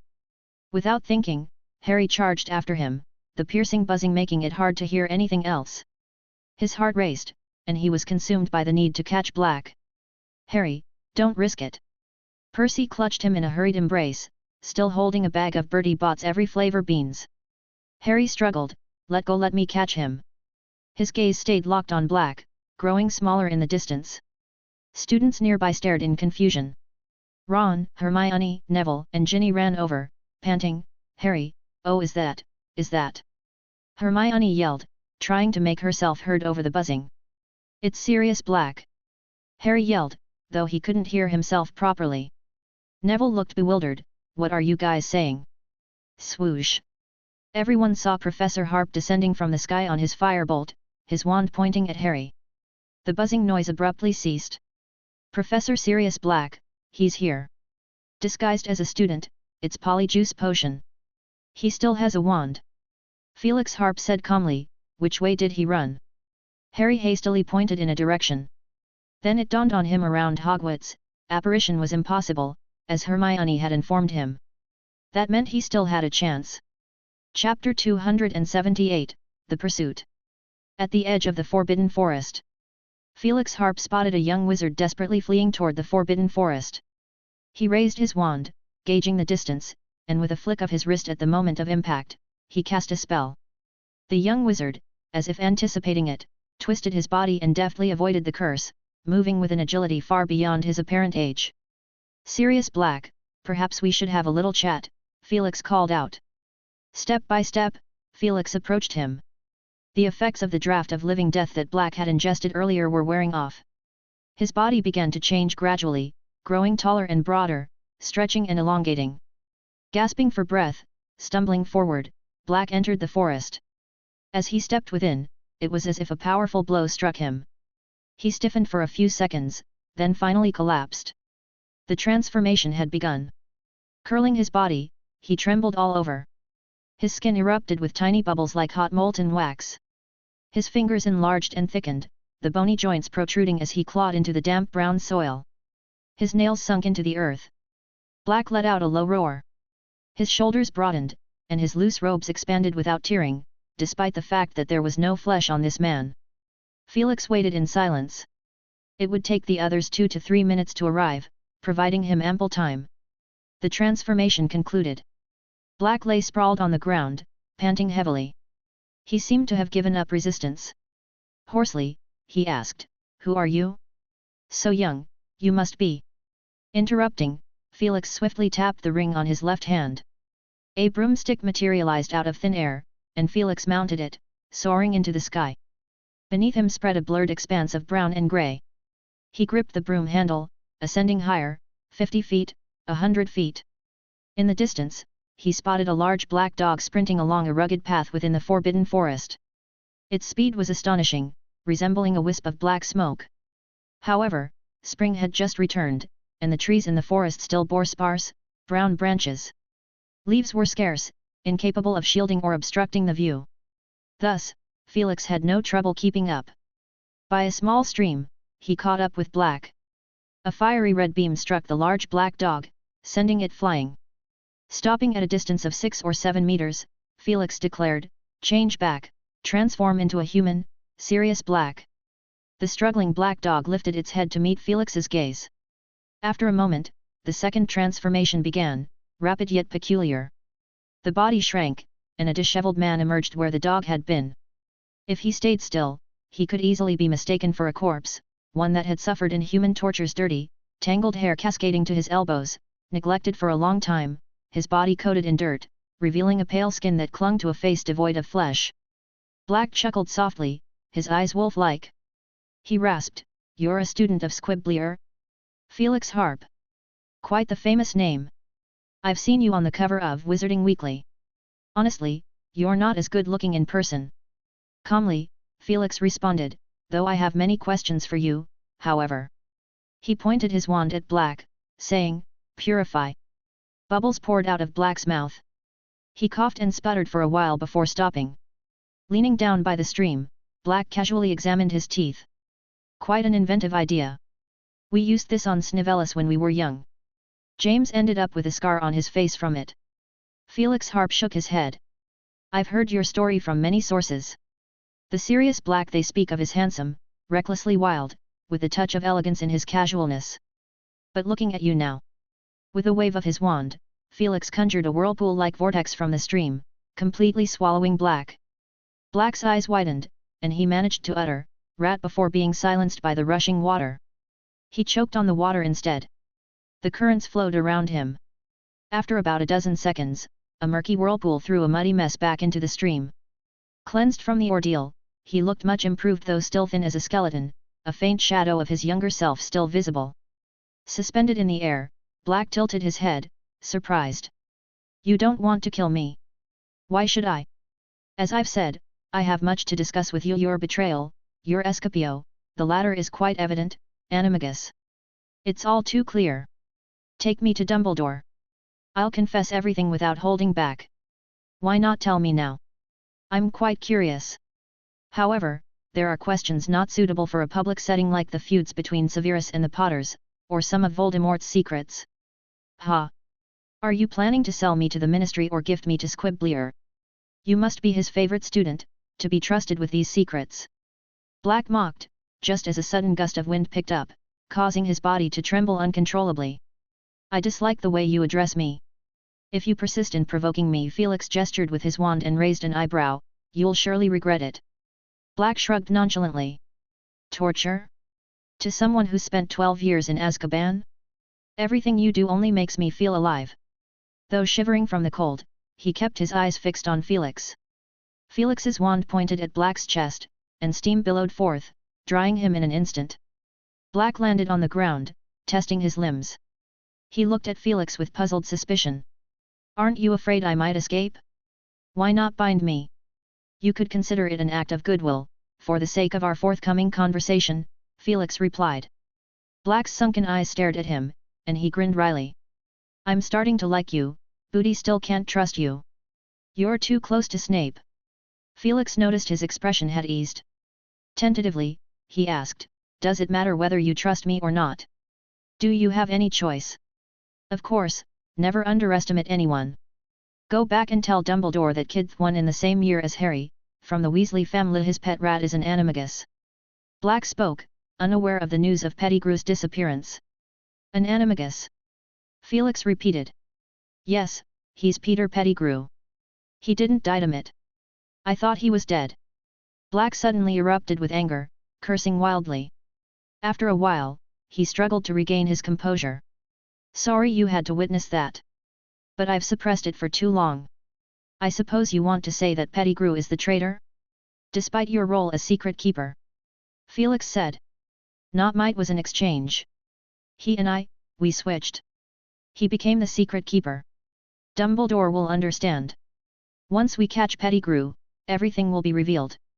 I believe it's best for you to tell Dumbledore these things in person, Felix said. Chapter 279, Grimmauld Square. I will appear before him, I will go myself, but not today, and still the same words. I don't believe you. Black spread his hands. I don't know if you might hand me over to the Ministry through Snape's connections. I dare not gamble. Your meaning is, if I haven't misunderstood, you don't believe me, yet you want me to tell Dumbledore about the news regarding Pettigrew, to clear your name? Don't you find your logic quite peculiar? Felix asked with a hint of amusement. Clear my name? That topic is far from my concern. I have my methods, a second plan, you understand?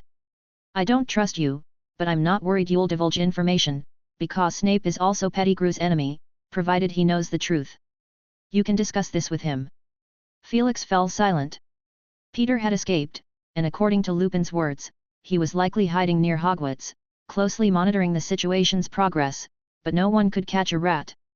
Moreover, the secret keeper, the Potters had unexpectedly changed the secret keeper for their safe house, even Dumbledore wasn't aware of it.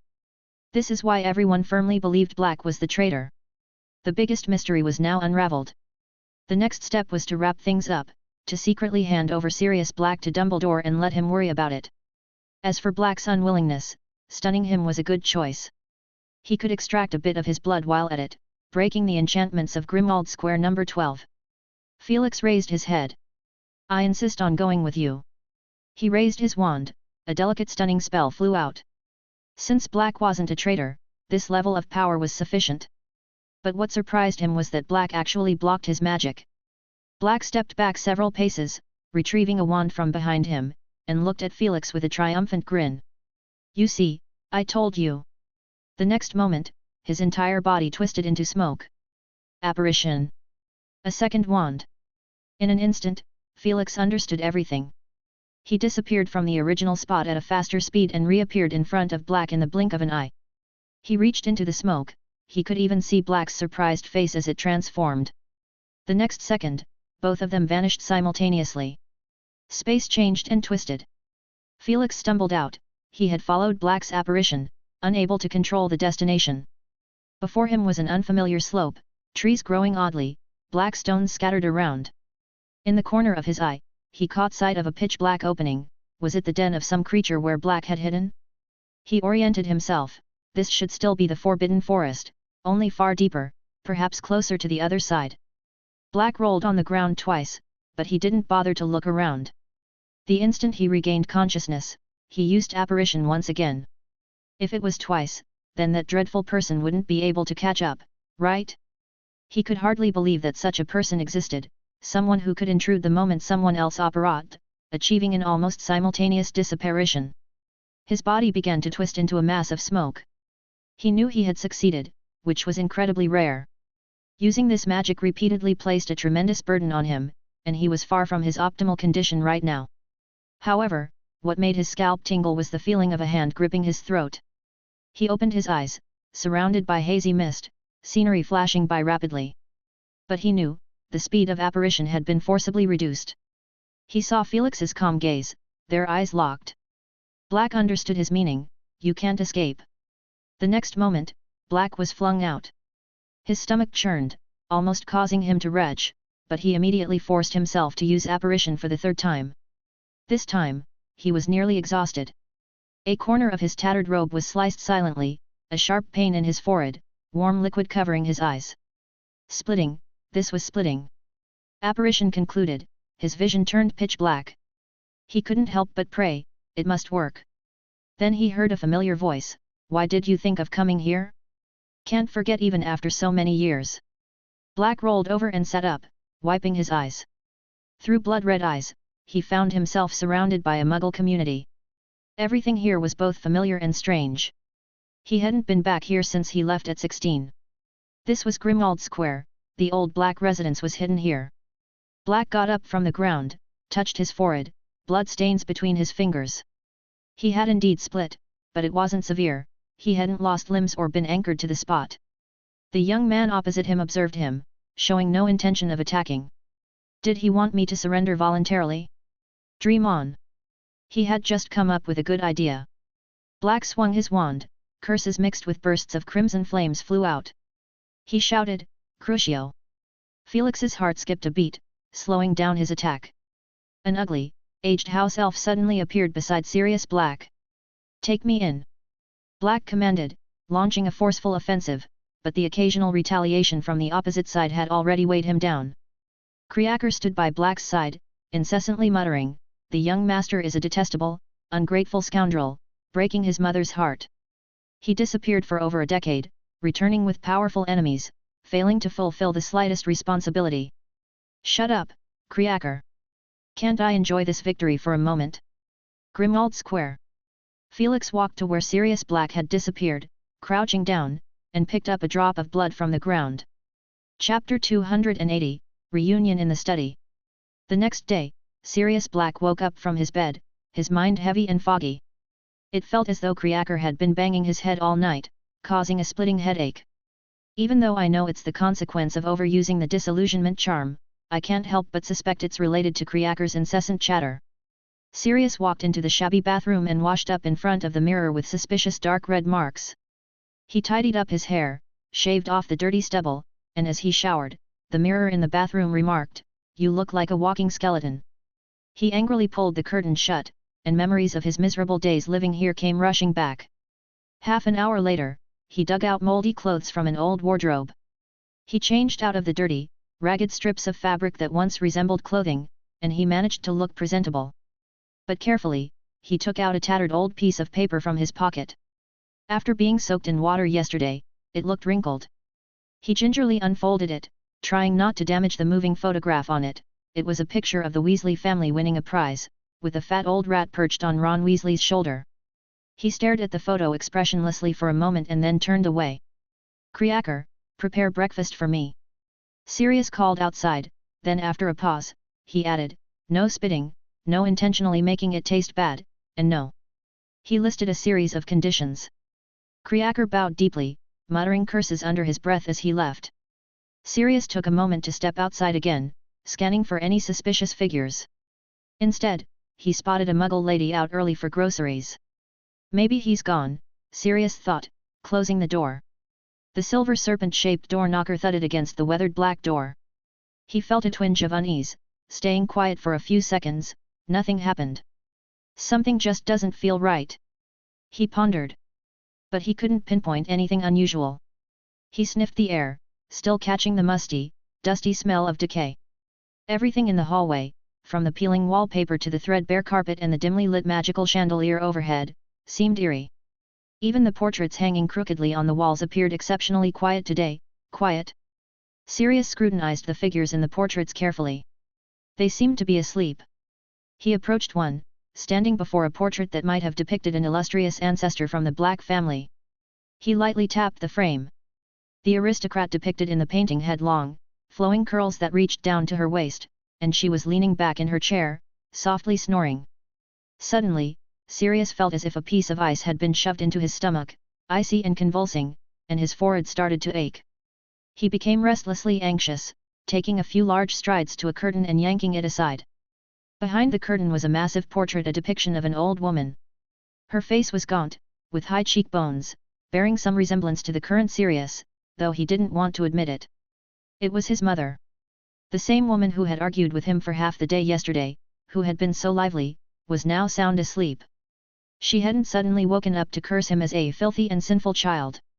Her drool hadn't even soaked half of her clothes. Sirius retraced his steps to his room, wand in hand. He felt a bit more at ease. Maybe I just scared myself, he thought. He began searching room by room, starting from the ground floor, and to prevent any surprises, he called Kriaker back.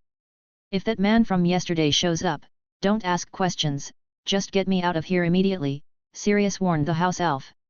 Kriaker looked thoroughly displeased, muttering in a voice Sirius could definitely hear, "Running away from home for over a decade, and now the spoiled young master is ordering old Kriaker around, heard he even killed someone." "Shut up!" Sirius roared. Creak.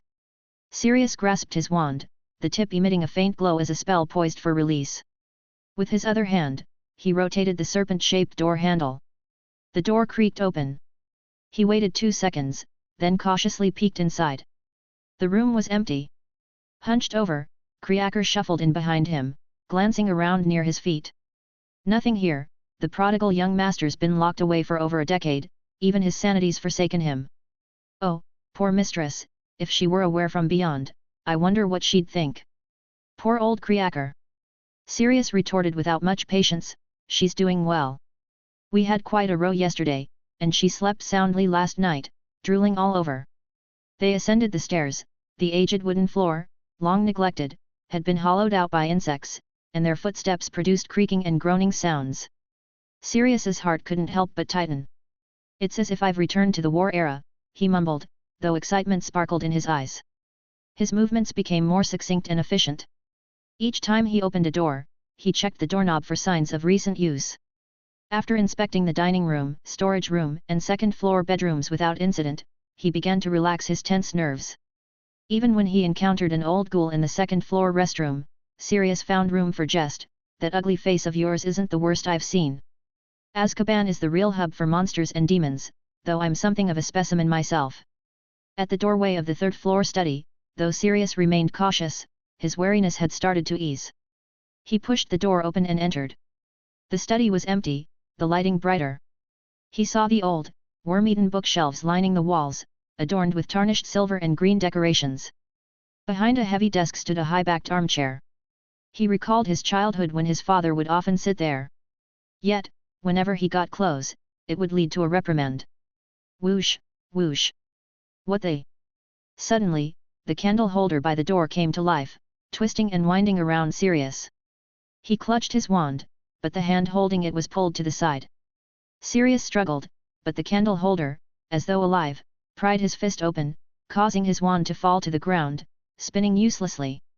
Sirius's chest heaved violently, gasping for breath, and in his peripheral vision, he saw Kriaker similarly bound. From behind the desk chair came the sound of pages being turned. Consumed by fury, Sirius roared out a name, Felix Harp. The high-backed chair swiveled around, revealing Felix's figure. He held a hefty book bound in black leather, carefully flipping through its brittle, cracker-like pages, not bothering to look up as he said, "Wait a moment, I am at a crucial point." "Kriaker," Sirius muttered almost inaudibly. Kriaker seemed to have just figured out the situation. His form blurred for an instant as if he wanted to use apparition, but in the next second, he was imprisoned. Sirius wanted to continue speaking, but the pointed tip of the silver candle holder inched closer to his mouth, silently issuing a threat. He could only stare helplessly, as if trying to kill Felix with his gaze. For 10 minutes, the study remained silent, the only sound being Sirius's labored breathing. Just as he began to feel his wrist numb from constriction, Felix closed the book Secrets of Dark Magic Revealed. He sighed and said, "Utterly wicked. I've lost my appetite for breakfast." Unable to resist a hint of sarcasm, Sirius remarked, "Not very much like your mentor, are you? Snape used to adore these things when he was young.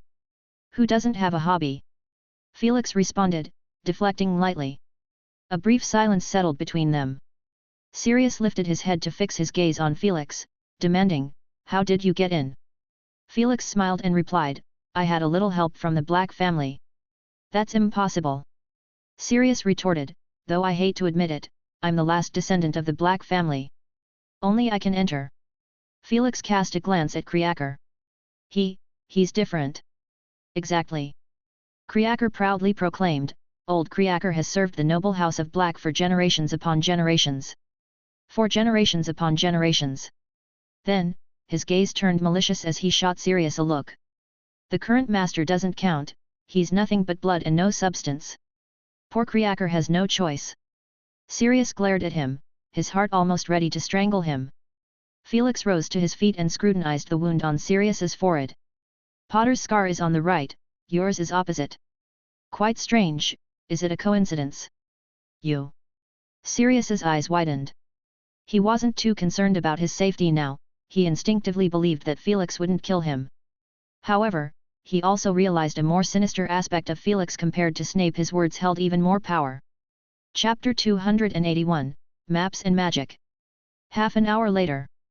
Sirius Black sat on the sofa with a grim expression. He had just received some terrible news.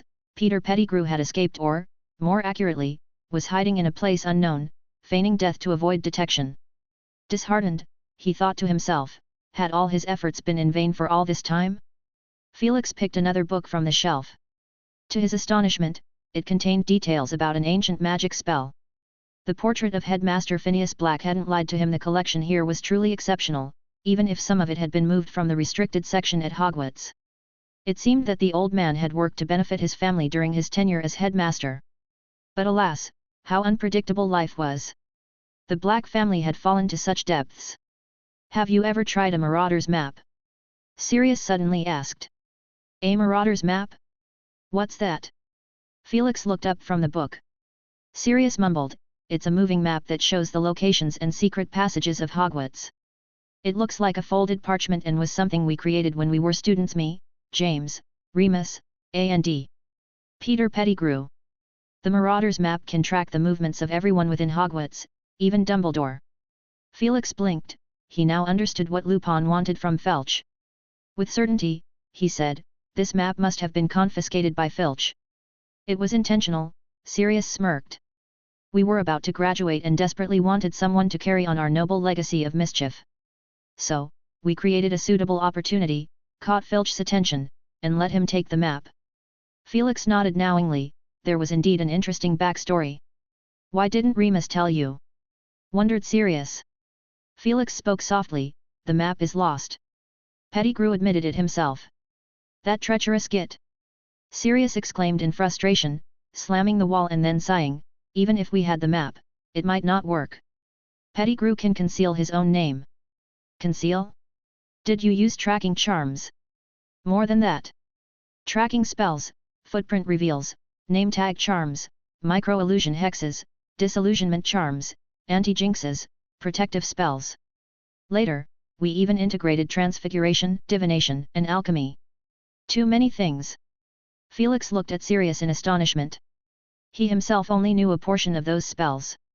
Sirius explained, initially, James brought a magic map-making book from home. With its help, we created the basic Marauder's map, though, back then, the names weren't animated. Later, we scoured the library, finding spells to lock onto tracks, continually adding them. In the end, even we lost track of how many spells were on the map. He opened his palms. You know, when we saw Dumbledore's name appear on the map, we felt invincible. No one could escape the Marauder's map, because you could evade one spell's detection, but not the second, third, fourth. Felix couldn't help but applaud silently. Without Sirius revealing this, who would know? Through Sirius, he saw the shadows of the other three creators. This remarkable magical creation emerged in the hands of 4 students who hadn't even graduated. Their subsequent fates were equally poignant. War disrupted their normal lives, and if not for Sirius mentioning it, the existence of the Marauder's map might have quietly faded into history. How did you 4 divide the work? Felix couldn't resist seeking more information. If he could replicate it, it would rival any known magical item. Sirius gave him a peculiar look. James was skilled in transfiguration, I excelled in curses, especially nonverbal casting. Many spells were added by me. Remus knew everything, he brought together the scattered elements. As for Peter Pettigrew, he frowned, fighting disgust. He was more meticulous, finding flaws and fixing them. Sirius finished, then thoughtfully paused, staring at Felix. Slowly, he said, perhaps he might not be able to shield himself from the Marauder's map. Why? I remember there is a spell, known only to James and me. During our 7th year Halloween break, while we were both at home, James found an intriguing magic from the old manor. He looked at Felix, a glint in his eyes. It's a curse, or rather a binding magic. No, that's not accurate, he furrowed his brow, it's more like a contract. A magical contract. Exactly, Sirius affirmed, glancing at the study door. He spoke in a hushed tone, it's from an ancient book, authored by someone who was involved in the House Elf Wars. Back then, wizards invented a spell specifically designed to bind house elves. Felix raised an eyebrow, speaking in a manner of exploring magic. How does that relate to the Marauder's map? Wait. I think I get it. Is it about the connection between masters and servants? Sirius was impressed by his insight. You're right. House elves and their masters share a close bond, a bond that runs deep in their bloodline, passed down through generations. Very few people know about this now. That's why house elves never betray their masters. Not necessarily. Felix thought, magically enslaving beings was always beneath true magic. There's no eternal, unbreakable magic. The Imperious Curse was an example. Even one of the unforgivable curses, the Cruciatus Curse, had its side effects cracked. In his mind, the Cruciatus Curse was no longer effective. Pain? He had countless ways to shield himself from it. What made the Cruciatus Curse truly terrifying was that it transcended the physical and delved into the deepest recesses of one's mind. When he safeguarded his memories layer by layer, the effect of the Cruciatus Curse on him became severely limited. It could even serve as a disguise. Sirius continued, think about it, wherever you are, your house elf can be summoned by you. Well, except for Azkaban, I tried that once, probably too far away. Maybe the Ministry has documented this and taken precautions, Felix speculated. Anyway, James and I attempted to incorporate a part of this magic. House elf senses the master's location when summoned due to the contract into the map. We devised a clever trick, Sirius grinned, when you enter Hogwarts, you essentially enter into a temporary, blank contract. It's not binding, and you can even refuse. Felix smiled, provided the person discovers this contract. But I assume you never intended to make it effective, it's more like a waiting game. That's right. Sirius exclaimed excitedly, emitting an odd cry, completely harmless, but your location is unmistakably exposed. The most ingenious part is that Peter Pettigrew doesn't know this. Just a few days after returning from the Halloween break, we decided to leave the map at Hogwarts using Filch's involvement to find the next owner. His office would only attract the most adventurous students. We even set some restrictions for that.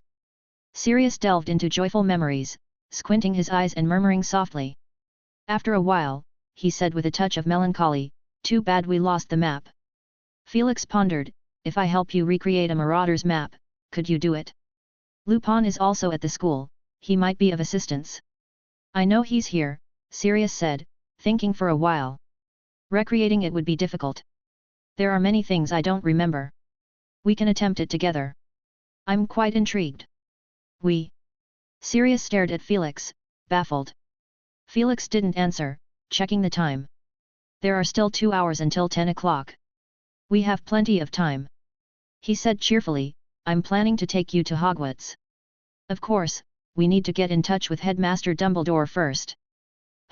We might also face questions from the Ministry. I'll claim I didn't capture you and that you escaped. I wonder if anyone will believe that. Sirius stared at Felix in disbelief, feeling thoroughly mocked. Excuse me, where is the portrait of Phineas Black? I didn't see it among the portraits on the wall. Second bedroom on the right of the second floor landing. Felix walked away, and a few minutes later, he returned. It's all arranged. Dumbledore wants us to proceed discreetly. He lightly touched the ring on his left hand with his wand, taking out a candy box imprinted with the words Honeydukes. What's this? A Christmas present from a little wizard. I haven't finished eating it, it's a bit overwhelming, but I think it could be used to conceal someone. Did you apply the disillusionment charm? Oh, no, Felix questioned, who would apply a disillusionment charm inside a candy box? He looked at the bewildered Sirius and continued, I just happened to think of an appropriate spell. He pointed his wand at Sirius. The tip of the wand burst into intense blue light. Chapter 282, The Miniaturized Sirius. Hogwarts, Office of the Ancient Runes Professor. A fireplace. A burst of bright green flames leapt up, and Felix Harp emerged, carrying a box of candies. With a single-handed clap to dust off his robes, he pushed open the office door. Today marked the final day of the weekend, and the corridors were bustling with young wizards, chattering and lively. Felix rapped on the candy box's packaging and whispered, You're inside the castle now. What are your impressions? I'm going to be overwhelmed by the fragrance in here. A complaining voice emanated from the box. I had intended to indulge in a feast of sweets. Felix entered the headmaster's office, where Dumbledore had been waiting for some time. With a thud, the candy box landed on the tall desk, accompanied by a scattered clatter and a yelp of pain. Ouch! Dumbledore looked at Felix in surprise, and Felix responded with an affirmative look. Just as you thought, our guest is a young child. With that, Dumbledore tapped the candy box, and its lid immediately popped open. The box contained an array of overly sweet candies, exploding bonbons, Bertie Bott's every flavor beans, ice mice, candied pineapple, chocolate frogs, most of Honeyduck's products were there. A hand emerged from the pile of candies, and the palm-sized Sirius Black grimaced as he pushed aside the chocolate ball that had been sitting atop his head. He awkwardly pulled himself out of the candies, inch by inch, until he stood atop the candy mound. He looked up, and Dumbledore's magnified face smiled down at him. A phoenix with golden and red feathers emitted a soft coo, and Fawkes circled the circular office before landing on the desk, tilting its head to scrutinize the little Sirius within the box. Sirius eyed it warily. Don't come any closer, Fawkes. I've fed you, remember? Fawkes let out 2 short calls, then turned its head away, refusing to look at him. Dumbledore's deep blue eyes curved slightly behind his half-moon glasses. He said gently, How extraordinary, I didn't expect to meet under these circumstances. Neither did I, Sirius muttered. He propped himself against the edge of the candy box, pushed with his arms, and somersaulted onto the desk. He surveyed his surroundings. The peculiarly shaped silverware on the table emitted a faint wisp of smoke, resembling a fearsome creature. Turn me back quickly, he demanded in annoyance. In contrast to Dumbledore's subtlety, Felix was visibly delighted. He pointed his wand at Sirius's head, causing his body to involuntarily swell and enlarge. Sirius hurriedly leapt off the table as he regained his original size upon hitting the ground. Sirius stood erect, his back straight, as he looked at Dumbledore. With a complex expression, he said, I'm back. Dumbledore nodded slightly. Sirius, despite receiving some information from Phineas, I still wish to hear your story from your own lips. Sirius didn't refuse. After a moment of silence, he took a seat and began his tale. He didn't look at anyone, but both individuals in the office, including the portraits on the walls, stared at him without blinking. And so, I escaped from prison, swam back to England, and made my way north, like a vengeful ghost travelling thousands of miles. Dumbledore summarized, So, you came for Peter Pettigrew. What about Harry? I haven't had the chance to figure that out yet, Sirius candidly admitted. When I found out that Peter Pettigrew was alive, all I could think about was revenge. But I've actually seen Harry several times. Before the start of term, the day he left his aunt's house, on a Muggle street I wanted to catch a glimpse of him before heading north, but my transformed appearance might have frightened him. The second time was at the Quidditch pitch. He's a good flyer, just like James, but I didn't dare stay long, I left midway. And then during the Christmas holidays, I ambushed the Weasley boy near the Shrieking Shack, hoping to catch Peter Pettigrew. Truth be told, I was quite startled at the time. Harry's reflexes are lightning fast. The last meeting was just yesterday. I disguised myself as a Muggle child using a polyjuice potion. He glanced at Felix Harp. This little gadget of Professor Harp's foiled me twice. Felix inclined his head slightly. How did you know where Harry lived? The place was cursed. Ah, yes, Dumbledore smiled. James must have mentioned it to you. I should have realized. Sirius shrugged. James paid a visit in 7th year. But that family hardly qualifies as friendly. When he mentioned his favorite broom and Quidditch, they treated him like a vagabond. His words dripped with sarcasm. Mr. Dursley might not have been open to magic, Dumbledore said regretfully. I've had a brief encounter with him. If I may say, he's quite a conventional man. Next, Felix mentioned the Marauder's map, emphasizing its remarkable abilities in locating individuals.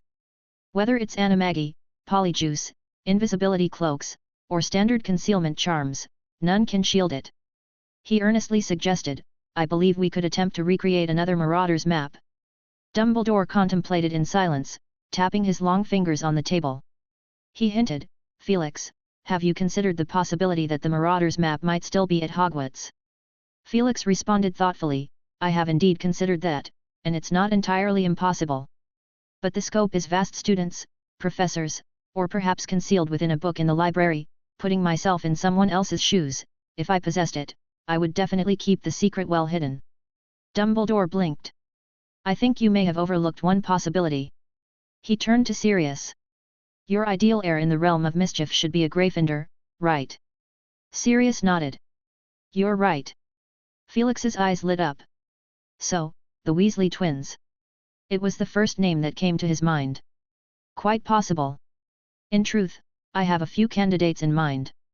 I plan to write a few letters to confirm, won't take much time. Dumbledore said. Felix felt a touch of regret but quickly rallied. Whether the map was found or not, he was optimistic. If found, he could borrow it for study, increasing efficiency.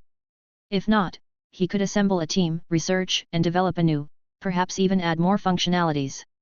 Then there's the worst possibility: Peter Pettigrew might have stolen the map. He reminded them. That's also a concern of mine.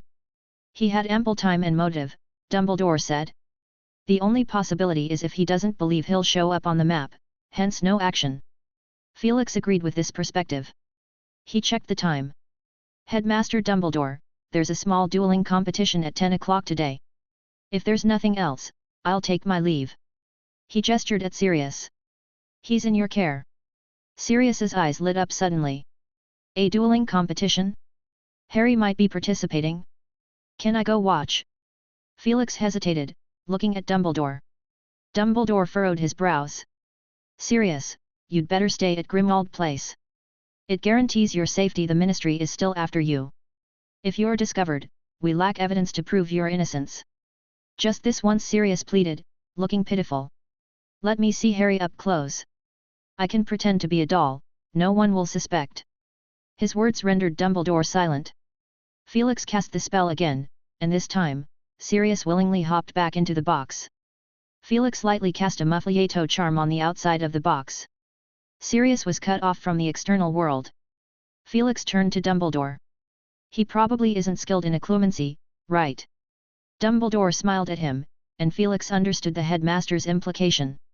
Lifting the candy box, he walked briskly out of the office. Chapter 283, The Dueling Competition. Felix carried a box of sweets as he walked toward classroom 7, still reflecting on his recent conversation with Dumbledore. Both he and Dumbledore were not easily persuaded individuals. Hoping to make them believe Sirius was innocent with just a story was not an easy task. Both of them were masters of legilimency, though they rarely used it in everyday life. In crucial moments, however, there was no hesitation. The difference was that he wasn't very familiar with Sirius, and much of what he knew came from hearsay. That's why he needed to confirm with Dumbledore about the concept of occlumency. Since Sirius was not skilled in occlumency, his words were highly credible. Felix reached a quiet corridor, opened the candy box, and the shrunken Sirius was sitting on the pile of sweets, holding a piece of treacle tart and asking in confusion, "Have we arrived?" "Not yet, we need to make some preparations. You probably don't want to encounter Severus, and Harry is carrying his sneakoscope with him, so we need to address these issues. How should we do that?" Felix didn't answer but touched a few sweets in the box with his wand, and they transformed into a set of full-body armor under the influence of magic. The armor resembled the suits of armor in Hogwarts Castle, complete with a closed helmet. "Put this on," he told Sirius. "I like your idea," Sirius said eagerly, as he changed into his new outfit. He tested his movements. "I feel like a real knight, although I'm missing a knight's sword." Felix fulfilled his request, and his licorice wand transformed into a long sword. Sirius, wearing the well-protected armor, deftly waved the sword. If you ignored the fact that he was only the size of a palm, he indeed looked like a medieval classical knight. "This way, you look like a knightly magical puppet, and I can introduce you to the other professors. Now, I need to think about how to block the sneakoscope." A magical glow began to appear on the armor covering Sirius. Finally, at the location of his helmet's visor, Felix allowed Sirius to choose between black and red, and he chose red. Thus, the knight's eyes were covered with a layer of crimson smoke, giving him an extra touch of fierceness and majesty. At 9:40 a.m., Felix entered classroom 7, where people were bustling, with hundreds gathered around a large open space, passionately discussing. The open space was divided into 7 sections, each with different terrain: flat ground, forest, hill, rocky beach, swamp, winding maze, and a small ice surface. To the east, with the best view, stood a high platform with seats. Flitwick and Snape had already arrived, and apart from the two regular dueling professors, some other professors had come voluntarily. They conjured their own chairs and looked excited and expectant. Felix went up to the platform and casually placed the palm-sized knight on the table. He greeted them warmly, "Filius, Severus. Professor Lupin, you're here too." "I came to join in the fun," Lupin said. "We didn't have these novelties when I was in school." Snape said leisurely, "But your extracurricular activities were quite rich, traveling here and there, getting into mischief." Lupin tactfully added, "Looking back at our young selves, weren't we all ignorant fools?" Sirius, in his enclosed armor on the table, moved awkwardly as if protesting against Lupin's statement. Flitwick was about to change the subject, and his eyes kept scanning the surroundings. When he saw the knight, his eyes lit up. "Felix, can this magical puppet move on its own?" Felix smiled and said, "This is an old experiment.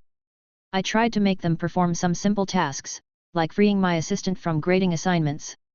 She no longer needs to review these basic knowledge." "Miss Granger, right?" Lupin asked. "She's a very clever witch, excelling in class." Flitwick examined the knight on the table, and Sirius, in his nervousness, even distorted the armor. However, it made him look more like a rusty metal puppet. "Am I mistaken, or did I sense embarrassment in its movements?" Felix took out some magical puppets from his ring and distributed them to the professors. "I tried to make them understand simple commands, similar to the principles of magical portraits, but the results are not satisfactory. I need your opinions." He casually picked up the knight, and with a casual shake, he explained to Flitwick's puzzled expression, "This guy isn't very clever." Time quickly reached 10 o'clock, and Percy and Penelope stood in the center of the open space. Percy seemed very excited, losing his tone twice. "Ladies and gentlemen, the dueling contest is hosted by the Student Union.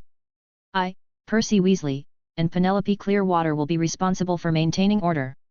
First, a bit of basic information: there are a total of 218 participants, and they will compete on 7 different terrains randomly. 7 matches will take place simultaneously, starting from the first-year students." Penelope Clearwater said, "You are all familiar with the rules. What I want to emphasize is that the professors will comment on some exciting duels or speak out against rule violations.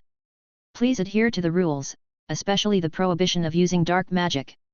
She looked stern as she surveyed the surroundings, while Percy cleared his throat and said, "That's right, that's how it is. When your name is called, come to me to draw lots for the terrain. Once the terrain is determined, your opponent will also be confirmed." The crowd erupted in a tsunami of cheers. Harry nervously gripped his wand, feeling like his heart might leap out of his chest, and his blood surged wildly. But the people around him seemed even more nervous. Ron's lips were trembling, and Hermione kept muttering to herself. He took a step closer to hear her quickly reciting her dueling systems essay, which she had just revised for the 3rd time. On the other side, Draco Malfoy appeared even paler than usual, and his 2 lackeys, Crabbe and Goyle, were constantly swallowing hard. Goyle choked on his own saliva and coughed repeatedly. Draco furrowed his brow, then moved to the other side. When Harry came into his view, Draco flashed a malicious smile. At least that's how Harry interpreted it, and his nervous emotions strangely calmed down. If given the chance, he'd be more than happy to wipe that smile off Malfoy's face. The match officially began. The first-year matches were rather dull, except for one student who successfully cast a curse, earning sparse applause. Most of the others were grimacing while repeatedly muttering ineffective spells. After only 3 rounds, it was time for the finals, and a charming little girl became the first-year champion. Next were the second-year matches. Ginny decisively knocked out her opponent with a stunning spell and then won several more times, securing her victory. "Ginny is so talented!" Ron exclaimed in amazement. "Yeah, it's not surprising, actually. She's been participating in group activities with us," Harry explained. Percy's stern voice resounded. "Third year has more participants, the first group has 14 students. Millicent Bulstrode, Hermione Granger, Daphne Greengrass, Blaise Zabinai, Justin Finch-Fletchley, will the participants please step up?" Hermione walked shakily to the front, nearly tripping over a shoelace, and made her way to the drawing area. Surprisingly, she found that the others were in a similar condition, with Zabanai looking like he was walking on a pile of cotton. Hermione drew the rocky beach terrain and couldn't help but breathe a sigh of relief. If she had drawn the ice surface, she wouldn't have been able to keep her balance. After the 14 third-year students took their positions, Percy announced in a drawn-out tone, "The duel begins." Facing Hermione was Daphne Greengrass, with whom she had some history. Their previous disputes had been limited to magical puppets, and this was their first real duel. "Disarm your opponent!" Hermione shouted loudly. She quickly recalled the contents of her dueling systems essay, thinking that her speed was faster, and she had to dodge. Next, she would have the upper hand. But things didn't go as expected. Even though Daphne was slower by more than a step, she still stubbornly chanted a spell, "Stupefy." Hermione watched in disbelief as her disarming charm hit Daphne, causing her wand to fly out of her hand. But at the same time, a red spell narrowly missed her hair and hit a nearby rock. Hermione was stunned for a few seconds, instinctively catching her wand that was flying back to her. It was only then that she realized she had won. However, Hermione didn't feel the joy of victory. She couldn't help but approach Daphne and whisper in frustration, "Why didn't you dodge? You should have dodged." Daphne gave her a sideways look. "Why should I have dodged?" But Hermione was filled with question marks. "Your casting speed was slower than mine, and according to..." "Who's according to?" "You used a disarming charm, and I used the stunning spell. As long as it hits you, I win." Hermione wanted to continue arguing that what Daphne did was too risky and had no practical value, but Percy had already reminded the students to leave the arena as soon as the match ended. She glared at Daphne, then went downstairs, fuming. Back in the Gryffindor crowd, Hermione was still grumbling, she was just gambling. "I can't believe she would do the same thing in a real duel." Harry tried to placate her, "Actually, what she said makes sense. Under normal circumstances, she wouldn't stand a chance against you. On the contrary, if her strategy had worked." He wisely closed his mouth because Hermione looked like a furious lioness. "Next, the second group, please step forward. Draco Malfoy, Simon Finnegan, Ron Weasley, Gregory Goyle." "We'll watch the matches," Harry said, "I'll be up soon." However, Harry's name was not called in the second group. He had to wait patiently, and an accident happened in this group. A young wizard mispronounced a spell, causing his opponent to sprout a pair of snail antennae on their head. The boy, with a quavering voice, said, "What spell did you want to use, anyway?" Madame Pomfrey quickly came over, observed for a moment, and said, "It will take at least 3 hours for you to recover, dear." The young wizard touched the tentacles on his head and didn't seem too upset. "Can I stay here and watch the match, Madame Pomfrey? I don't want to go to the hospital." Madame Pomfrey stared at him in bewilderment. "You can stay, but aren't you afraid of being ridiculed?" "That's fine." After drinking a potion, the boy enthusiastically returned to his house and showed off his new headgear to his peers. A chorus of astonishment and envious looks erupted around him. Ron also returned triumphant. He said, "Actually, my first spell failed, but I hid behind a rock while Goyle stood there foolishly, and I tied him up like a dumpling with my next spell." Next, the third group, Dean Thomas, Neville Longbottom, Vincent Crabbe, Ernie Macmillan, Harry Potter. The dueling competition was in full swing. Even the senior students couldn't help but watch with seriousness. "Who's that round-faced kid? He's putting up quite a fight against Potter." "I'm not sure, seems like he just appeared out of nowhere. He must be one of Potter's friends. Look how happy they are. I vaguely remember seeing him in Potter's dueling group." In the third-year finals, Harry stared at Draco Malfoy across the field in surprise. "I didn't expect to see you here, Malfoy." They had drawn the forest terrain, with several ancient trees scattered around. Draco smirked, "You should see how I've taught that Weasley a lesson with the new spell I've learned." Harry glanced back at Ron, who was sitting dazed on the ground, looking bewildered and somewhat reminiscent of Luna. "The match begins," Percy, sounding somewhat weary, announced, and Penelope's voice was chillingly clear. Harry instinctively took a step to the side, casting a silent disarming charm at the same time. The first spell was not intended to be powerful, he just needed to gain the upper hand. Draco, in response, retreated, hiding himself behind a sturdy-looking tree trunk. "Potter Impedimenta." Harry quickly jumped away as the spell went terribly off course. He estimated the distance and retaliated with a binding charm. A magical rope shot out and tightly coiled around the tree trunk. He heard Draco grunt and was about to approach when he felt a surge of danger. Quickly, he cast a shield charm on himself, shouting, "Protego!" An invisible barrier formed in front of him, blocking Draco's meticulously prepared spell. Swinging hex. Boom! A heavy ringing filled the air, and Harry felt as though he had been struck by a giant hammer. The magical barrier cracked like a spider web. Even behind the shield charm, he was affected, his ears ringing and his vision momentarily blurry. He gritted his teeth, keeping his eyes fixed on Draco, who was hiding behind a tree and occasionally shooting swinging hex spells. His frustration grew. He closed the distance between them rapidly. A red light flashed, narrowly missing him and hitting a tree instead. Harry was startled and quickly moved behind another tree. The arena fell silent. "Malfoy, weren't you going to show me your new spell? I've certainly seen it. Need a reminder? I just thought of construction workers swinging hammers everywhere." Harry crouched and waited for 2 seconds, then cast the shield charm in advance. As expected, a red light came flying at him but was intercepted. Without hesitation, he stepped out of the protection of the shield charm. Draco was leaning out half of his body, shooting the exaggerated red beam from his wand. Harry fired back with a spell of his own, and the red beam struck Draco squarely in the chest. Draco was thrown backward, crashing into a tree. He fell unconscious, his eyelids flickering, and he made no sound. "I won!" Harry shouted in excitement. This battle was much more challenging than he had anticipated, mainly due to the limitations of the terrain. His spells lacked the power to damage the 3-foot diameter trees, rendering his advantages almost useless. He remembered the advice Professor Harp had given him: mastering more spells meant being able to handle different situations. He couldn't help but think, if he were proficient in the blasting curse and the fireball charm, would he be able to deal with battles more simply? He knew what he had to do next. Spectacular! The onlookers held their breath, enjoying the high-level duel.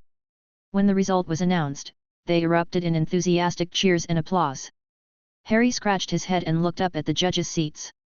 Professor Lupin smiled at him, Professor Snape stared down expressionlessly, Professor Flitwick was very excited, and Professor Harp chuckled, a steel mannequin in front of her waving at him vigorously, no, waving a sword. Was that a new magical puppet created by the professor? Harry suppressed his inner joy, trying not to let his mouth curve too much. He waved back in return. Chapter 284, Lupin and the Knight. "An astonishing match!" exclaimed the diminutive Professor Flitwick with excitement. Malfoy skillfully utilized his surroundings, constantly seeking opportunities to counterattack. Potter's quick reflexes were exceptional, and his responses were truly ingenious. Draco, just awakened by Madame Pomfrey, displayed a slight smile on his previously gloomy face. Both of them displayed remarkable skill. "This is exactly what I hoped to see. Perhaps in a few years, even a decade, a new dueling champion might emerge from among you," choked up Professor Flitwick. Felix patted his shoulder, and he sat down. Applause echoed all around as Harry and the students enthusiastically clapped together. "Well said! I look forward to that day," Harry exclaimed. Several professors also stepped forward to offer their comments. Snape, in his usual nonchalant manner, praised Malfoy's quick-wittedness and his ability to leverage the terrain while avoiding any mention of Harry. "I don't expect you to understand what I'm about to say. His knowledge will only truly be necessary after you graduate." Standing from a neutral perspective, Lupin praised both contestants. Felix then reminded the young wizards that when only a pair of wizards are dueling, they can disregard the limitations of the arena and expand the battlefield to the 7 designated terrains. Harry paused, caught off guard by this suggestion. He hadn't considered it before. Reflecting on his duel with Malfoy, he realized he could have bypassed the large tree, perhaps taking a route around the rocky shore. Of course, Malfoy could have climbed the hillside, gaining a vantage point over him. This would have made the situation far more intricate. Felix's advice was applied in the 5th-year championship duel. Cedric Diggory and Hufflepuff's prefect Mel Bradley engaged in a captivating pursuit. In the early stages, they occupied opposite corners of the rocky shore and the hillside, exchanging spells. Later, Cedric used transfiguration to turn a stone into his likeness. Stealthily, he circled around the ice, emerging suddenly from behind the hill. Had it not been for the gasps of the audience, Bradley might not have realized the attack in time, potentially ending the match prematurely. Percy had to shout loudly to maintain order among the cheering students. Such a pity, Naveed exclaimed, his eyes wide. Yes, indeed, replied Harry beside him, his gaze locked onto the ongoing match, pondering how to break the deadlock. After a long while, he realized he had unconsciously placed himself in the shoes of the Hufflepuff prefect, constantly strategizing on how to counter Cedric. Anxiously, he glanced around, relieved that no one had noticed. Chu Jong gazed worriedly at the field, fixated on that dashing figure. Suddenly, the match seemed mundane to Harry. After rounds of testing, counterattacks, changing terrains, more testing and more counterattacks, Cedric, with superior reflexes and spellcraft, triumphed over his opponent. The match lasted a full 10 minutes, and as it concluded, a wave of cheers erupted from the young wizards. Unable to suppress a sour thought, Harry mused, I could do that too, perhaps even better. From the stands, Felix spoke with an easy tone, the first-year winner is Slytherin, second and third years are Gryffindor, fourth year is Ravenclaw, fifth year is Hufflepuff. So far, their skill levels seem quite evenly matched. Bradley played too conservatively. He wanted to win too badly, too scared to take risks. Professor Flitwick objectively evaluated the just-ended match. In truth, Davy's actual skill is decent, but sadly, his mistakes were too basic. Professor Flitwick referred to Roger Davies, the fifth-year captain of Ravenclaw's Quidditch team. Though tall and sturdy, and remarkably handsome, he cared too much about his appearance. During his duel with George Weasley, he actually took the time to smooth his hair, only to be hit with a stunning spell and knocked unconscious. Victorious George unexpectedly encountered Fred afterward. The twins refused to yield to each other in the maze area, resulting in a stink pellet suddenly bursting, leading to a 5-minute interruption of the match. Percy, holding his nose, stepped forward and cast several cleaning charms. Upon emerging, he appeared particularly disheartened, leaving the task of maintaining order to Penelope. Because the twins refused to admit who had thrown the stink pellet, both were expelled from the field. Felix observed the mischievous duo. Did they have a Marauders map on them? Professor McGonagall had complained about them spending a lot of time on pranks, but she hadn't mentioned nocturnal activities. Had they not engaged in nighttime mischief, or had they not been caught? It was indeed a thought-worthy question. Felix spoke gently, Professor Lupin, my knight seems to have wandered over to your side. Could you pass it to me? Lupin paused, lowering his head to look at the palm-sized knight. It had somehow come over to his side, right beside his left hand. Its pair of crimson eyes seemed rather disconcerting. Of course. Lupin picked up the knight. The knight rapped his knuckles with its sword 3 times, and Lupin's hand halted in midair, eyes widening. Professor Lupin. Oh, here you go. Subsequently, Lupin fell silent, occasionally glancing at the knight puppet. It didn't approach again. And when it attempted to jab Snape's fingertip with its knight's sword, it was slapped over to the young Professor Harp's side. Mind your belongings, Felix. Lupin scrutinized Felix's expression closely. The young professor smiled and addressed Snape, Severus, have you felt your mood improve suddenly? Snape looked puzzledly at Felix, but couldn't discern anything. This student's thoughts were always elusive. He retorted sarcastically, you should focus on how to face Umbridge, young man. Why her? Wasn't Tonks Dumbledore's chosen contact? Snape's lips curved upwards, eyes fixed on the field, and he muttered softly, everyone saw you chasing after Black, and Potter himself admitted that he saw you using the Patroness to track Black's ghost form. She must be furious. Did you catch him in the end? Felix blinked, unaware of this development. Black employed the Patroness charm for a second time. Felix began explaining, but Snape's imagination raced ahead, and he sneered, that's his modus operandi. Flitwick interjected, so, the news from the Ministry is true? He acquired a wand at Nocturne Alley. Seems that way, and not just one wand, but 2. Flitwick understood implicitly. He exclaimed, the Ministry won't give you trouble, Felix. Just look at them, in the past 6 months, they couldn't even touch a strand of Black's hair. As the matches continued into the 7th year, Professor McGonagall appeared in haste, her demeanor slightly exasperated. Oh, Felix, something's come up. The Ministry's investigator is here, and she insists on speaking with you. I couldn't stop her, she has the Minister's warrant. Felix rose to his feet, chuckling, well then, I might as well go meet her. I was just wondering where Black obtained the polyjuice potion and his second wand. He picked up the knight from the table, getting ready to follow Professor McGonagall out. "Wait, Professor Harp," Lupin called after him. When Felix turned back, Lupin asked gently, "I happen to have some knowledge of alchemy. Can I take another look at the magical puppet in your hand?" Felix stared at him and gestured with the knight in his hand. "Do you have any suggestions?" Lupin cautiously responded, "I need time for verification." Felix gazed at the knight in his hand, and he nodded in agreement to Felix's unspoken question. "Very well, Professor Lupin. If you have any good ideas, feel free to find me. I think I'll be available this afternoon." He tossed the knight, and Lupin hurriedly caught it. Though the match carried on, Lupin's thoughts were no longer with it. He dared not look at the knight, that thing was close to poking holes in his hand. He hastily concocted an excuse to leave early. Snape watched Lupin's retreating figure, his expression thoughtfully enigmatic. Chapter 285, False Memories. In the corridor, Felix inquired, "Did that woman visit yesterday as well?" "Twice," Professor McGonagall replied with a meaningful look. "That's why she moved out the Minister of Magic this time." Outside the Deputy Headmistress's office, Tonks faced a shiny suit of armor, looking at her reflection. She held her breath, and her face swelled like a round, puffy ball. Her hair, once bubblegum pink, swiftly turned deep brown. "Tonks!" Tonks turned her head toward the source of the voice, her eyes meeting McGonagall's. "McGonagall." She jumped in surprise, hastily patting her own head to revert everything to normal. "I was a bit bored, needed some fresh air." "I can tell, Tonks. Is she still in there?" McGonagall asked. "She's still in there, which is why I felt breathless," Tonks said, spotting Felix by McGonagall's side. "Hello, Harp." "Hello, Tonks." Felix nodded at her. "Shall we go in together?" "Oh, no, you don't." Tonks declined, adding, "You might want to cast a bubblehead charm on yourself beforehand." "Just kidding." Felix pushed the door open, suddenly understanding Tonks' implication.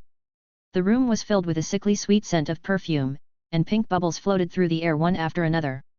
One pink bubble burst, releasing a cloud of fragrant mist, causing Felix to furrow his brow. "Oh, Merlin's beard, you've turned my office." McGonagall stared, Umbridge standing up, her wide mouth grinning. "Milverway, I've waited too long, needed something to occupy myself. I told Corey I had the latest hooch fragrantia to be released." She giggled. McGonagall wore a stern expression. "If you don't get rid of these bubbles, I'll take matters into my own hands." She briskly walked to the window, breathing in the fresh air outside. Umbridge fetched a delicate bottle from her pocket, tapping the mouth with her wand, and the bubbles in the air floated into it. "I recommend you try it. Of course, you'll have to wait for 3 months." McGonagall rolled her eyes discreetly, deciding to ignore the situation. She left with the young staff member named Corey. The sweet scent lingered in the air. Felix waved his wand, conjuring a whirlwind that swept away the pink-tinted air. "Madam Umbridge." He sat across from her. "I heard you wanted to see me." "Indeed, dear." Umbridge intertwined her hands, politely saying, "Where shall we begin?" "Minister Fudge has mentioned you several times, a young prodigy, the future of the magical world. Kindly convey my gratitude to him, madam. Unfortunately, your timing isn't great, I have hundreds of students waiting for me." Umbridge spoke gently, "You mean an intra-school little competition?" "Yes, Milverway told me, one of the excuses to evade." "Oh, Mr. Harp, allow me to finish. I bring Minister Fudge's directive, clearer than before, not mere words. Each sentence I utter represents Minister Fudge's personal intentions." Felix's lips curved upwards. "So, what is it?" "You're here on behalf of Minister Fudge to issue me a command." "It's Minister Fudge, Mr. Harp," Umbridge corrected. "I believe you lack proper reverence for authority, it's a common ailment among Hogwarts folk." "Oh, pardon my digression. I heard an interesting fact. Mr. Potter is still a children's author, one of the books."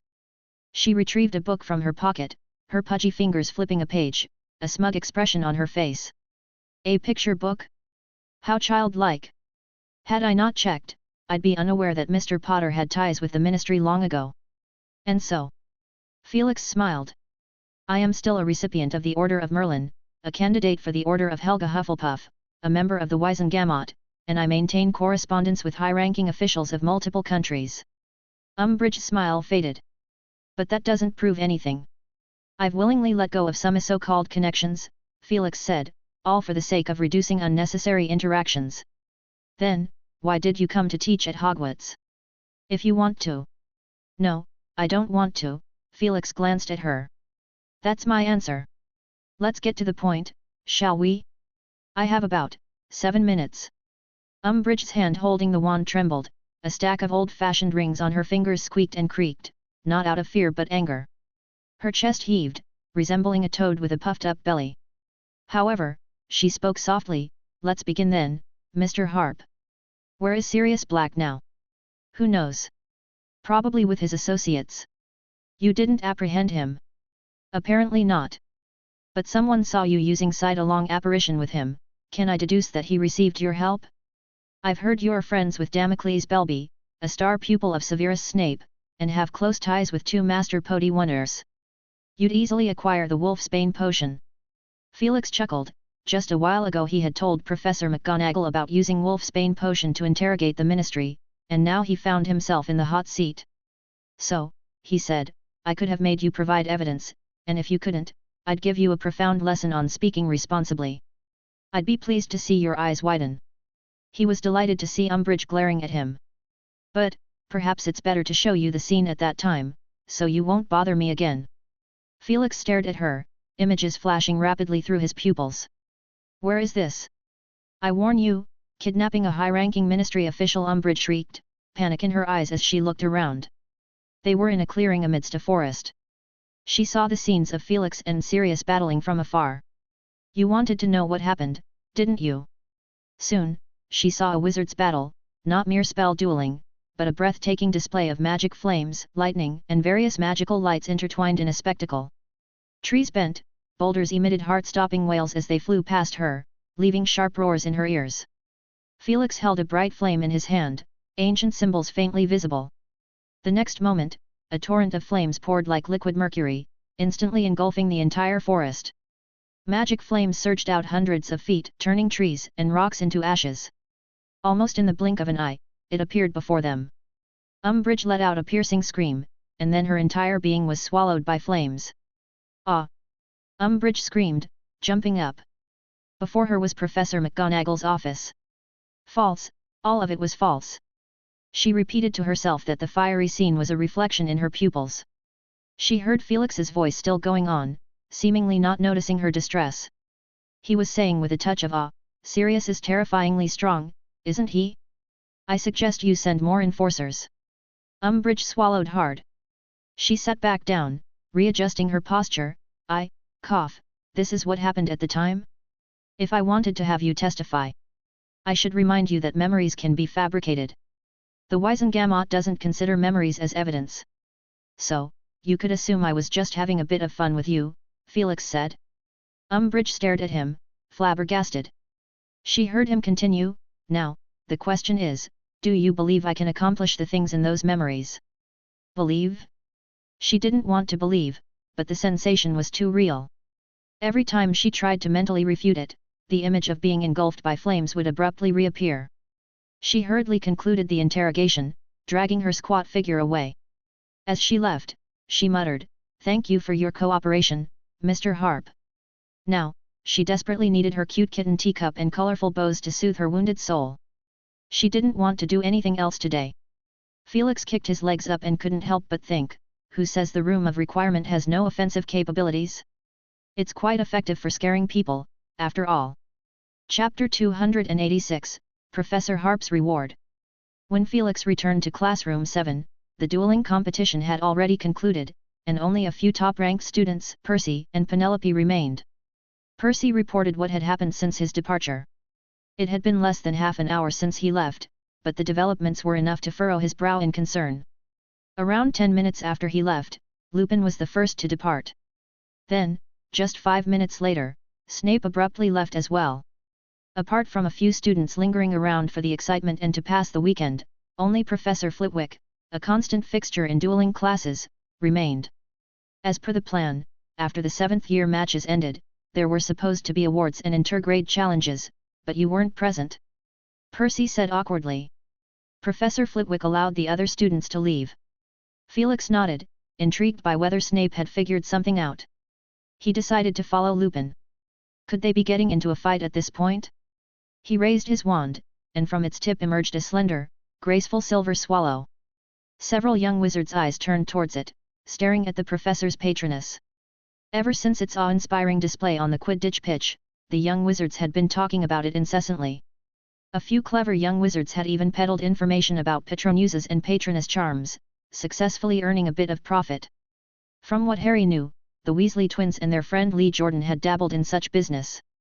The patroness swallow circled around the group and transformed into a streak of silver light that disappeared.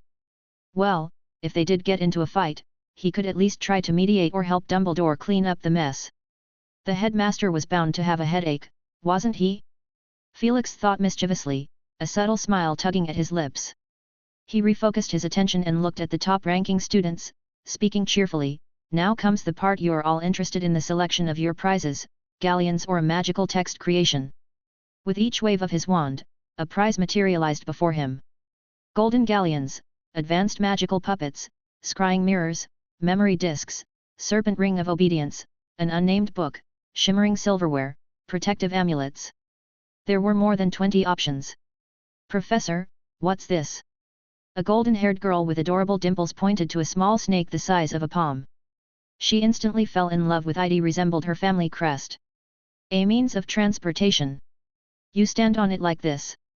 Felix tossed the little snake out. With a soft pop sound, a 15-foot-long snake appeared 7 or 8 steps away from them. The snake was entirely black, its head raised, its wide wings on either side of its head flaring open like a hood, its emerald eyes resembling 2 embedded green gemstones. It lowered its head, and towards the back of its head was an inconspicuous flat area where 1 or 2 people could stand. Felix smiled, saying, "No need to worry about falling off. I based its stability on the firebolt design." Harry couldn't help asking, "Professor, did you also participate in dismantling and investigating the firebolt?" He had only recently retrieved his firebolt from Professor McGonagall, but the firebolt had performed excellently, helping him easily defeat the Ravenclaw team. Credit goes to Flitwick and Professor McGonagall. "I just happened to see it and studied it casually," Felix replied. By this time, the little girl had excitedly jumped onto the large snake. She exclaimed, "What do I do? How do I do this? I want this." "You can give it a try, but once you choose, you can't change your mind," Felix reminded her. This girl seemed to be from a prominent family, and he wasn't worried about the family itself, but their children could be quite troublesome. He was grateful that he was teaching students no younger than 30 years. "I want this one!" the girl yelled at the top of her lungs. "Astoria, where's your manners?" Another girl, Daphne Greengrass, scolded sternly. The girl pouted, "Oh." Felix chuckled softly, "Is it a Greengrass?" "Professor, she's my sister, just starting her first year."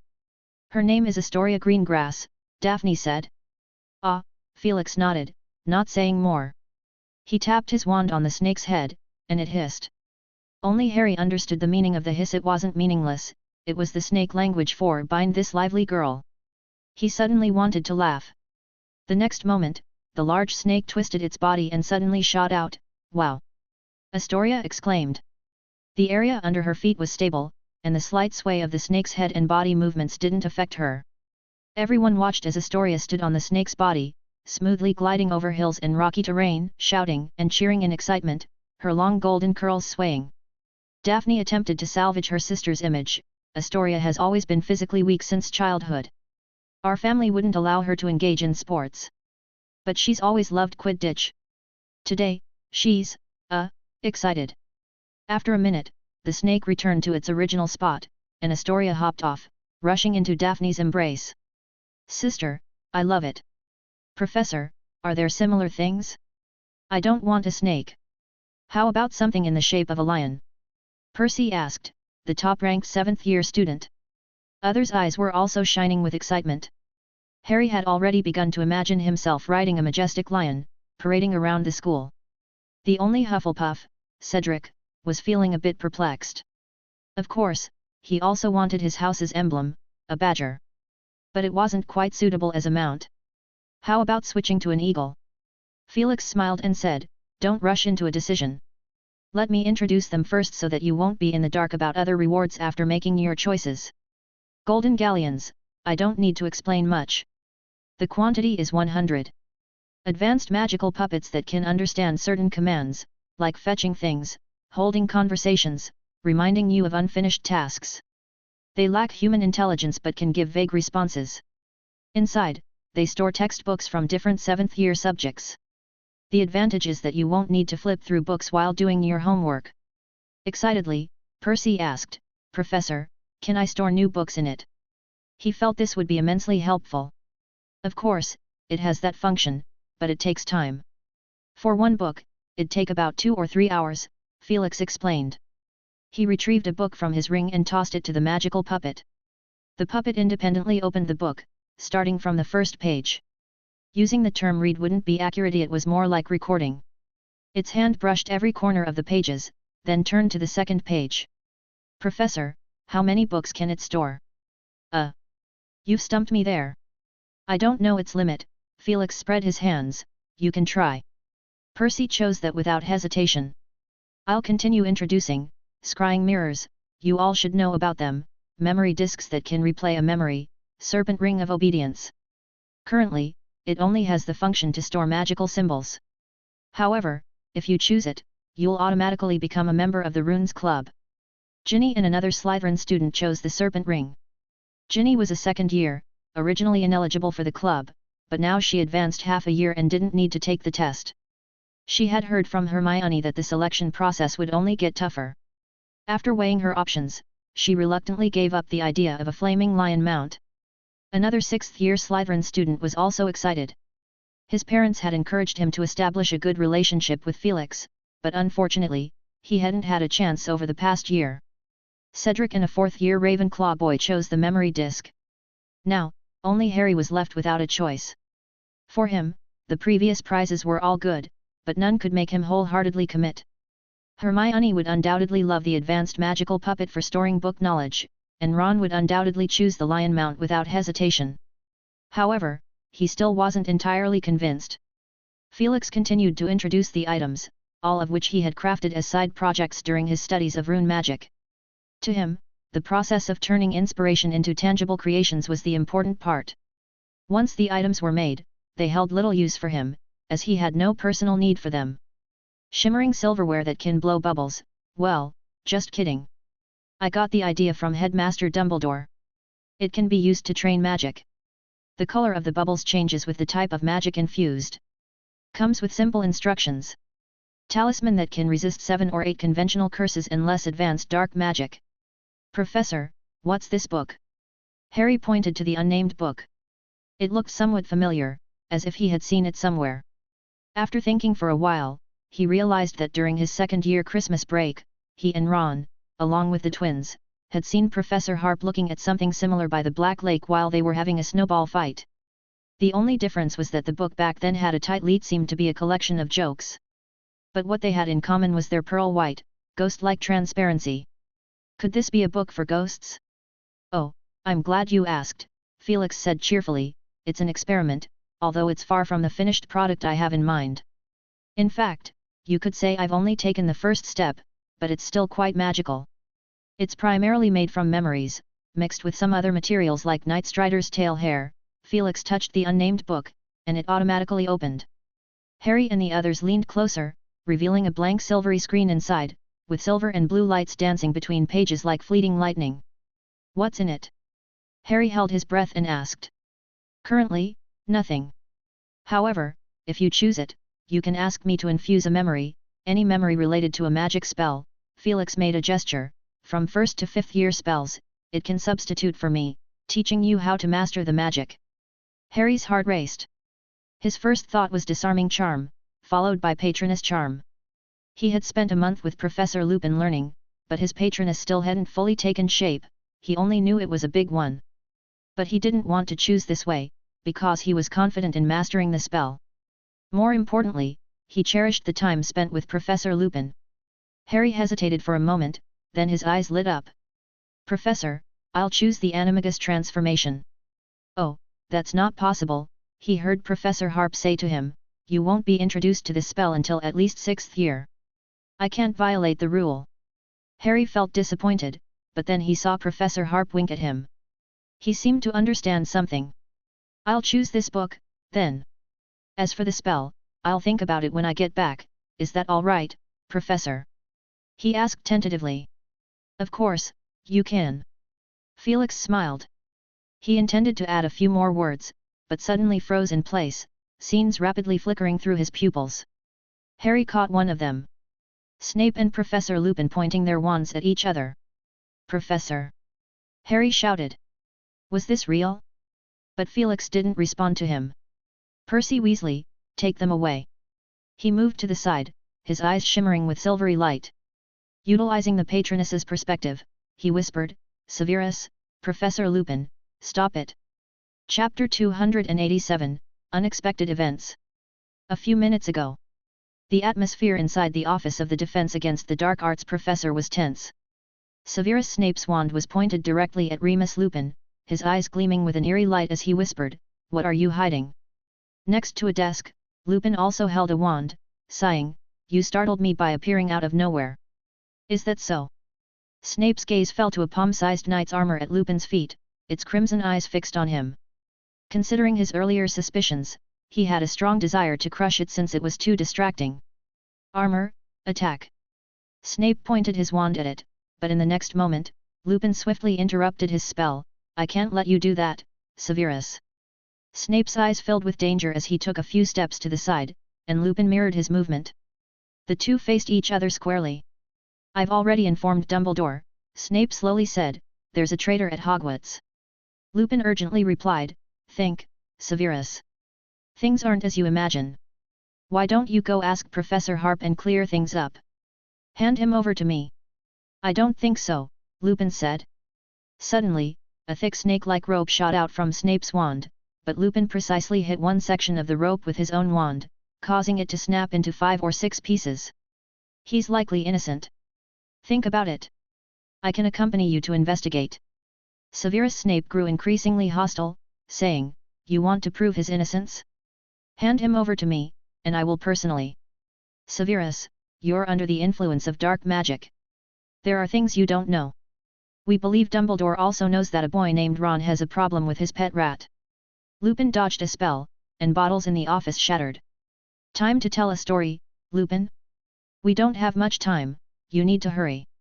Snape conjured a cloud of black mist that rapidly transformed into a dozen chittering birds. With a sword-like swing of his arm, these dark birds flew at Lupin. You've incorporated dark magic into regular spells. Lupin said in surprise. He was more familiar with these dark spells than the average person, but not for learning, rather for understanding how to defend against them. He waved his wand, and the rolls of parchment on the desk flew up, forming a solid barrier in front of him. The black birds clung to it, flapping their wings furiously, turning into wisps of black smoke. These wisps coalesced into a large serpent with its head rearing up to the ceiling, then suddenly lunged down. The giant snake broke through Lupin's defense. He grabbed the knight and threw it out of the office window. Go find Professor Harp. He dodged the snake. Buzz. The entire office trembled, and the furniture inside jumped. Blacks fly. Phew. A red beam grazed Snape's cheek and struck the cabinet behind him. Lupin stood up from the dusty floor. Can't let you do that, fool. I've been wanting to duel you for a long time. Snape smiled, but no one would mistake it for a friendly expression. Is that so? No longer pretending to be the nice guy? A tamed werewolf. I've never pretended. Armor, protect me. Lupin blocked a suspicious blue spell. Reason was out of the question at this point. He waved his wand, sending a continuous stream of red beams. Snape waved his wand repeatedly, deflecting each spell one by one. He took a step back, then thrust his wand forward. Shadowless Divine Blade. Swoosh. A row of wooden boxes was sliced neatly. Lupin quickly evaded. A minor cut appeared on his cheek. This spell, quite memorable. He flicked his wand, and Snape hastily raised an invisible barrier, redirecting the spell toward a locked chest. Don't! Lupin cried. A redhead woman walked out. Severus, why? Snape's eyes widened, and he stumbled backward, dropping his wand. His body shrunk away. No, no. Why? Lupin anxiously stood in front of Snape, the illusion before his eyes vanished, replaced by a full moon. He sighed with complex emotions, then raised his wand, ephemeral glide wards. Boom! The full moon exploded abruptly, shattering into pieces. Lupin turned around in shock and saw Snape, emotionlessly holding his wand. Remus Lupin. Snape gritted his teeth. Severus, that was an accident.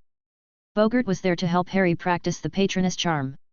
Lupin stepped back cautiously. Snape was not acting rationally. Swoosh!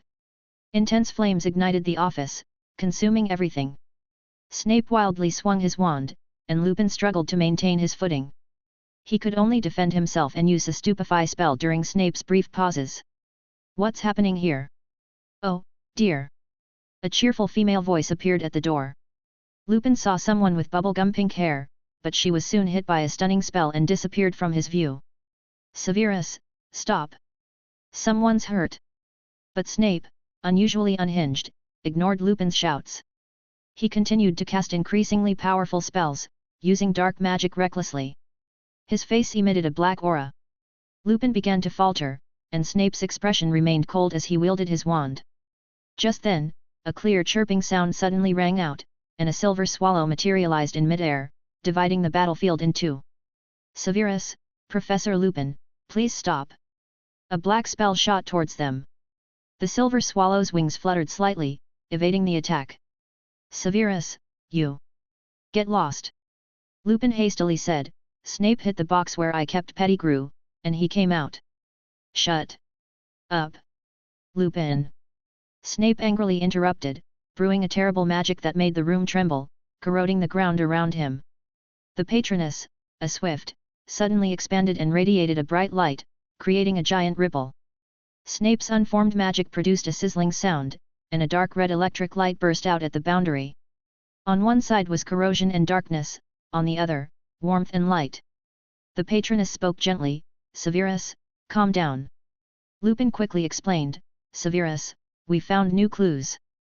Pettigrew didn't die, he's alive and orchestrated everything. Severus seemed to regain his senses, he voluntarily dispelled the magic. The Patronus's light washed over him, cleansing the darkness on his face. He leaned against the wall and sat down slowly. After a moment, Felix appeared in the office. Most of the room was destroyed, some furniture was corroded, and a small fire was still burning.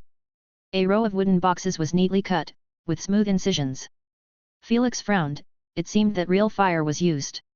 Was it because of Sirius Black? He looked around but didn't see Sirius in the knight's armor.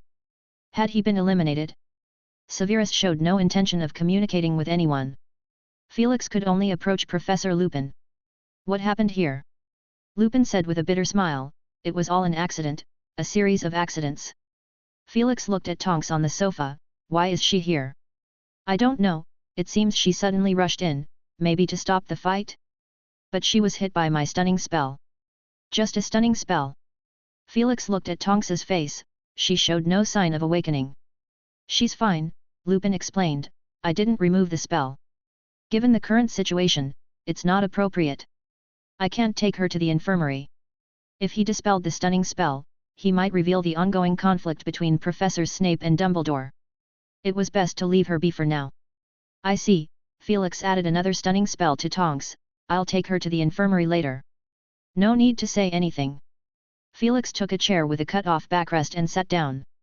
He gave a glance to Lupin and increased his voice, Professor Lupin, please explain. What really happened? Haven't you told Severus that Peter Pettigrew is the true culprit?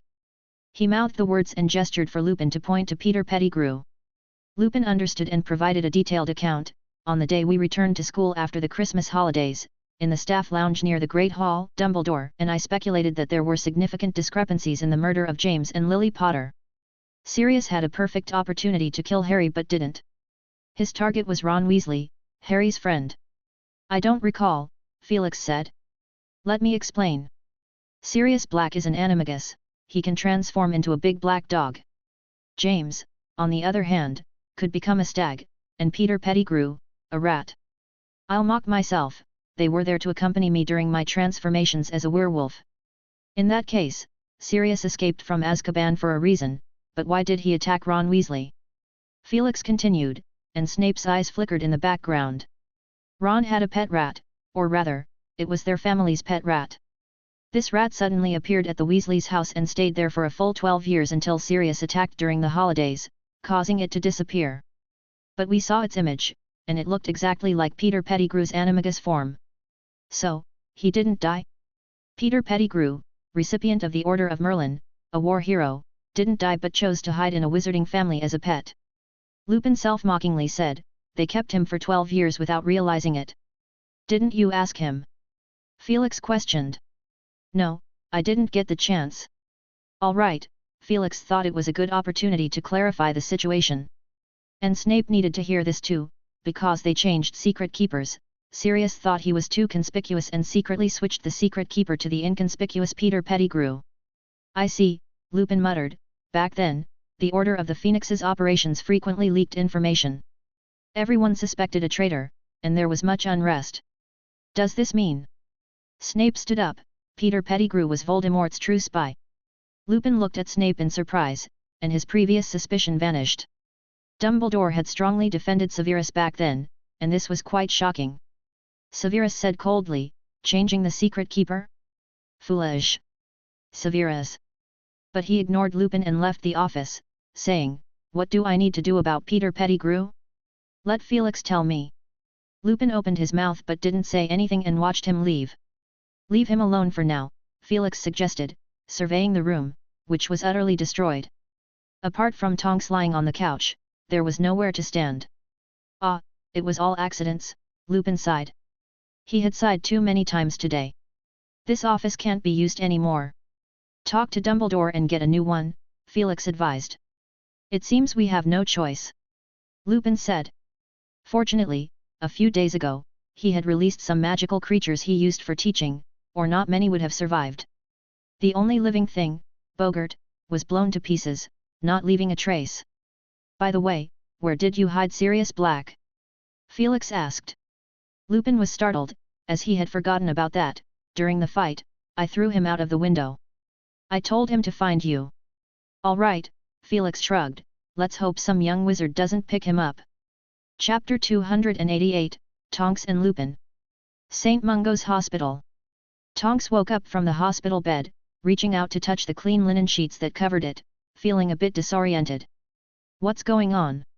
She remembered shaking off that old toad, having no one to bother her. She decided to take a stroll around the campus, with plans to lie down on the yellow and black striped sofa in the common room and have some Yorkshire pudding at the kitchen. So, how did she end up in the hospital? Cough, you're awake? I got your name from Professor Lupin. Felix Harp, that is, a voice said. Tonks turned her head abruptly, looking towards the other side of the bed. There was a middle-aged wizard, his face still young, but weathered, his hair streaked with grey and white. He was currently looking at her apologetically. Well, let me think. What was I doing before I blacked out? There were sounds of fighting and arguing, and I thought of going to check it out. You're the one who knocked me out, she said incredulously. Lupin coughed awkwardly.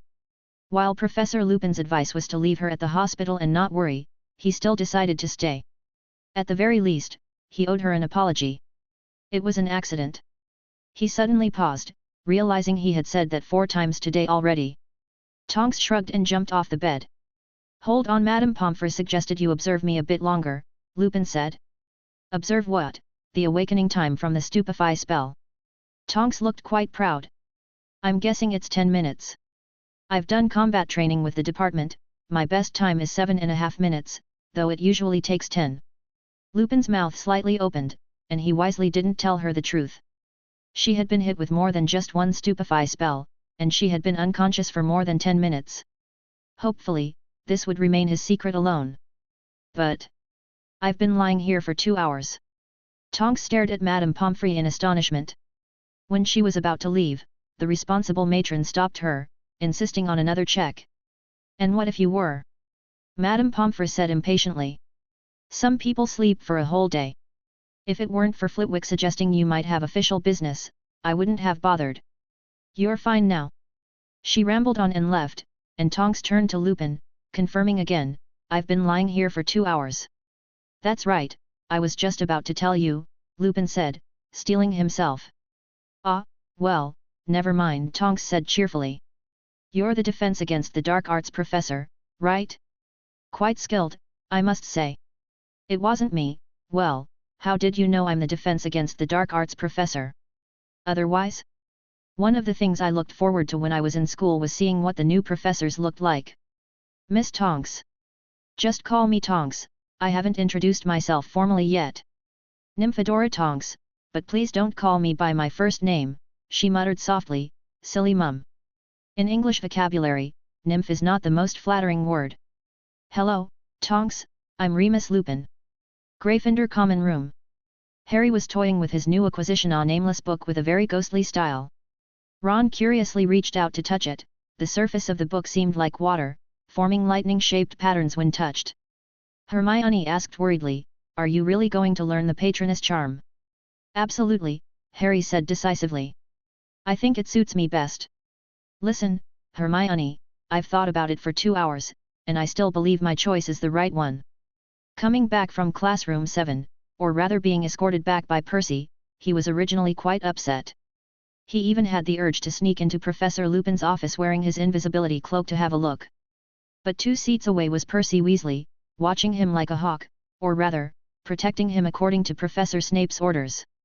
Especially after the attack on him just yesterday, the whole school now knew that Sirius was still after him like 1,000 other rumors and legends in the school. It wasn't true. He had to let go of this enticing idea and instead focus on the prize he got from Professor Lupin's duel competition. He shared his thoughts with Ron and Hermione. "I've had this idea while writing my duel essay. Professor Flitwick said we need to find what we excel at, make the most of our strengths. What am I best at?" "Quidditch," Harry muttered softly. "And Professor Lupin told me privately that he admired my reflexes. Whizzing around, at." Ron smacked his lips, mimicking the motion of consecutive Patronus charms. Harry said, "That's also what I hope for." Hermione. The twins entered from outside, Fred carrying a ginger-colored cat. "Crookshanks has been lurking by the door. I think he's got a gift for you," he said with a mischievous grin. Hermione lowered her head. "Crookshanks, come here." The ginger cat had something in its mouth, and she just hoped it wasn't a big spider. She would have to clean up after it again. Crookshanks leapt onto the table and spat out the thing in its mouth. "This is..." Hermione's eyes widened. "It's a magical puppet Professor Lupin had with him today," Harry confirmed, tinkering with it. "Looks like a castle's armor design. He even greeted me with it." Hermione patted the big cat's head. "How could you take something from the professor? We should return it to him."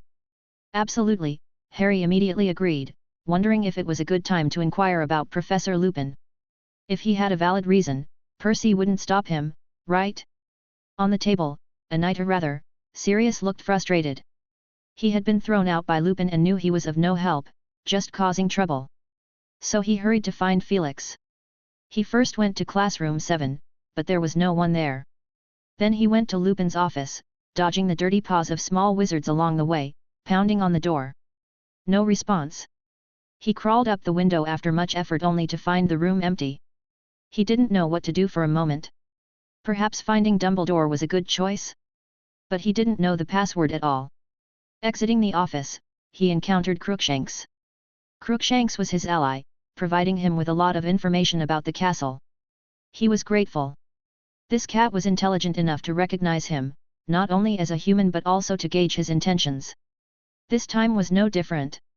Crookshanks recognized him and kept trying to communicate, but he had been hit with a spell that prevented him from speaking unless he got rid of the candy armor. He could only gesture, but unfortunately, Crookshanks, though smart, wasn't that smart yet.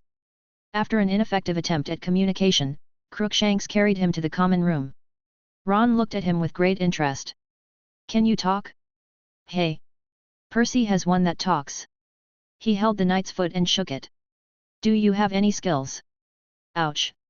Sirius poked Ron's finger irritably with the knight's sword, and in Ron's moment of pain, he let go, causing the knight to fall onto the table, making him feel dazed.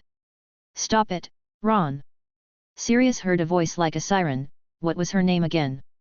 She was Crookshanks' owner, a truly kind person. Hermione picked up the knight. "Come on, let's return it to the professor." They walked towards the door, and Harry nervously stared at Percy, but he didn't intervene. Maybe he thought that 2 hours had already exceeded Professor Lupin's expectations? Harry was relieved to see him lower his head again, fiddling with the advanced magical puppet, while the twins kept circling him. You should let us have a look, we might add some new features, like suddenly pulling out dung bombs and smearing them on someone's face. Harry closed the common room door, leaving behind the bickering of the Weasley twins. 2 older students approached them excitedly. Have you heard? A Slytherin girl caused quite a commotion. What happened? Harry's companion asked, quite intrigued. You'll never guess, she released a giant snake in the Slytherin common room. Chapter 289, Shall we have a drink together? As Harry and the others knocked on Professor Snape's office door, they heard a steady voice from within say, I understand, Felix. The trio exchanged glances. It's Headmaster Dumbledore. However, when Professor Snape opened the door, the room was empty, devoid of anyone. Professor, was Headmaster Dumbledore really here just now? Harry couldn't help but ask. Felix smiled knowingly. That was just a message from him. He isn't actually here. He gazed at the knight figurine in Hermione's hand and hesitated. But how did it end up with you? He wasn't sure if the 3 of them knew something, and he inwardly sighed, thinking, Sirius, you're really not that subtle. Fortunately, the ensuing conversation made him realize they hadn't discovered Sirius' presence, and it was just the magically animated puppet he had accidentally lost. Hermione apologized for her mischievous large cat, Crookshanks. Crookshanks probably mistook it for a toy. We cleaned it before coming here. Felix stared at the knight figurine, its crimson eyes flickering, seated on a saucer, its silhouette appearing somewhat lonely. Thank you all. With pleasantries out of the way, Harry took an untitled book from his pocket. Professor Snape, I've made my choice, it's the Patronus Charm. Felix didn't rush to decline, instead, he looked at Harry intently. Do you understand the risks involved in this magic? Harry nodded. Do you know how to deal with splinching? This time, Harry was at a loss for words and turned to Hermione for help.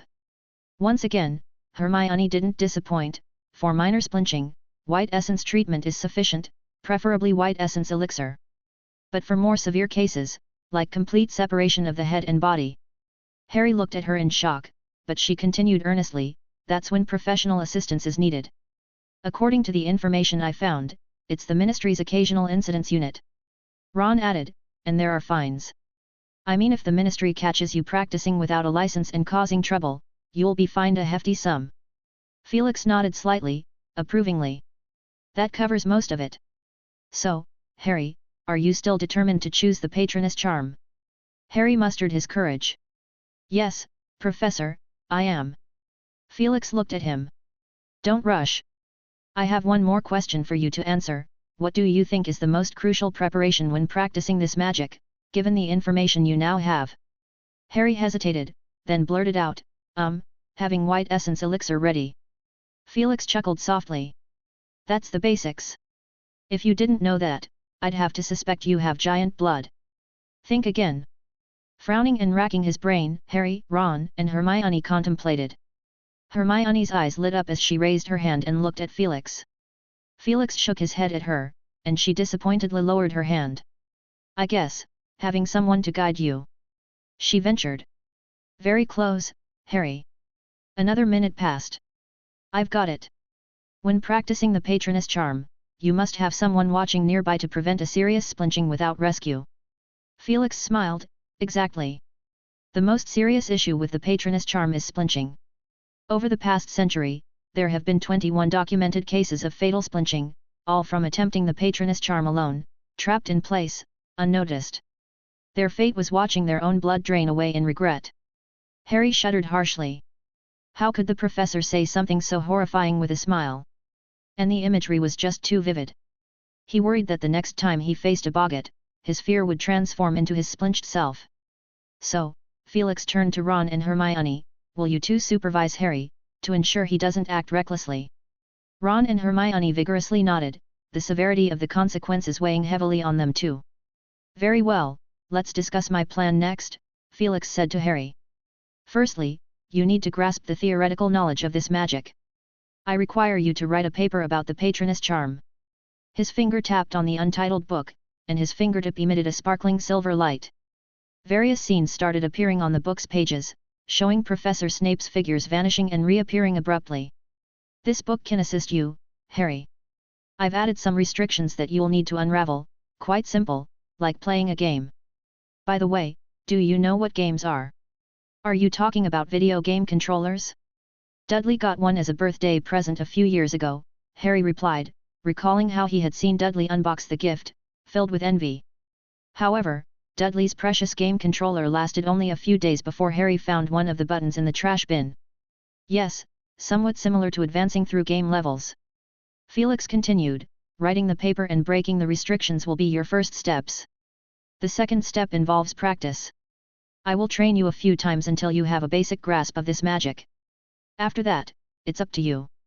Be cautious and make sure someone is nearby for every practice session, understood? He looked at Harry seriously. Harry nodded eagerly, relieved.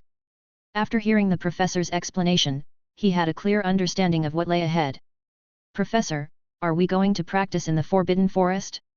I've heard that performing the Patronus charm within Hogwarts is forbidden, and there's a anti-Patronus charm spell placed on it. Hermione nodded in agreement with Harry's words. No, Felix refuted that notion. There's a place where you can bypass this restriction. Seeing their intention to inquire further, he clapped his hands.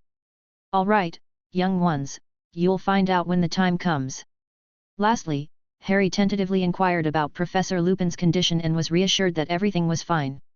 As they exited the office, Ron muttered, "We're not little kids anymore. In another half a month, I'll be 14. Harry said regretfully, I still have almost half a year.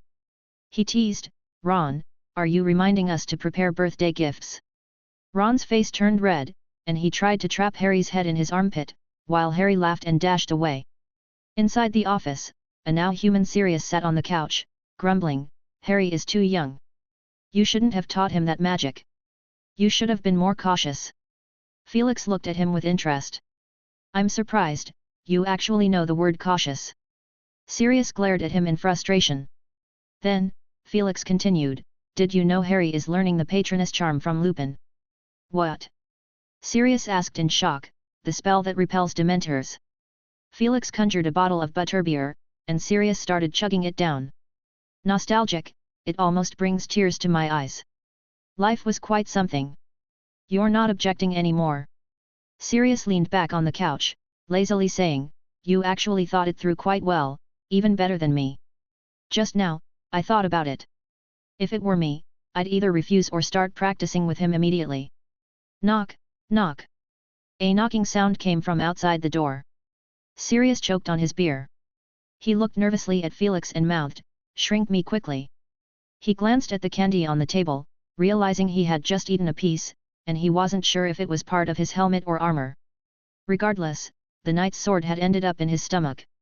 Professor Snape, it's me, Lupin, a voice from outside said. Felix gave a teasing look to Sirius. Sirius stormed to the door, Sneo. He pulled Lupin inside in one swift motion. Pad foot. Lupin blinked in surprise and then hugged Sirius tightly, whispering, forgive me, I've misunderstood you all along. Oh, Moony, please forgive me too. Growl. Both of them looked up to see Felix, who was fiddling with his wand, igniting a fire in the fireplace. Temporary flow connection line. If you have anything to discuss, do it over there. If Harry suddenly changes his mind, news of Professor Snape harboring a fugitive can't be hidden for long.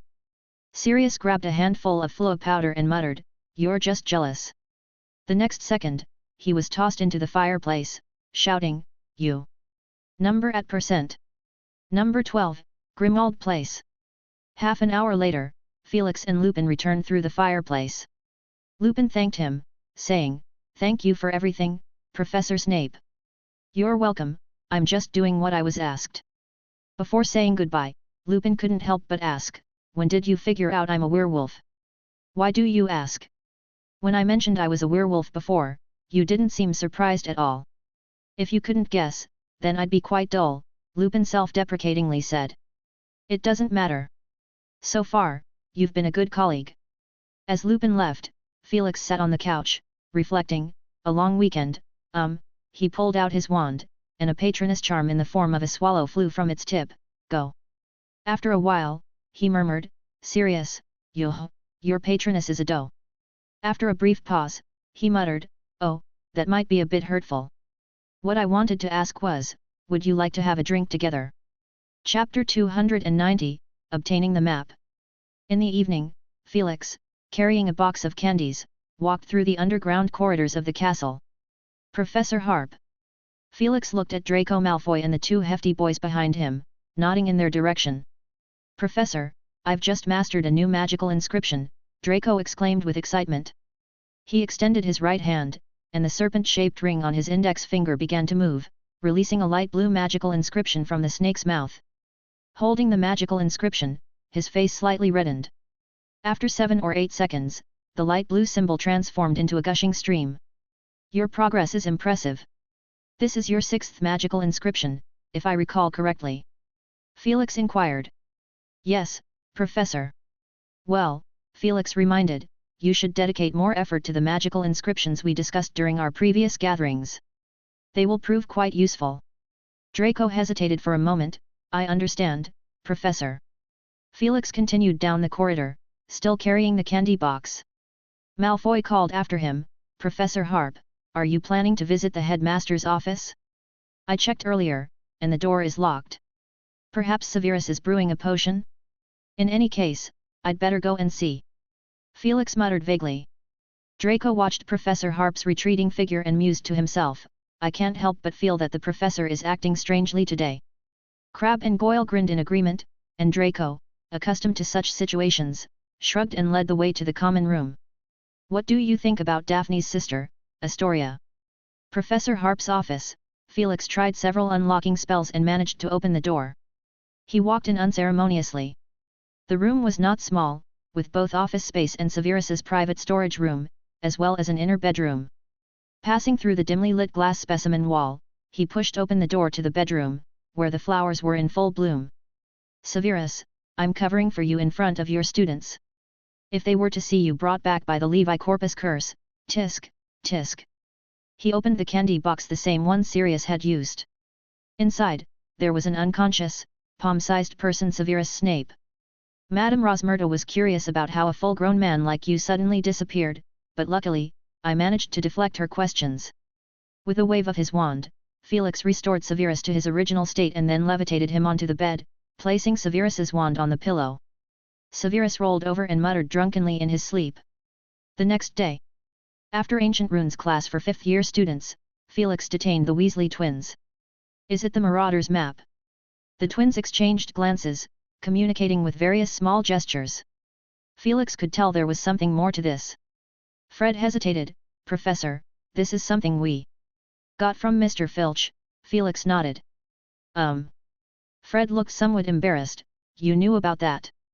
I knew a bit. What concerns me most is whether it is still in your possession. We gave it to George, started to say, but Fred quickly covered his mouth, making frantic eye signals.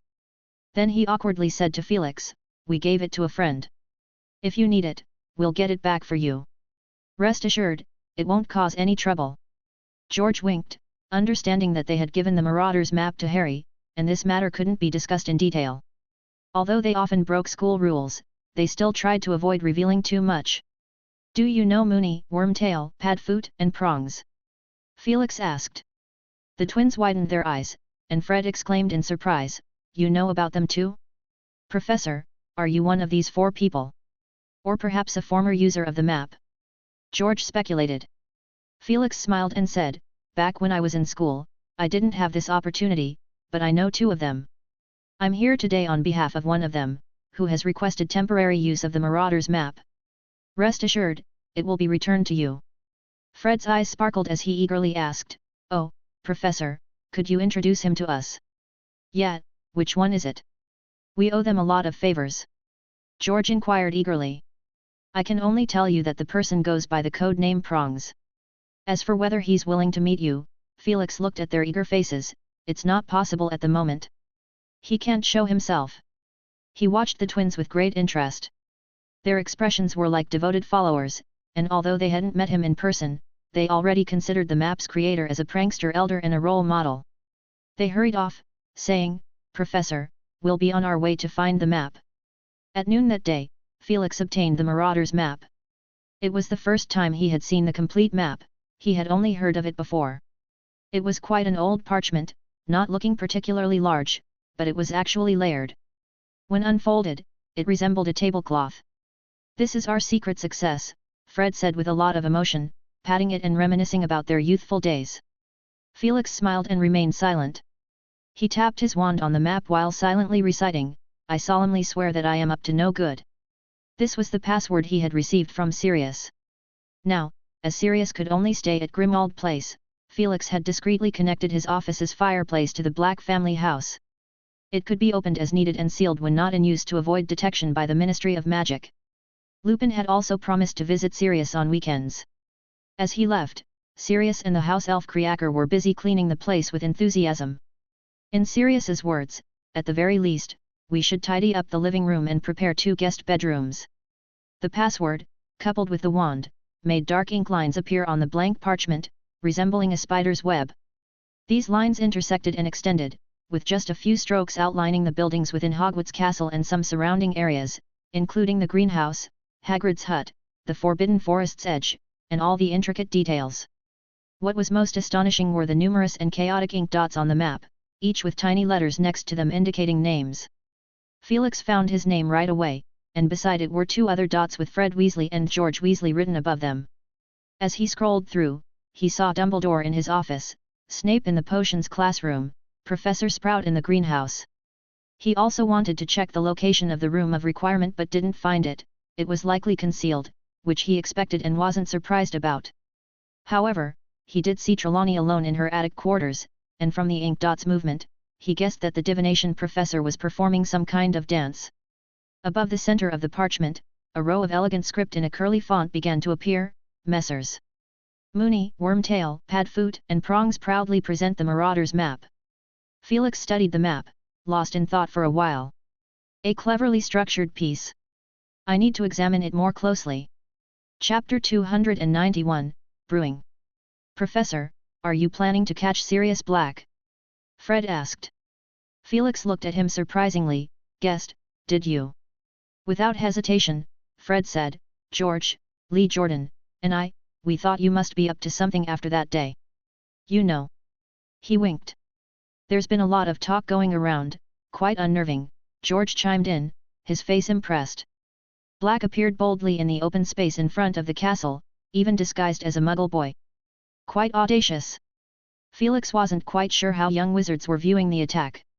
His weekend had been rather eventful, he hadn't gone to the Great Hall, so he was unaware of the latest gossip. It seemed Dumbledore had no intention of refuting these speculations. This sort of public opinion would put Peter, who was hiding in the shadows, at ease. However, there were pros and cons.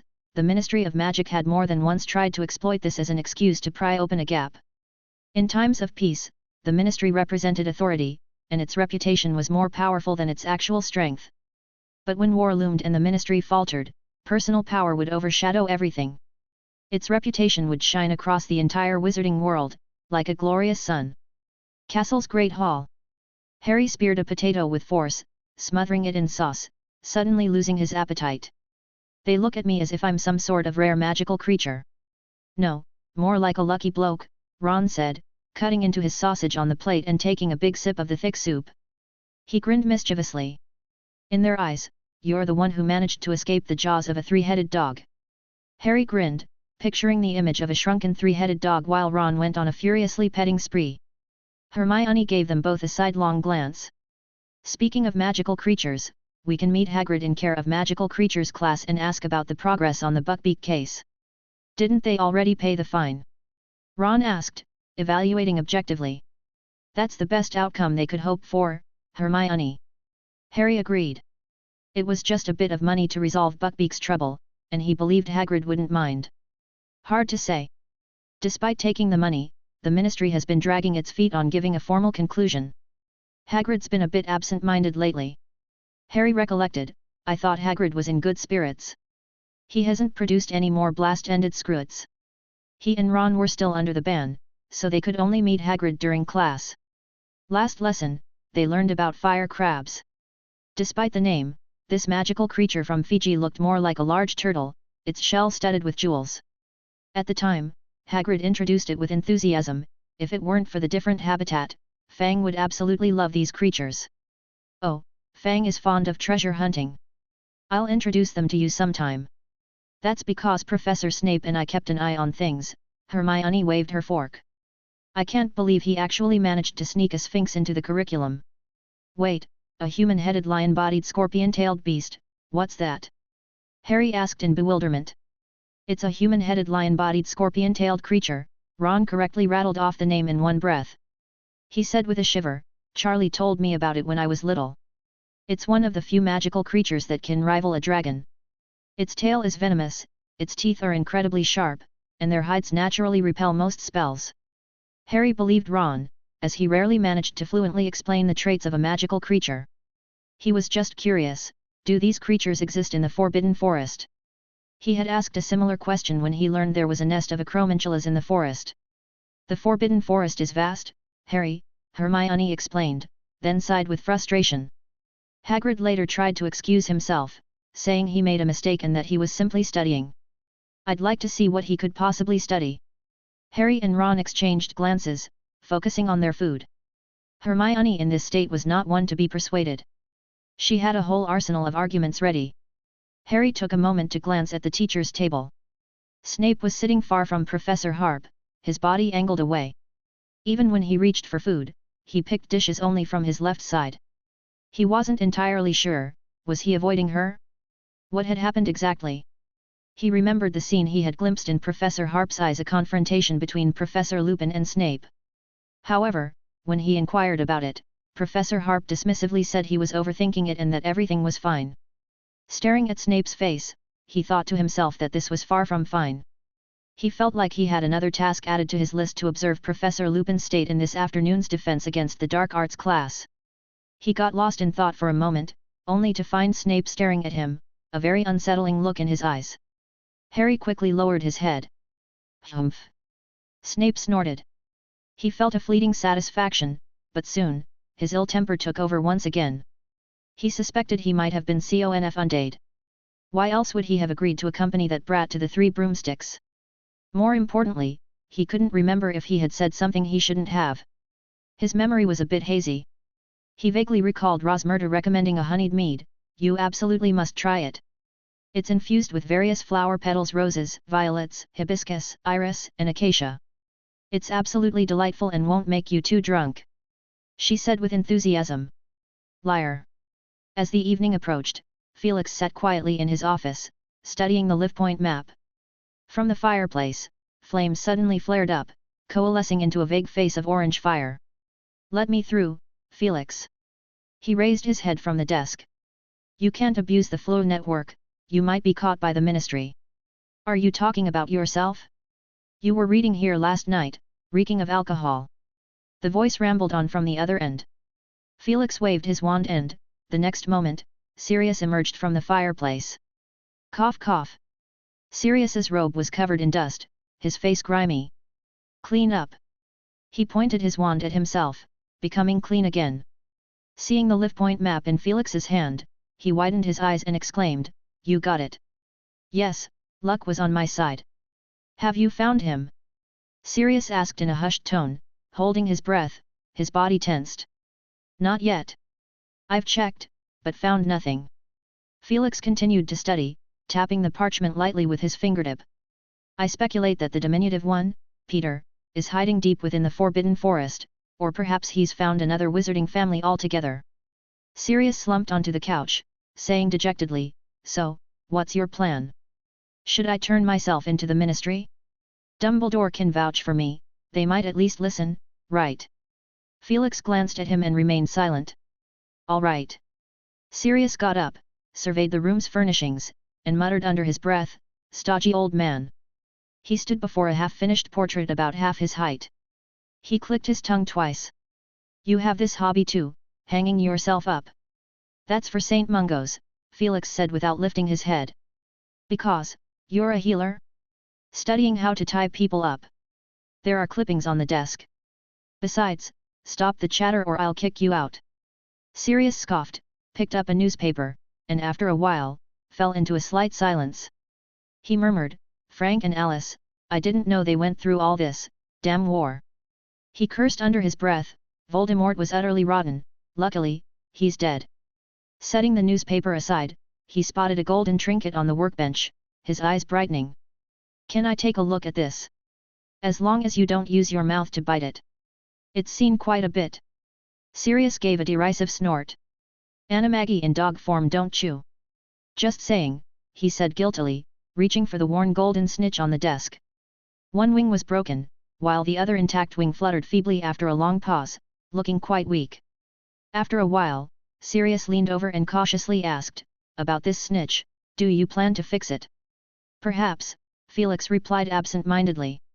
"I found it in a massive junk heap, thought I'd take it apart and study it." "In a junk heap? A golden snitch? All right, how much?" Sirius asked. "What? I'm asking how much for this thing." "Of course, I want it fixed, and it'd be great if you could add some quirky magic to it, make it more interesting. I've got some ideas, consider it a joint project." "Are you planning to give it to someone?" Felix stared at Sirius, a smile playing on his lips. "Harry. In half a year. I don't know what changes might happen by then. Perhaps I'll still be in hiding." Sirius evaded his gaze, and then said cautiously, "I may not be a proper godfather, but I still want to do something, you know, like the firebolt. Even if I can't be by his side, at least." "The firebolt was from you?" Felix said, surprised. "It was, delivered by Owl. Crookshanks helped a lot." Sirius explained. After some thought, Felix agreed, "Sure. Now, come over here. I need your input." He pointed at the live point map. "I'm planning to cast an alarm spell on it. If a specific person enters the map's area, it will trigger an alert." He had other plans in mind, but the alarm spell was the most convenient and had the highest success rate. Once they caught Peter, he'd have ample time to verify his other ideas. "Great idea." Sirius was instantly drawn in. "We can't be watching the map all the time. What if he sneaks in at night? Although we could leave it to Kreaker," he said with malicious intent, "his mind is completely unhinged, filled with too many crazy thoughts from my mother's portrait. Let's not digress. Back to the alarm spell, there's a challenge at hand." Sirius looked at him, and Felix continued, "You've already added several spells, and their magical forces have intermingled over time. It's difficult for me to intervene now, I'm concerned it might disrupt the existing structure and turn it into ashes." "I can provide the method for crafting a live point map," Sirius immediately offered. "It's not that simple. I'm more interested in the sequence of spells you applied," Felix stated. Sirius thought seriously for a moment, then slowly said, "I can only recall part of it. The Dementors had a significant impact on me. You'd best ask Remus, he's more meticulous." Chapter 292, The Nameless Tome.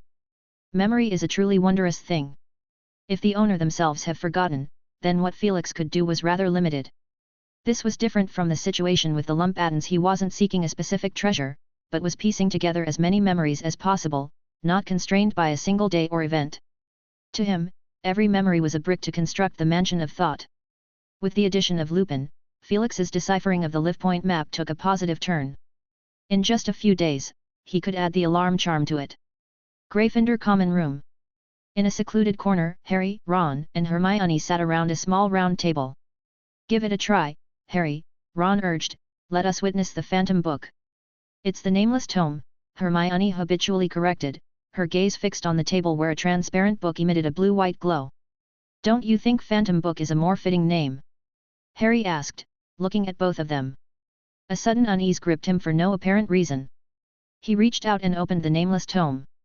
Professor Harp's silhouette appeared amidst a pale blue mist. He took a deep breath and pressed his palm onto the page.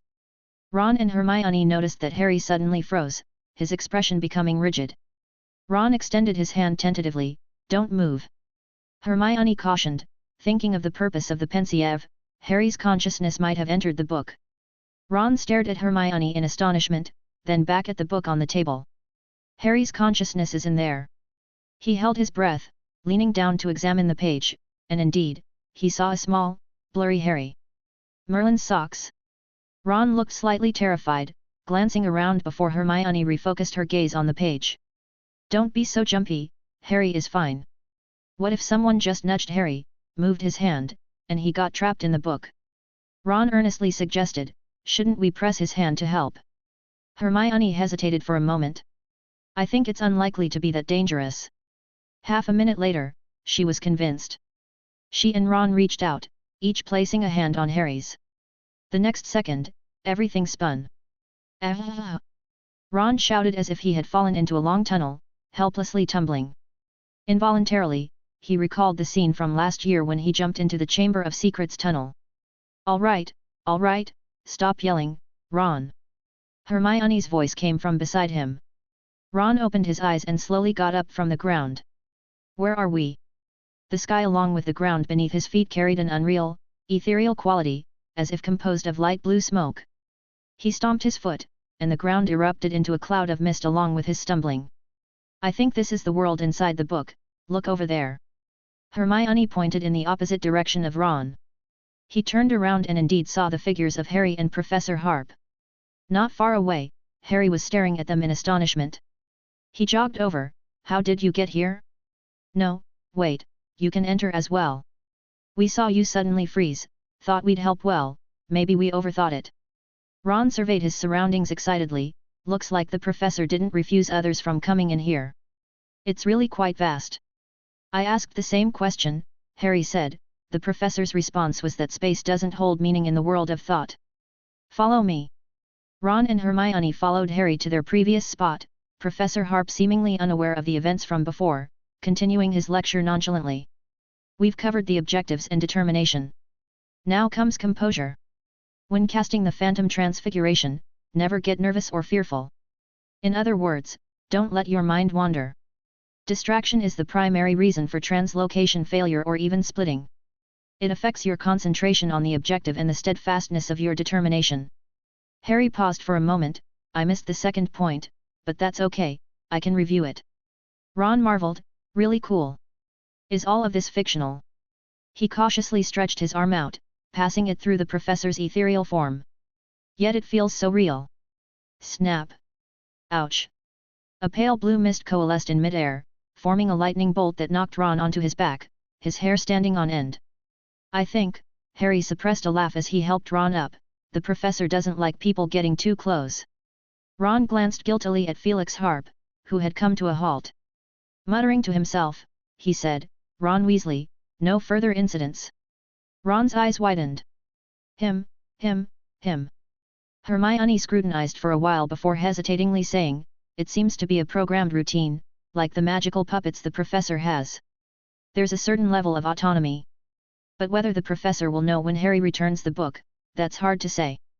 Ron's face was sullen as he said, I was genuinely just curious. Meanwhile, Professor Harp finished his explanation. We've covered the basic knowledge. The first assessment is for you to recap what I've just taught. It's quite straightforward, even if you have a basic understanding, you shouldn't make mistakes. Harry hesitated for a moment, he had indeed read some materials beforehand. Let me think. Learning Phantom Transfiguration involves following the 3D principles, objective, determination, and composure. Firstly, we need to concentrate our awareness on the destination, that's the objective. We must have a good understanding of it, it could be a place you've been to or within your line of sight. Harry ruffled his hair. Then comes determination. I didn't hear it clearly earlier, but, from what I read in the book, when using Phantom Transfiguration, you need a strong desire. This desire should fill your whole body and smoothly channel your magical power. Lastly, composure. The book mentioned spinning in place, but you clearly didn't. Harry said, and then somewhat nervously added, maybe I read it wrong, maybe you don't need to spin, ahem. Anyway, visualize your body becoming insubstantial, and don't be distracted. Harry finished, looking expectantly at Professor Harp. Professor Harp smiled approvingly at him. Well done, Harry.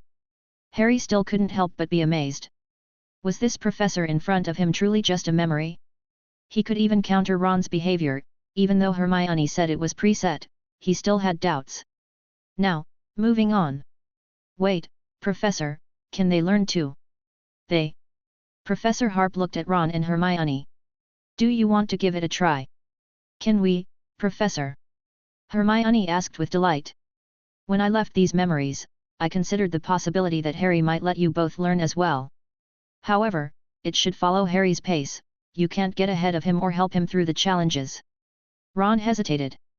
How about letting Hermione try first? I'm still not proficient with the spells we learned in dueling class. It's fine, Ron. We have plenty of opportunities. Harry encouraged him. After about 15 minutes, they completed this step. Ron had to hear it twice to recite it accurately, and when Professor Harp nodded at him, he breathed a sigh of relief. I was even more attentive than in class, really. Ron said. He didn't want to lag behind and hinder Harry's progress. Next, is the second task. Professor Harp continued according to his predetermined memories. You'll probably like this one: familiar transfiguration. Familiar transfiguration. Harry heard a new term. Phantom transfiguration can be performed with companions, the one being taken along is the familiar. This mode of movement is known as familiar transfiguration. During the wartime, the Ministry of Magic advised every child to learn familiar transfiguration. It's actually quite simple, as long as you don't yell or suddenly burst into magical conflict, success is almost guaranteed. Harry nodded and asked, do I need to recap this content? Is this the second task? No, Harry. Professor Harp flashed a bright smile, that was just background. The actual assessment is adapting to the discomfort of familiar transfiguration. I think that once you adapt, you'll have a more authentic experience with this magical art. He looked at the three. Since all of you want to learn, let's do it randomly. His figure abruptly disappeared and reappeared in front of Ron. Ron slowly opened his mouth, eyes bulging. Professor Harp's palm rapidly enlarged in front of his eyes. The next second, their bodies twisted and vanished. Professor. Harry whispered, looking around, surrounded by a faint blue mist. Hermione said, Professor probably took Ron to experience the sensation of familiar transfiguration. Experience. After all this is artificial, a world constructed by thoughts. You can't access magic, form facts, or habits. Hermione explained with experience. After 2 or 3 minutes, Professor Harp appeared in the air with Ron. Ron was panting, fear still lingering in his eyes. After a while, he came to his senses. I felt like I was desperately squeezing out from a rubber pipe, always on the verge of being compressed into a walnut. But after a short while, he was encouraging Harry and Hermione to try. That feeling is unforgettable, you definitely don't want to miss it. Professor Harp stepped forward at the right moment, smiling. Who's next? Harry and Hermione simultaneously stepped back, the professor's smile was just too unsettling. Chapter 293, Admonition. Harry finally experienced the sensation Ron described as being squeezed out of a rubber tube. He felt that description was an understatement, pressure surged from all sides, his eardrums gave a sharp warning, and his chest felt as if it were encased in layers of iron bands, making it hard to breathe. If this were happening in the real world, his clothes would be drenched in sweat. Not only Harry, but Ron and Hermione also struggled. After enduring 2 more attempts, they decided to call it quits. Harry inquired, if we can't adapt, are we going to be stuck at this stage?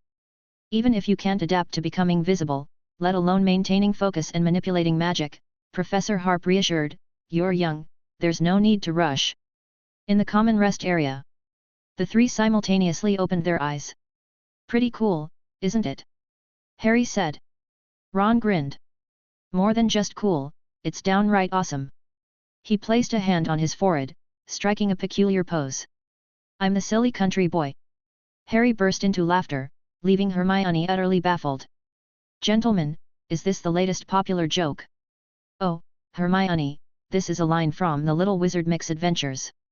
Whenever Mick encounters something unfamiliar, he says it like this. Hermione shrugged and dryly remarked, quite amusing. Subsequently, days turned into weeks. Felix successfully integrated the alert charm into the Marauder's map. The rest was left to time, to let everything simmer. When Harry handed him the paper on transfiguring illusions and the unnamed book, he was surprised to realize that a month had already passed. Entering March, the weather grew clearer. Looking towards the forbidden forest from the castle, distinct greenery could be seen. However, the wind had picked up, a biting breeze that stung the face. Every time an owl appeared in the great hall, its feathers were ruffled. This irked these responsible creatures, making them testy. If you didn't promptly unwrap the letters and provide a few owl treats, they'd angrily peck at your hand. Felix completed his own portrait and sent it to St. Mungo's Hospital for Magical Maladies and Injuries. For him, the most time-consuming part wasn't infusing memories but applying layers of protective spells. If anyone dared to use a stunning spell on his portrait, that person would surely be in for a massive surprise. Originally, Felix hadn't thought that far, but after numerous visits to the Black residence to Red, this concern naturally arose. It was his first time delving so deeply into the history of a pure-blood family. Almost every couple of steps, he could spot traces of magic. He treated this place like buried and rediscovered relics, complemented by the half-truths and tall tales he'd heard from Mundungus. It was indeed quite fascinating. Felix also incidentally clarified one matter: Creaker had known him all along. The unpleasant, shrill scream he heard during his first attempt to force his way into the Black residence belonged to this elderly house elf. What could Creaker do? When he discovered someone attempting to break in, his only recourse was to trigger the defensive enchantments within the house. Grimmauld Place, number 12. So, you've known about this place for a while? Sirius exclaimed in astonishment. As I mentioned, I received a bit of assistance from the Black family, Felix replied, a faint smile forming on his lips. Who told you? Sirius inquired, then realization struck him. Wait, Phineas Nigellus Black, my great-great-grandfather. You asked me where his portrait was. He sarcastically continued, his portrait seems to possess more reason than he did when he was alive. Was there an error during the memory infusion? Felix spoke softly, he hoped I would spare you, spare the last descendant of the Black family under Dumbledore's watchful eye, despite the fact that you were once Azkaban's most infamous escapee. Though you still are, Felix added. Sirius looked at him wordlessly and grumbled, thanks for the reminder. You make me feel like an ungrateful jerk, but if you knew what my childhood was like. Anyway, nothing's up, I'll keep an eye on the Marauder's map. The map has the alarm charm on it, no need for someone to watch. In that case, I'll tidy up my room. Sirius snapped. Felix stopped teasing him and turned serious. Speaking of important matters, I wanted to tell you not to come to my office recently, and I won't be coming either. Officials from the Ministry of Magic are here. Sirius paused, puzzled. The Ministry? At Hogwarts? Why? Because of you, Felix said, there's no bolder fugitive than you. The Ministry cast a wide net, and yet you still appear at Hogwarts, less than 300 steps away from the castle gates. Dumbledore's earlier reasons have been overturned like this. The school is no longer safe. Parents have been writing to him one after another, and he had to compromise. Now, the abandoned classroom next to Flitch's office has become the temporary Ministry outpost. Sirius awkwardly admitted, I didn't think that far. I stumbled upon 2 wands from the knocked-out wizard in Nocturne Alley, along with some contraband potions. The plan naturally took shape. Felix shook his head and extended his arm. Marauder's map, come forth. A roll of parchment flew in with a swish. He turned and walked into the fireplace. I'm taking the map. Also, I'm not sure if I have the authority to advise you, but life is like a game of chess. When you make a move, you must always allow for counterplay. His figure vanished into emerald flames. Sirius stared at the fireplace, dumbfounded, muttering, chess? Does he think I can't play? Creaker! He shouted. Bang! A decrepit, ugly house elf appeared. Creaker hunched over and bowed deeply, his nose touching the ground. Respected wastrel young master, what orders have you? Sirius' eyelid twitched as he suppressed his anger. I'm going out for a bit. You keep tidying up the house. I don't care where you put those worthless things, just make sure I don't see them, or I'll throw them all out. Mr. Harp strongly advises against you going out. If he finds out. Creaker. Who is your master, after all? Sirius snapped irritably. Maybe I should send you to him. Creaker muttered under his breath, but his voice was just loud enough for the other to hear. Old Creaker has served the noble house of Black for generations. If you insist, I might even prefer Miss Narcissa. Sirius was so infuriated his nose nearly skewed. He left in big strides. Where are you going? To the Muggle neighborhood. To learn how to play chess. You can go tattle. Chapter 294, Practice Exam. The following morning, Felix Harp was enjoying his breakfast in the Great Hall. Swoosh! A newspaper-delivering owl landed on his table. He gave the owl a treat and casually unfolded the newspaper. Before he could read the contents, a second and third owl joined the scene, jostling and clattering dishes and plates. "Congratulations, Professor Harp," said Lupin, seated nearby. He pointed at the headline spread across the newspaper, "Youngest recipient of the St. Mungo's medical badge." Felix graciously replied, "Thank you." He dodged a grumpy owl's beak and retrieved a letter attached to its leg. But soon, 7 or 8 more owls arrived, flapping their wings and glaring at Felix, urging him to retrieve the letters quickly. Drawing his wand, he tapped the rim of his goblet, and letters from the owls rained down. With agility, he caught them all in his hands and turned to Lupin, saying, "Actually, I received the badge quite a while ago, it's just being announced now." The owls helped themselves to some orange juice, took a couple of biscuits, and then flew away. The table was in a mess, and Felix decided to forego his meal, instead organizing the letters.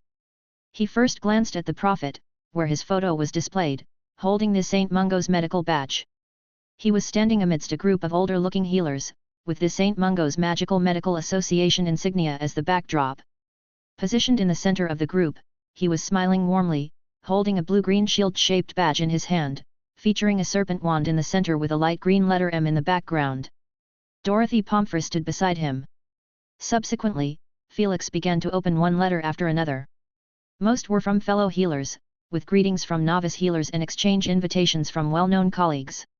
He put these letters aside, planning to reply to each one when he had the time. One letter with a grey envelope caught his attention. It was an official letter from the Ministry of Magic. Upon opening it, he was commended for his exceptional contributions in the field of memory damage treatment and was awarded the second-class Merlin Order of Chivalry. At the bottom of the official document, there was a long list of signatures, all from current members of the Wisengamot. He recognized quite a few familiar names: Amelia Bones, Barty Crouch, Tiburtus Ogden, Gilderoy Lockhart, Albus Dumbledore, Cornelius Fudge. A second-class Merlin badge, not bad, Felix remarked, though he suspected that Fudge might have delayed this intentionally to cause inconvenience. The award ceremony was scheduled for 2 weeks later, providing him with ample time to prepare. Leaving the Great Hall, Felix spotted a plump, short witch in pink robes. He furrowed his brows but didn't say anything. Umbridge didn't frequent the school often, but her presence couldn't be ignored. Her aura even seemed more prominent than that of the resident Tonks and another male Auror. Many young wizards knew about the ministry official who liked to wear pink robes around the school. Sometimes accompanied by 2 Aurors, other times by just one, she seemed to exude a girlish charm when she smiled. Umbridge carried herself discreetly. She stood with Fleur Delacour, and as Felix glanced over, Lady Lestrange scurried over, brushing against his leg. "Lady, you look quite well," Felix said, noticing how her once scruffy fur had become sleek, and she seemed to have gained some weight, making her eyes look less bulgy and odd. "Meow." Lazy and languid, Lady Lestrange emitted a voice that was, as always, unnerving. Umbridge turned around upon hearing Felix's voice. Spotting him, she quickly turned back and whispered to Fleur. Fleur then nudged Scrimgeour, who cleared his throat loudly and said, "Professor Harp, well. You've come to the right person. He's truly a good man. Lower your voice." Umbridge squeaked, pinching her throat. Anxious, she turned back, meeting Felix's smiling gaze. In haste, she handed a bag to Scrimgeour and gave a few instructions before hurrying away. "What did she ask you to do?" Felix approached and inquired. "Felix Harp Tsked, inquiring about the professors at school, and even about you, all secretive. She had me place some detectors around the school perimeter. I asked her whose orders they were, but she wouldn't say." "Give it to me, Mr. Felch," Felix said, "I'll ask Millicent." "Oh, and is there enough of Lady Lestrange's medicine left?" "Enough, enough, we still have some of the previous batch. I also asked Madame Pomfrey to make a new batch, just in case I made a mistake. You see, Lady Lestrange looks so lovely now. None of those young wizards who messed up can escape anymore." Cough, cough. Felix cleared his throat. "If you have any questions, feel free to come to me. I have to go now, still have classes." 7th year Ancient Runes class. Felix scanned the students below. "Concentrate as much as possible, students. We're simulating N.E.W.Ts exams. Although you've done well over the past few months, still, approach this with reverence. The wizards below laughed and joked until he reminded them, 10 more minutes. Students busied themselves with final checks. Sunlight streamed through tall windows, casting dappled spots of light onto their papers. Marcus, towering in stature, hunched at his narrow individual desk imitating the N.E.W.Ts format. His head was low, eyes swiftly scanning the entire parchment. Occasionally, he amended his answers with his quill, his other hand locked in a battle with a pimple on his face. Geoffrey, Penelope, and Percy finished their papers early, though Percy continued frowning as he reviewed. Only at the last moment did he relax, his face breaking into a satisfied smile. Time's up. Everyone put down your quills, and let the papers fly. Dozens of papers swished towards Felix. He placed them on the lectern, and a hand-sized magic puppet leaped onto the stack. Holding a golden quill, it began grading the papers. Penelope sighed, every so often, you can clearly see progress. Professor's magical puppet can already grade papers in his place. Percy nodded, you know how advanced my magical puppet is. I've stored over 100 books in it already. But whatever I ask it to find, it can instantly provide me with feedback. Regret tinged Penelope's voice, too bad I didn't sign up for the dueling competition. I missed this chance. Next year, I'll be graduating. All right, class, we need to wait a few minutes, Felix observed them, I'm glad to see all of you finishing the papers. Normally, this exam would take up the entire morning, but our simulation is just 2 hours, a bit less. Thanks to your thought chamber. Wood exclaimed loudly, his excitement entirely justified. From being an ancient runes underachiever, he'd finished the paper early within just a few months. Moreover, he would score no lower than an E. If he was lucky, an O. Wood's comment was met with applause, whistles from 2 boys, and exuberant cheers. Felix waited until the classroom quieted down, then smiled and said, knowledge is there, but not all choose to learn. With this remaining time, let's chat. What are your plans after graduation? Have you decided? I'll be helping out at home, Geoffrey said. Ministry of Magic, Percy said with anticipation, in hushed tones. I haven't decided yet, but Woodmill United sent me an invitation to be a reserve Quidditch player. I've been hesitating. Wood scratched his chin. Many students were still uncertain, voicing their aspirations. I want to work at Gringotts. I think traveling around would be nice, experiencing magic from different countries. A few minutes slipped away, okay, let me see your results. Felix picked up the papers, flipping through them one by one, The students stared at Professor Harp, the classroom unusually silent, not even the rustle of pages turning. They listened intently to every word he spoke. Felix announced the scores, everyone met the standard. No one scored lower than an E, and as for OS, there are a whopping 23. A Hufflepuff wizard spoke out loudly, by the time the real exam comes, everyone getting OS won't be impossible, Professor. Hogwarts is about to produce new legends. Felix couldn't help but chuckle, legends. You mean all of you, or me? Of course, all of us. The student winked, endearing himself to the classroom, which filled with a joyful atmosphere. Chapter 295, the event you're worried about will happen in April. This one's got talent. On a Saturday morning, Felix watched Eddie Camille demonstrate his newly acquired magical writing skills and thought to himself. Eddie held a cluster of small flames in his hands, displaying it to the others. Then, dramatically closing his palms and amidst the astonished gasps of the onlookers, he slowly opened his hands, revealing a continuously flickering orange-red magical script. Look, this is flame script. Want to learn? He said mysteriously to his companions, just 2 silver sickles. Exiting the Great Hall, Felix encountered Harry, Ron, and Hermione, who seemed to appear out of nowhere. Professor, we had an arrangement, Harry panted. Felix looked at them. I was actually planning to notify you with Patronuses later, but all right, come with me. He led the trio up to the 8th floor of the castle, standing opposite a tapestry. Harry glanced at the amusing depiction of a troll chasing a ballet teacher before turning his attention back to Felix as they faced the blank wall. The castle has many hidden rooms, some of them quite magical, unaffected by anti-illusion spells. The Chamber of Secrets is one such room, and this is another, Felix explained. Throughout Hogwarts history, many have accidentally stumbled upon it in times of need. However, afterwards, they found themselves unable to locate it again. So, it got a name, the Room of Requirement. The trio repeated the name. But in reality, it has always been here, or rather, this is one of its fixed entrances. Felix continued.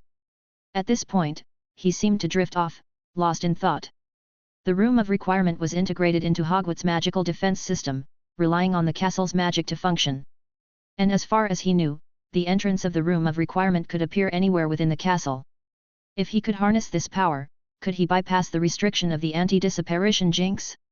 He pushed that thought aside and continued, the method to reveal the entrance is quite simple. Concentrate on the place you need, then pass by here 3 times. A door will appear on the wall, just like. He paused as a silvery door truly materialized on the wall. As the door swung open, a slightly tipsy woman emerged. It was Sybil Trelawney. Felix couldn't help but marvel at his luck. It seemed this was their second meeting in front of the Room of Requirement. The first time, she had emerged carrying a bottle of spirits from her office, and he had casually inquired about the Room of Requirement. Now, they were face to face again. Felix. Harp. Trelawney's gaze was hazy, and it took her a while to recognize him. You, hiccup. Felix took a step back. Professor Trelawney, you're quite intoxicated, and it's morning. What does that matter? I don't have classes anyway. She staggered a couple of steps and fixed her gaze on Hermione. Child, I've seen you again. I've long foreseen, your departure, your eternal departure. Hermione's face tightened. You should have directly mentioned my name at that time, Professor Trelawney. Felix blinked, he happened to know about this. Hermione's assistant had recently dropped divination, likely due to her underwhelming performance in the subject. She couldn't even match the level of those making things up. Before that, Trelawney had vaguely mentioned a prophecy in class, around Easter, one of us will depart forever. It was hard to say whether these two events were connected. Trelawney seemed to snap back to reality, raising her scarf slightly, making the shiny beads on it jingle. The inner eye might become burdensome. I don't want to appear peculiar. You know. With that, she drifted away slowly. Oh, by the way. Trelawney turned back. Dear, the thing you're worried about will happen in April. Harry and Ron looked at her skeptically, Ron taking a deep breath and asking softly, who's she talking about? Hermione's response was sharp, there are 4 of us. If any one of us has a small incident in April, we'll know who she's talking about. Felix's tone remained casual, I am, in fact, attending the Order of Merlin ceremony in early April. I wonder if Sybil is referring to that. Honestly, I'm not too concerned. They entered the Room of Requirement, finding themselves in a spacious classroom, devoid of occupants. The ceiling reached 50 feet, and the floor was impeccably clean, not a single hair out of place, painted in various colors like a field of colored squares. Each square was marked with a number, repeating from 1 to 10. Professor, what do I do? As the moment of truth approached, Harry suddenly felt nervous. He held his wand, attempting a somewhat goofy stance. Hermione and Ron were relieved they didn't need to participate today. Apply what you've learned from the unnamed book, Felix said. I've taught you everything I can. Also, your essay was excellent. Really? Harry was a bit embarrassed, but he did feel a surge of relief and joy. He wasn't sure if the professor was trying to reassure him, but he decided to go along with it. While the farther the disapparition distance, the harder it becomes, we don't have to worry about a few feet, Felix stated. So, pick a number you're interested in, Harry. I'll go with. He hesitated, looking at the squares in front of him. How about the number 7? Very good, Felix encouraged, you can close your eyes and listen to me read a guiding passage, imagine yourself in warm sunlight. You hear birdsong, smell the fragrance of flowers. You're incredibly relaxed now, maintain that state. Imagine the square with the number 7, try to visualize it clearly. Now, begin to channel your magic. Suddenly, a strong desire wells up in your heart, you want to occupy the space in front of you. You can't wait any longer, right now. Bang! The air burst with a crackling sound, like a firework igniting. Ron and Hermione watched in astonishment as Harry disappeared, only to reappear at the edge of the red square marked with the number 7. Losing his balance, Harry stumbled forward, quickly reaching out to steady himself before embarrassing himself. Excitedly catching his breath, he looked down at his feet. I did it. Fantastic, Felix praised. Next, let's try again. This time, without the guiding words, try it on your own. Harry's confidence was soaring. He stared at the original spot, the white square marked with the number 1. He focused on his goal, his determination steady. He closed his eyes, feeling light and ethereal. Had he succeeded? He didn't hear any sound, so he opened his eyes, realizing he was still in the same spot. Give it another try, Harry. The feeling is crucial. The third attempt failed again, making him anxious. The fourth, fifth. Bang! Hermione let out a shriek. Harry opened his eyes, finding himself inside the number 1 square. The only issue was that his right leg remained 20 feet behind. He had thought he might panic, fear rendering him unconscious, but he didn't. Besides the fact that Professor Harp was present, another reason was that he had experienced being fragmented numerous times from the unnamed book. Fragmentation, a very normal phenomenon, Felix said calmly, walking over to Harry. With a wave of his wand, a burst of purple smoke dissipated, revealing Harry, seated on the ground, breathing heavily, sweat glistening on his face. Would you like to rest or continue? Felix asked. Continue, Harry grinned. Professor, I'm getting the hang of this special training thing. Bang! Bang! Bang! Still fragmented, this time it's the ear. Can you hear me? Of course, let's continue. Bang! Phew! Not bad, you're becoming more skilled. Notice how the volume of the spell casting sound is decreasing? We're on the right track. Ron and Hermione remained quiet like quails. Hermione whispered, Is this the special training Harry mentioned? It's simply like self-torture, isn't it? Ron described his feelings, but it's effective. Apart from overcoming the psychological discomfort, oh no, fragmented again, this time it's the arm. Half an hour passed. Let's take a break for a while, grab a bite to eat. Felix stopped Harry from continuing his disapparition practice. He looked around the empty room and specified, I need a table and 4 chairs.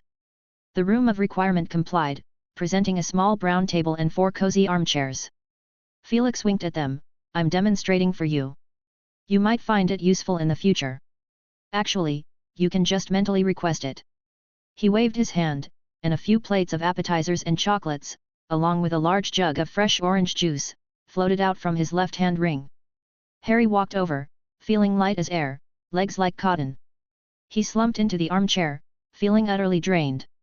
Felix conjured a straw and levitated a glass of orange juice in front of him. Harry lowered his head, took the straw in his mouth, and began to drink. Gillu.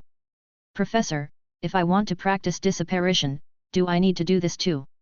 Hermione asked hesitantly. You're different from Harry, Felix said. He leans toward feelings, you lean more toward rationality. So, for you, it's better to practice while thinking, summarizing the successes and failures of each spell casting. Hermione is the smartest witch I know, Harry said, lifting his head, and Ron nodded in agreement.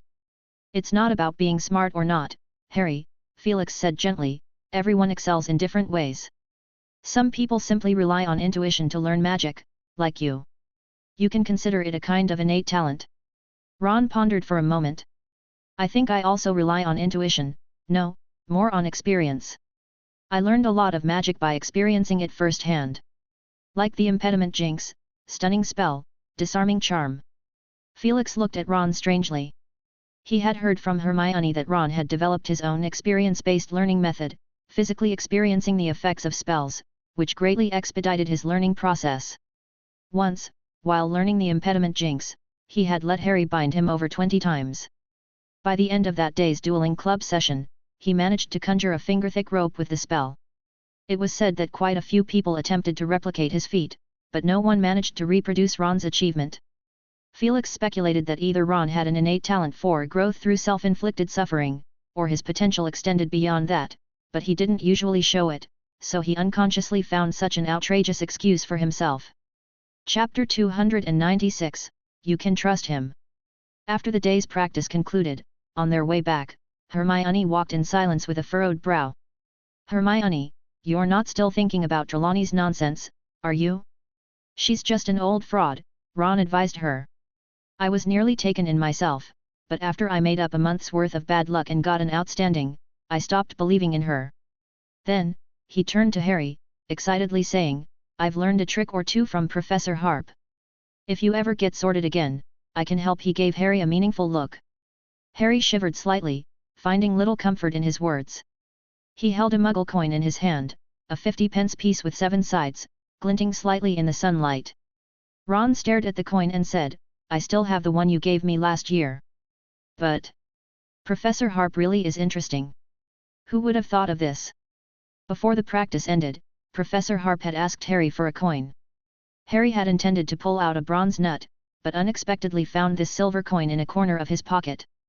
After confirming it wouldn't cause any issues, he handed the silver coin to the professor for him to perform a spell on it. At the time, the professor had told him, I can't keep an eye on your progress every day, so let's make a deal. Until it turns into a dazzling gold color, you won't use the patroness charm outside of the room of requirement. Back in the common room, they saw the twins transfiguring a table. It had become a dazed-looking lion, with soft, ginger yellow fur and a droopy face, like it had been punched. Harry thought the twins must have taken inspiration from Hermione's pet Crookshanks. It's still not right. Lee Jordan squeezed the lion's drooping ear and said in a deflated tone. You have to make compromises, Fred said. At least it's movable, right? I don't want to ride this thing around, I'd be laughed at for sure. Lee Jordan said fearfully. Harry asked Seamus, who was enthusiastically watching from the side, what are they doing? Seamus eagerly explained, they're trying to create a lion mount, exclusive for Gryffindor. Unfortunately, the effects of the transfiguration aren't quite up to par. Harry couldn't help but recall the Slytherin girl who had paraded around the corridor on a giant snake, even though she had later been put in detention by Professor McGonagall. Her name had become known in an instant. Many people secretly envied her and wanted to achieve something similar. Bang! I still don't understand why Dumbledore doesn't cancel divination class, Hermione said solemnly, her gaze fixed on the lion conjured by the twins. After staring at it for a while, she turned to Harry and Ron. During the evening magical writing tutorial, Professor Harp provided more information. Because this branch of magic has indeed had its moments of brilliance, and it truly has its uses, Felix explained. But Trelawney, I'm not sure what Dumbledore was thinking back then, and I've never witnessed a true prophecy, but Sybil's ancestor, Cassandra Trelawney, was undeniably confirmed to possess the gift of divination. She was called the seer who sees the future. Hermione stared wide-eyed as Professor Harp's finger traced through the air before her, and golden smoke materialized into a sheet of paper. The words on it sparkled brightly, forming a self-written passage. I can see vague shadows on a person, more hidden than ghosts. They don't always appear, most of the time, they have no effect. Until a certain moment, they transform into a scene, and that's when I glimpse the future. Once, I saw an endless tide of darkness on a dark wizard, and 2 months later, he orchestrated a massacre. I deeply blame myself for this, the inner eye might become a burden. Hermione stared blankly at the golden paper, which gently swayed in midair. She softly whispered, this is a letter sent by Cassandra Trelawney to a friend, which I obtained by chance, a century later, Felix said. Cassandra didn't live long, and maybe that's partly why. Having a gift doesn't necessarily bring happiness. In the years leading up to her death, she distanced herself from her family and became a recluse. So, you believe that Professor Trelawney inherited her ancestor's gift? I'd guess she inherited it partially, judging from her daily performances. Hermione sighed, realizing she didn't dislike Sybil Trelawney as much anymore. After a quiet moment, she slapped her cheeks lightly, rallying herself. Professor, should I continue practicing the Lumos spell today? Yes, after all, this is the first ancient magic I plan to teach in the club. It's best to be cautious. Throughout Hogwarts, only you possess all the magical writing required for this spell. Hermione nodded, took a deep breath, and before her appeared magical runes. These symbols revolved around the core concept of light, continuously arranging and converging like a completed jigsaw puzzle. Light bloomed at her fingertips, a gentle, non-blinding milky glow. Hermione carefully controlled the magic, her magic power pouring forth uncontrollably. Magic must not control her. Oh, still not quite right. The light in Hermione's hand shattered. She sighed in disappointment. My magic can't handle more attempts, even though I can do it in the room of requirement. Felix chuckled. You're a fast learner. I expect you'll have it mastered by the end of the Easter break.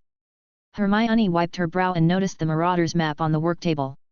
She couldn't help but ask, Professor, has that dark wizard not shown up yet? That's right, Felix said, a touch of helplessness in his tone. All we can do is wait. After a long pause, Hermione bit her lip, her expression conflicted. Can the unbreakable vow be broken? Felix fixed his gaze on her. Miss Granger, what have you deduced now? Oh, Hermione pressed her lips together, her voice trembling. Sirius Black's accusation for being locked in Azkaban, apart from committing shameful murders, is that he was a loyal spy for the mysterious figure he betrayed Harry's parents. If I'm not mistaken, you have a but coming, Felix calmly said, his eyes on her. But it doesn't make sense. Even if Black hated Ron's rat more, for instance, due to Death Eater infighting or personal feuds, he wouldn't spare Harry. I've thought of a possibility, and I've looked into information privately, but the unbreakable vow can't be broken by external forces. Felix fell silent for a moment, then said in a deep voice, Miss Granger, if, and I say if, unforeseen changes were to occur, if you were to encounter him, Sirius Black Granger, you can trust him, especially when Harry is in danger. Chapter 297, Homework. As Hermione emerged from the office, her mind was still spinning. Though the professors hadn't explicitly said so, the implication was clear: Sirius Black was innocent. Or at least, for Harry, he was harmless. She wasn't sure if she should tell Harry, but not knowing the truth, sharing it would only cause more worries, and she had enough of those already. With the Easter holidays approaching, the professors had all coincidentally piled on the assignments, keeping Hermione as busy as a spinning top. She had pushed the time turner to its limits, but even so, she still inevitably missed some classes. Hermione was somewhat relieved that the dueling club had been temporarily cancelled. Harry's complete focus was on Quidditch training every day, and in the moments in between, he had to discuss various strategies with Wood. Homework could only be squeezed into fragmented time. This resulted in a steady decline in the quality of the essays Harry turned in, but at least he wasn't the only one receiving reprimands. Harry and Draco Malfoy were summoned to the Transfiguration Professor's office. Gentlemen, I understand you are preparing for the Quidditch finals, but that's no excuse for letting your homework become a mess, Professor McGonagall said sternly. Yes, the Quidditch finals. Harry thought with a distant look. Tomorrow marked the first day of the Easter holiday, and the first Saturday after the end of the holiday was the Gryffindor vs Slytherin match. He snapped back to reality, staring at Draco Malfoy. Draco's pale face was marked by obvious dark circles under his eyes, giving off a challenging look. This tension between the two houses and the two teams was just a microcosm of the recent conflicts between lions and snakes. A hint of gloom passed through Draco's eyes. He was under immense pressure in the team, seen as a hindrance to Potter's speed of attack. He had been indignant about it for a while, but when he considered the speed of the firebolt, his irritation faded away. He had written to his family to inquire about the price of the firebolt, but his father unusually refused him. The thing cost more than 7 Nimbus 2001 brooms combined for his entire team. He was incredulous just who had given Potter this thing. It couldn't be one of Potter's dim-witted admirers, could it? Never before have we had this situation. 2 students still in the hospital, ears sprouting leaks, 7 students in detention. Professor McGonagall's voice seemed to serve as the backdrop to a tense exchange between the two, and it was clear that Professor McGonagall had noticed this. She said angrily, "Off you go. I'll only say this once, but if you don't shape up." Her face turned red, and after a moment's hesitation, she persisted, "I'll put you in detention, yes, before the finals. I'll talk to Flitwick about it." Harry hastily assured Professor McGonagall, and Draco's expression softened too. He managed a smile at Harry, who refrained from making any sarcastic remarks and instead shook his hand. Exiting the Transfiguration classroom, the two who had been standing close together separated from each other. Draco snorted contemptuously and turned away. Harry returned to the common room and just happened to hear Seamus shout, "And they call this a holiday? Exams are still far off."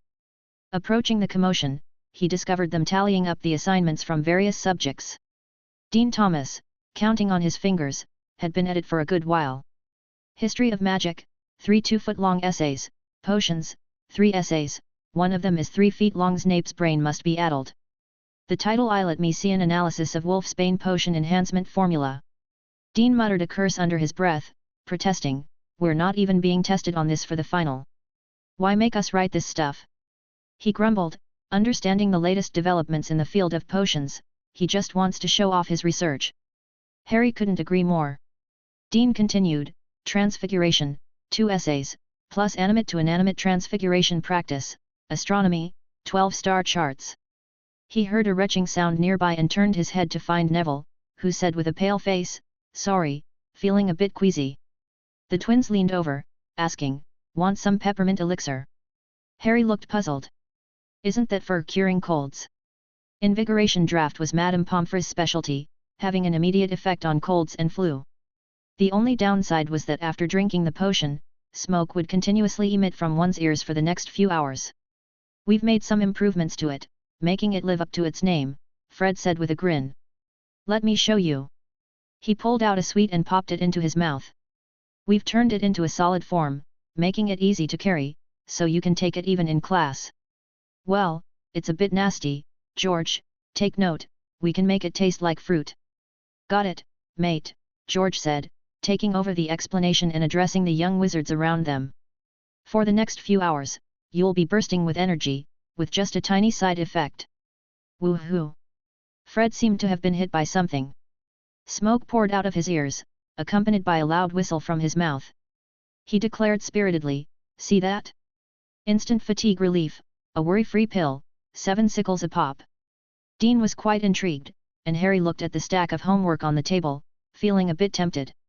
By now, quite a few young wizards had gathered around, pushing him to the outer edge. After waiting in line for 5 minutes, he realized that every 2 minutes, Fred would emit a train whistle sound, as if he were imitating a locomotive. After considering it for a while, he backed out and found Ron and Hermione in a corner.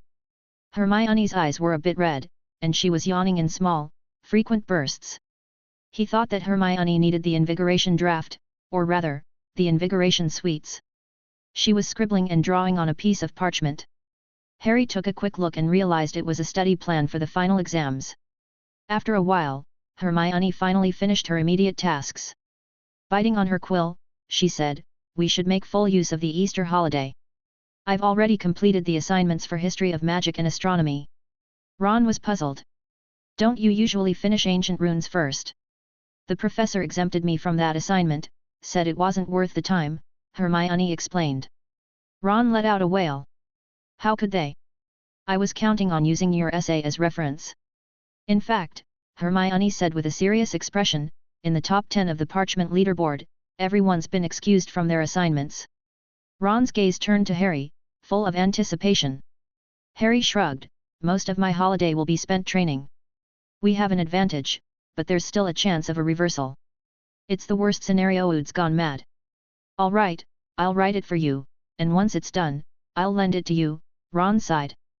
Hermione snorted but didn't say anything, just getting up and leaving the common room.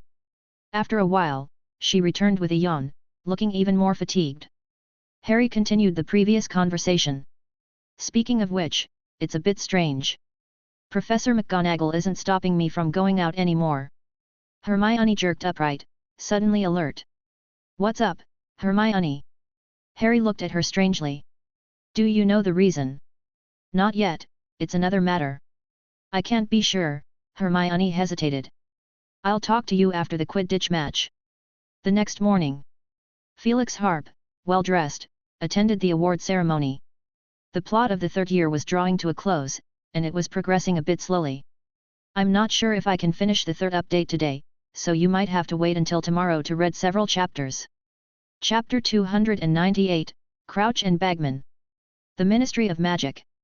Felix pushed open the door of the telephone booth and watched it rise to the surface, joining the crowd as they made their way to the atrium. Mr. Harp, greetings. Mr. Harp, congratulations.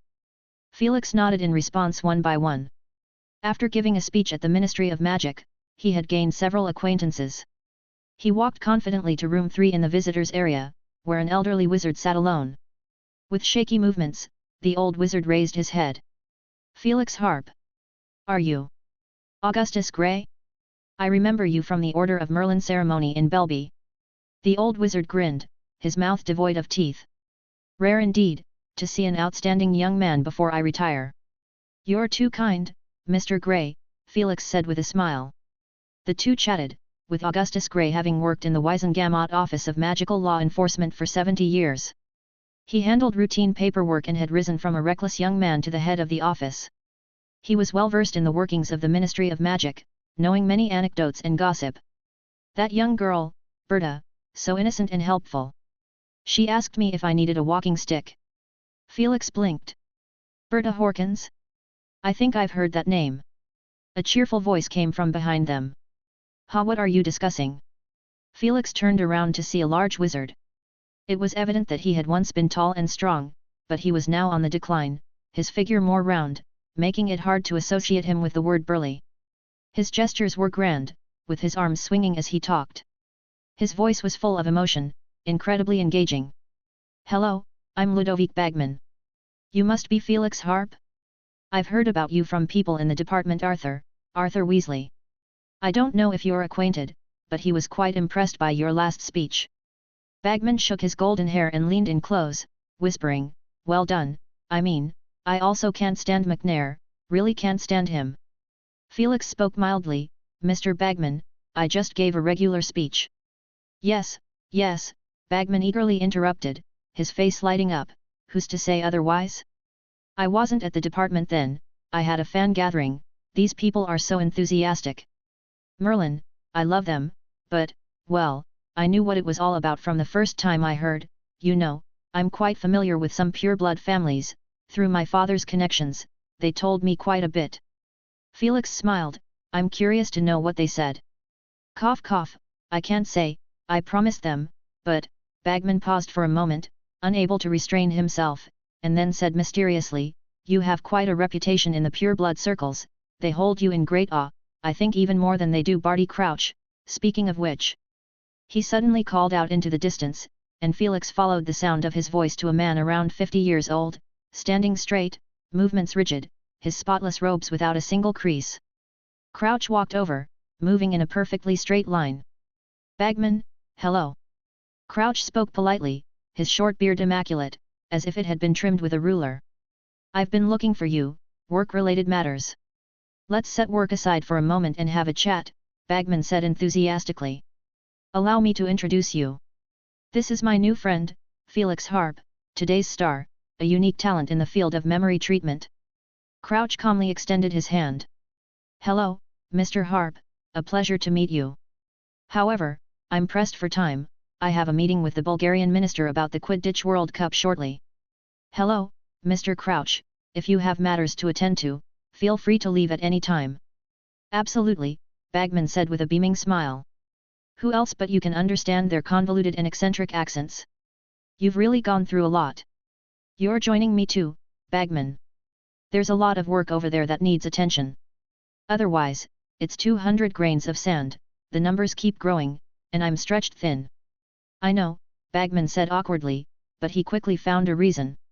I'm occupied with something else, not the Quidditch World Cup. Communication with the United States isn't as smooth. They want to change the rules, but who am I? I certainly won't compromise. Crouch raised an eyebrow. We promise not to reveal any details before the official announcement. Oh, details. Bagman waved his hand dismissively. But the event is happening at Hogwarts during our holidays.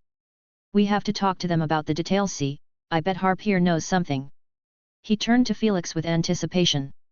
You must know. Some things are inevitable. Dumbledore has held several meetings, vetoing some interesting proposals. Are you talking about the Triwizard Tournament? Felix asked. He found it strange, it seemed that Ludovic Bagman and Barty Crouch were simultaneously responsible for the Quidditch World Cup and the Triwizard Tournament. An odd arrangement, one that might lead to more internal conflicts. What was Fudge thinking? As for the Triwizard Tournament, he was familiar with it. It was a friendly competition between the three largest European wizarding schools Hogwarts, Beauxbatons, and Durmstrang lasting for many years. It had been discontinued due to high casualties, but... the Triwizard? Now it's the Quad Wizard, or perhaps more. Old Fudge wants to bring in more people, like that vagabond from Africa. Honestly, I think he's gone mad. Bagman. Mr. Crouch's tone was stern. We should change the topic. Oh, all right. Bagman was somewhat flustered, shrinking back and shrinking his shoulders. As you wish. Let's talk about today's star then, my good friend Felix Harp. His eyes lit up. The youngest ever recipient of the Order of St. Mango's Healing Medal. Not an easy feat. I always remember it being old men, experienced healers. And the Merlin Medal, I'm not sure if he's the youngest. He looked at Barty Crouch. I believe that was Peter, Crouch said slowly. It was clear he didn't want to discuss the topic. Admirable, he was a hero, Bagman said, his tone less respectful. But Mr. Harp is no slouch either, and he glanced at Felix, who succinctly stated, 23 years old. Exactly, 23 years old, and accomplished through genuine skill. Memory injuries, I'm not very familiar with that area. It's about treating memory deficiencies, right? I think Berta Horkins could use a visit, her actions are truly headache-inducing. She couldn't even find a venue, spent a week wandering around. Barty Crouch didn't speak, maintaining his stern expression. What do you think, Barty? She should be at the department today. It's best to have her drop by. She's not here, Crouch said stiffly. What? She's not here, I approved her vacation. I told her to take a break. Well, but she's under my purview, Barty. Barty Crouch suddenly became irate. Then you take responsibility. Use the time you spend meeting fans to take care of venue matters instead of leaving everything to me. Bagman's momentum immediately waned, like a deflated balloon. I didn't mean that. Okay, you're right. Let her have a break, one more person won't make much of a difference. Crouch left in haste, and Bagman looked somewhat uneasy. He chatted awkwardly for a few more moments and then excused himself. I better talk to the Americans again. Honestly, their ideas aren't that outlandish. More and more people flooded into the reception room, and Felix had to greet each one, exchanging empty words. It took him quite a while to finally dismiss Cornelius Fudge. Fudge, whether due to some peculiar medication or not, was persistently introducing him to high-ranking officials in the ministry who were part of the pure-blood faction. Fortunately, he recognized some familiar faces. Phileas, Mirabelle, Zephyrus, and Damocles, are you all together? You'll be quite busy today, Damocles Belby said understandingly. We'll pass the time on our own. It's been a while since we've all been together, there's much to catch up on. Chapter 299, Unexpected Developments. The award ceremony went smoothly, and there were no worrisome incidents as Felix perceived. He felt Professor Trelawney had once again misjudged things. Nonetheless, he couldn't enter the Hall of Prophecies at the Department of Mysteries to check if any new prophecies had been made. Located on the 9th level of the Ministry of Magic, the Department of Mysteries was a division dedicated to researching specific enigmas. Most of its operations were highly classified, even concealed from the employees of other ministry departments. Wizards working in the Department of Mysteries were known as unspeakables. They were forbidden from disclosing any details about their work or location. Felix speculated that they must have entered into strict secrecy agreements able to conduct perilous research while bound by more stringent limitations. However, rumors circulated that within the Department of Mysteries, there existed a chamber where a prophecy orb appeared for every prophecy in the world. Since the establishment of the Ministry of Magic, thousands upon thousands of prophecies might have been recorded, awaiting verification by future generations. Felix toyed with a gold medal in his hand, adorned with a purple ribbon to commemorate his outstanding achievements and efforts.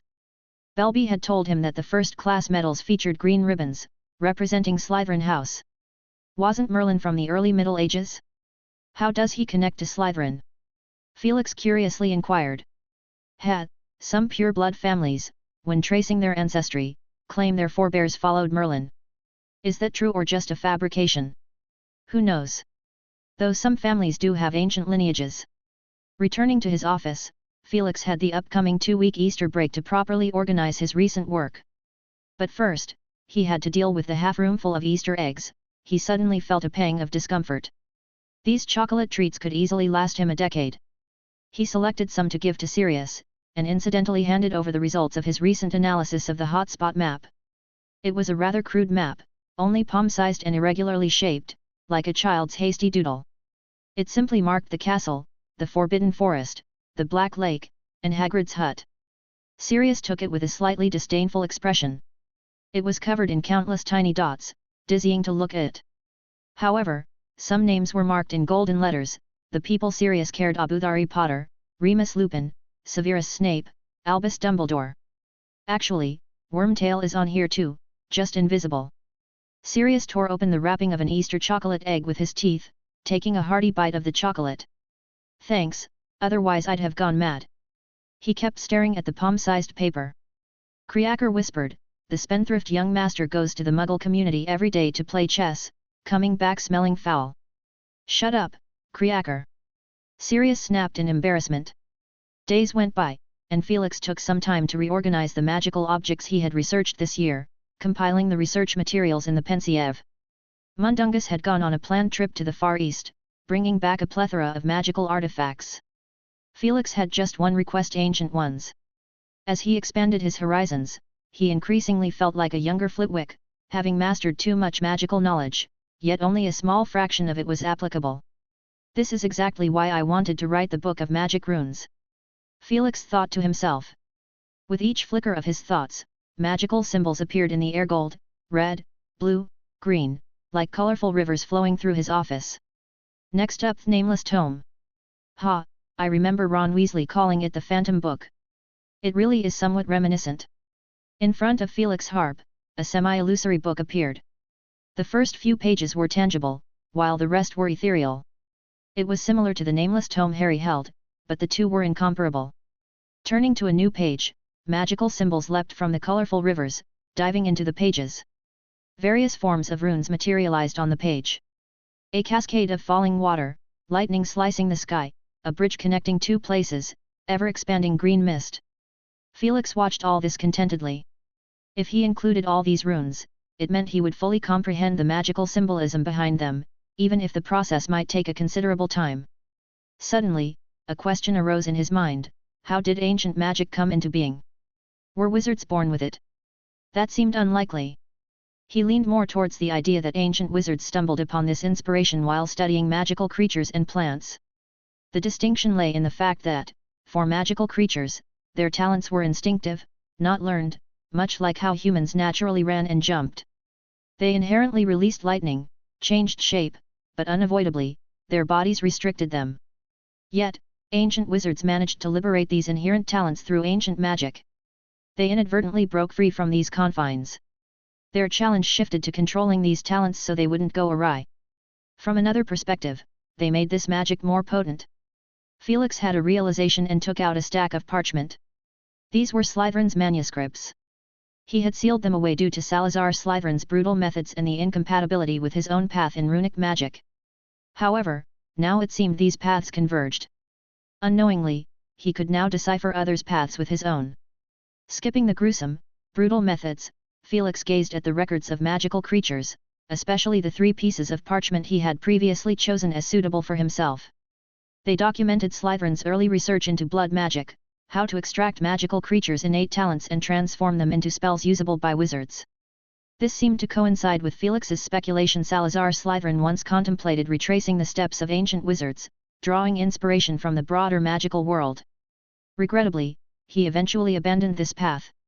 Felix couldn't help but wonder, if Salazar Slytherin gave up on this, what was he pursuing? His mind drifted to Helena's revelation. Salazar Slytherin delved deeper into forbidden domains, his appearance growing more terrifying. This hinted that Slytherin had experimented on himself, integrating magical creature bloodlines, and likely more than one. Did Salazar Slytherin ultimately lose his humanity? Rowena Ravenclaw's words echoed in his mind: we ourselves can be considered magical creatures. What truly constituted a magical creature? Or to phrase it differently, what changes would occur when a wizard was called a magical creature? Felix couldn't know for sure, but he believed that if Professor Ravenclaw had solemnly told him, it must be a significant threshold. And quite possibly, Salazar Slytherin had crossed that threshold by transfusing bloodlines. But what about the other 3 founders? What had they relied upon? So far, he only had some understanding of Rowena Ravenclaw. From the manuscripts she left behind, she was indeed a polymath proficient in alchemy, transfiguration, spells, and potions. Yet her deepest research lay in memory magic. As Felix delved deeper into the realm of memory magic, a question arose within him: was the Rowena Ravenclaw he saw in the room of requirement merely a memory? Or was it her true self? What did memory nodes eventually evolve into, and did it relate to the soul? He had too many questions, but no one to answer them. He could only continue walking his path alone. On the final day of the Easter break, Felix gathered himself, preparing to face the last segment of the academic year. However, Dumbledore suddenly appeared with a grave expression, bearing bad news. Nearly Headless Nick is leaving. He wishes to see you one last time. Chapter 300, Entreaty. Felix's heart felt heavy. Though he had only met Nicholas Flamel once, they had exchanged messages through magical photographs several times. To Felix, Nicholas was more akin to a teacher. Wait a moment, Headmaster Dumbledore, I'll fetch something. France, Paris. Felix revisited an old place, guided by Dumbledore, to a quiet street where, separated by two roads, stood the Bsresels Hotel, the place where the Muggle conference was held during summer vacation. Here, he had witnessed a group of spirited young people. Their youthful faces were still vivid in his memory: the student leader Uriah, the captured yet unyielding Matt, the friendship and family-oriented Byers, the innocent and lively Bethany. Dumbledore handed Felix a piece of paper with 7 Montmorency Street written on it. As Felix thought of this address, a white cottage suddenly materialized between two patches of grass. Fidelity Charm. This thought flickered through Felix's mind. He glanced at the magnificent fiery clouds on the horizon and followed Dumbledore into the house. Inside was a medieval-style sitting room adorned with various odd-shaped glass containers, candlesticks, a brass globe, and several sofas covered with white sheets. The edges of the fireplace in the corner were blackened from smoke. On the other side of a rotating staircase in the corner was an exquisite bookshelf filled with books. Opposite the bookshelf, on a table, sat a large crystal ball emitting light through a layer of thick dust. Guided by Dumbledore, Felix ascended to a bedroom on the second floor. A small wooden sign hung on the coffee-colored door, bearing the names Nicholas and Pernell. Pushing the door open, an elderly man lay quietly on the bed. His chest didn't rise or fall, his face alarmingly pale. Only when Felix approached did he hear faint snoring. "Nicholas," Dumbledore whispered, "Felix has come." After a long while, the old man opened his eyes. A filmy layer covered his eyes, and his trembling voice asked, "Felix." "It's me, Nicholas." "Long time no see," Felix said casually. He discreetly held the sniakoscope hidden in his pocket. This belated Christmas gift might not be given now. "Felix. I've been looking forward to the day we truly meet." Nicholas struggled to open his eyes wider, but all he saw was a blur. "However, things got delayed. You had the Philosopher's Stone. How could it? Destroyed, my boy. I've lived almost 7 centuries. Death is not a bad thing." Nicholas quivered as he extended a hand from under the blanket. "Felix, oh!" He let out a painful cry. Felix heard a crisp crack sound. He remained silent for a moment. Even though it wasn't the right time, he found himself wanting to laugh. He recalled the image of their first meeting, with Nicholas gingerly moving away. He subtly twitched his fingers, causing the blanket to shift slightly downward. "Thank you." Nicholas opened his palm, revealing a golden key. "I know my time is short, but that's not important. Pernell and I have no children. Before I pass, I need to find someone to inherit my knowledge." "Why me?" Felix asked. He specialized in magical linguistics, not alchemy. Nicholas Flamel must have been well aware of that. "I hope for a better world. You are the most suitable candidate, meeting all my requirements. This is a carefully considered decision." Felix's heart quickened. Nicholas Flamel's centuries of research, what an immense knowledge that was. Their paths were remarkably compatible, a natural connection existed. "Have you thought this through?" Suppressing his emotions, Felix confirmed once more, subconsciously ignoring the old man's earlier words. "Except for a little concern. I've attached a condition to it." Nicholas Flamel turned his cheek toward the window, the faint sound of passing cars barely audible. Felix's expression grew cautious. He knew it wouldn't be so simple. Yet, he didn't want to miss this rare opportunity. Whatever difficult condition Nicholas Flamel proposed, he would strive to fulfill it. Moreover, he didn't believe Nicholas would ask him to do something he couldn't accomplish. So he gently inquired, what do you need me to do, Nicholas? The old man struggled to catch his breath, his chest heaving like a worn-out bellows. Dumbledore whispered, Nicholas, you, but the old man shook his head. Don't stop me, Albus. Felix, do you remember what I said when we first met? Old folks like to carve a niche for themselves in the world, seek a sense of security. His eyes suddenly widened, his face devoid of color, appearing somewhat ghostly. A sinking feeling gripped Felix's heart. He knew what Nicholas was about to say. And indeed, after a few breaths, the old man spoke, laboring, over this time, I've been studying you. The more I learned, the more worried I became about you taking the wrong path. Therefore, cough cough. As long as you enter into a contract, everything I have, will be yours. An unbreakable vow. Felix shaded his face in the shadow, his voice devoid of warmth.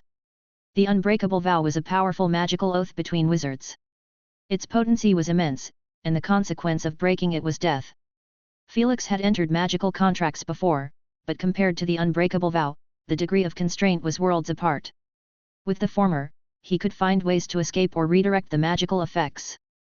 But the latter, he had no way to escape it. He couldn't bear to be caged like that. Nicholas gasped, not saying anything.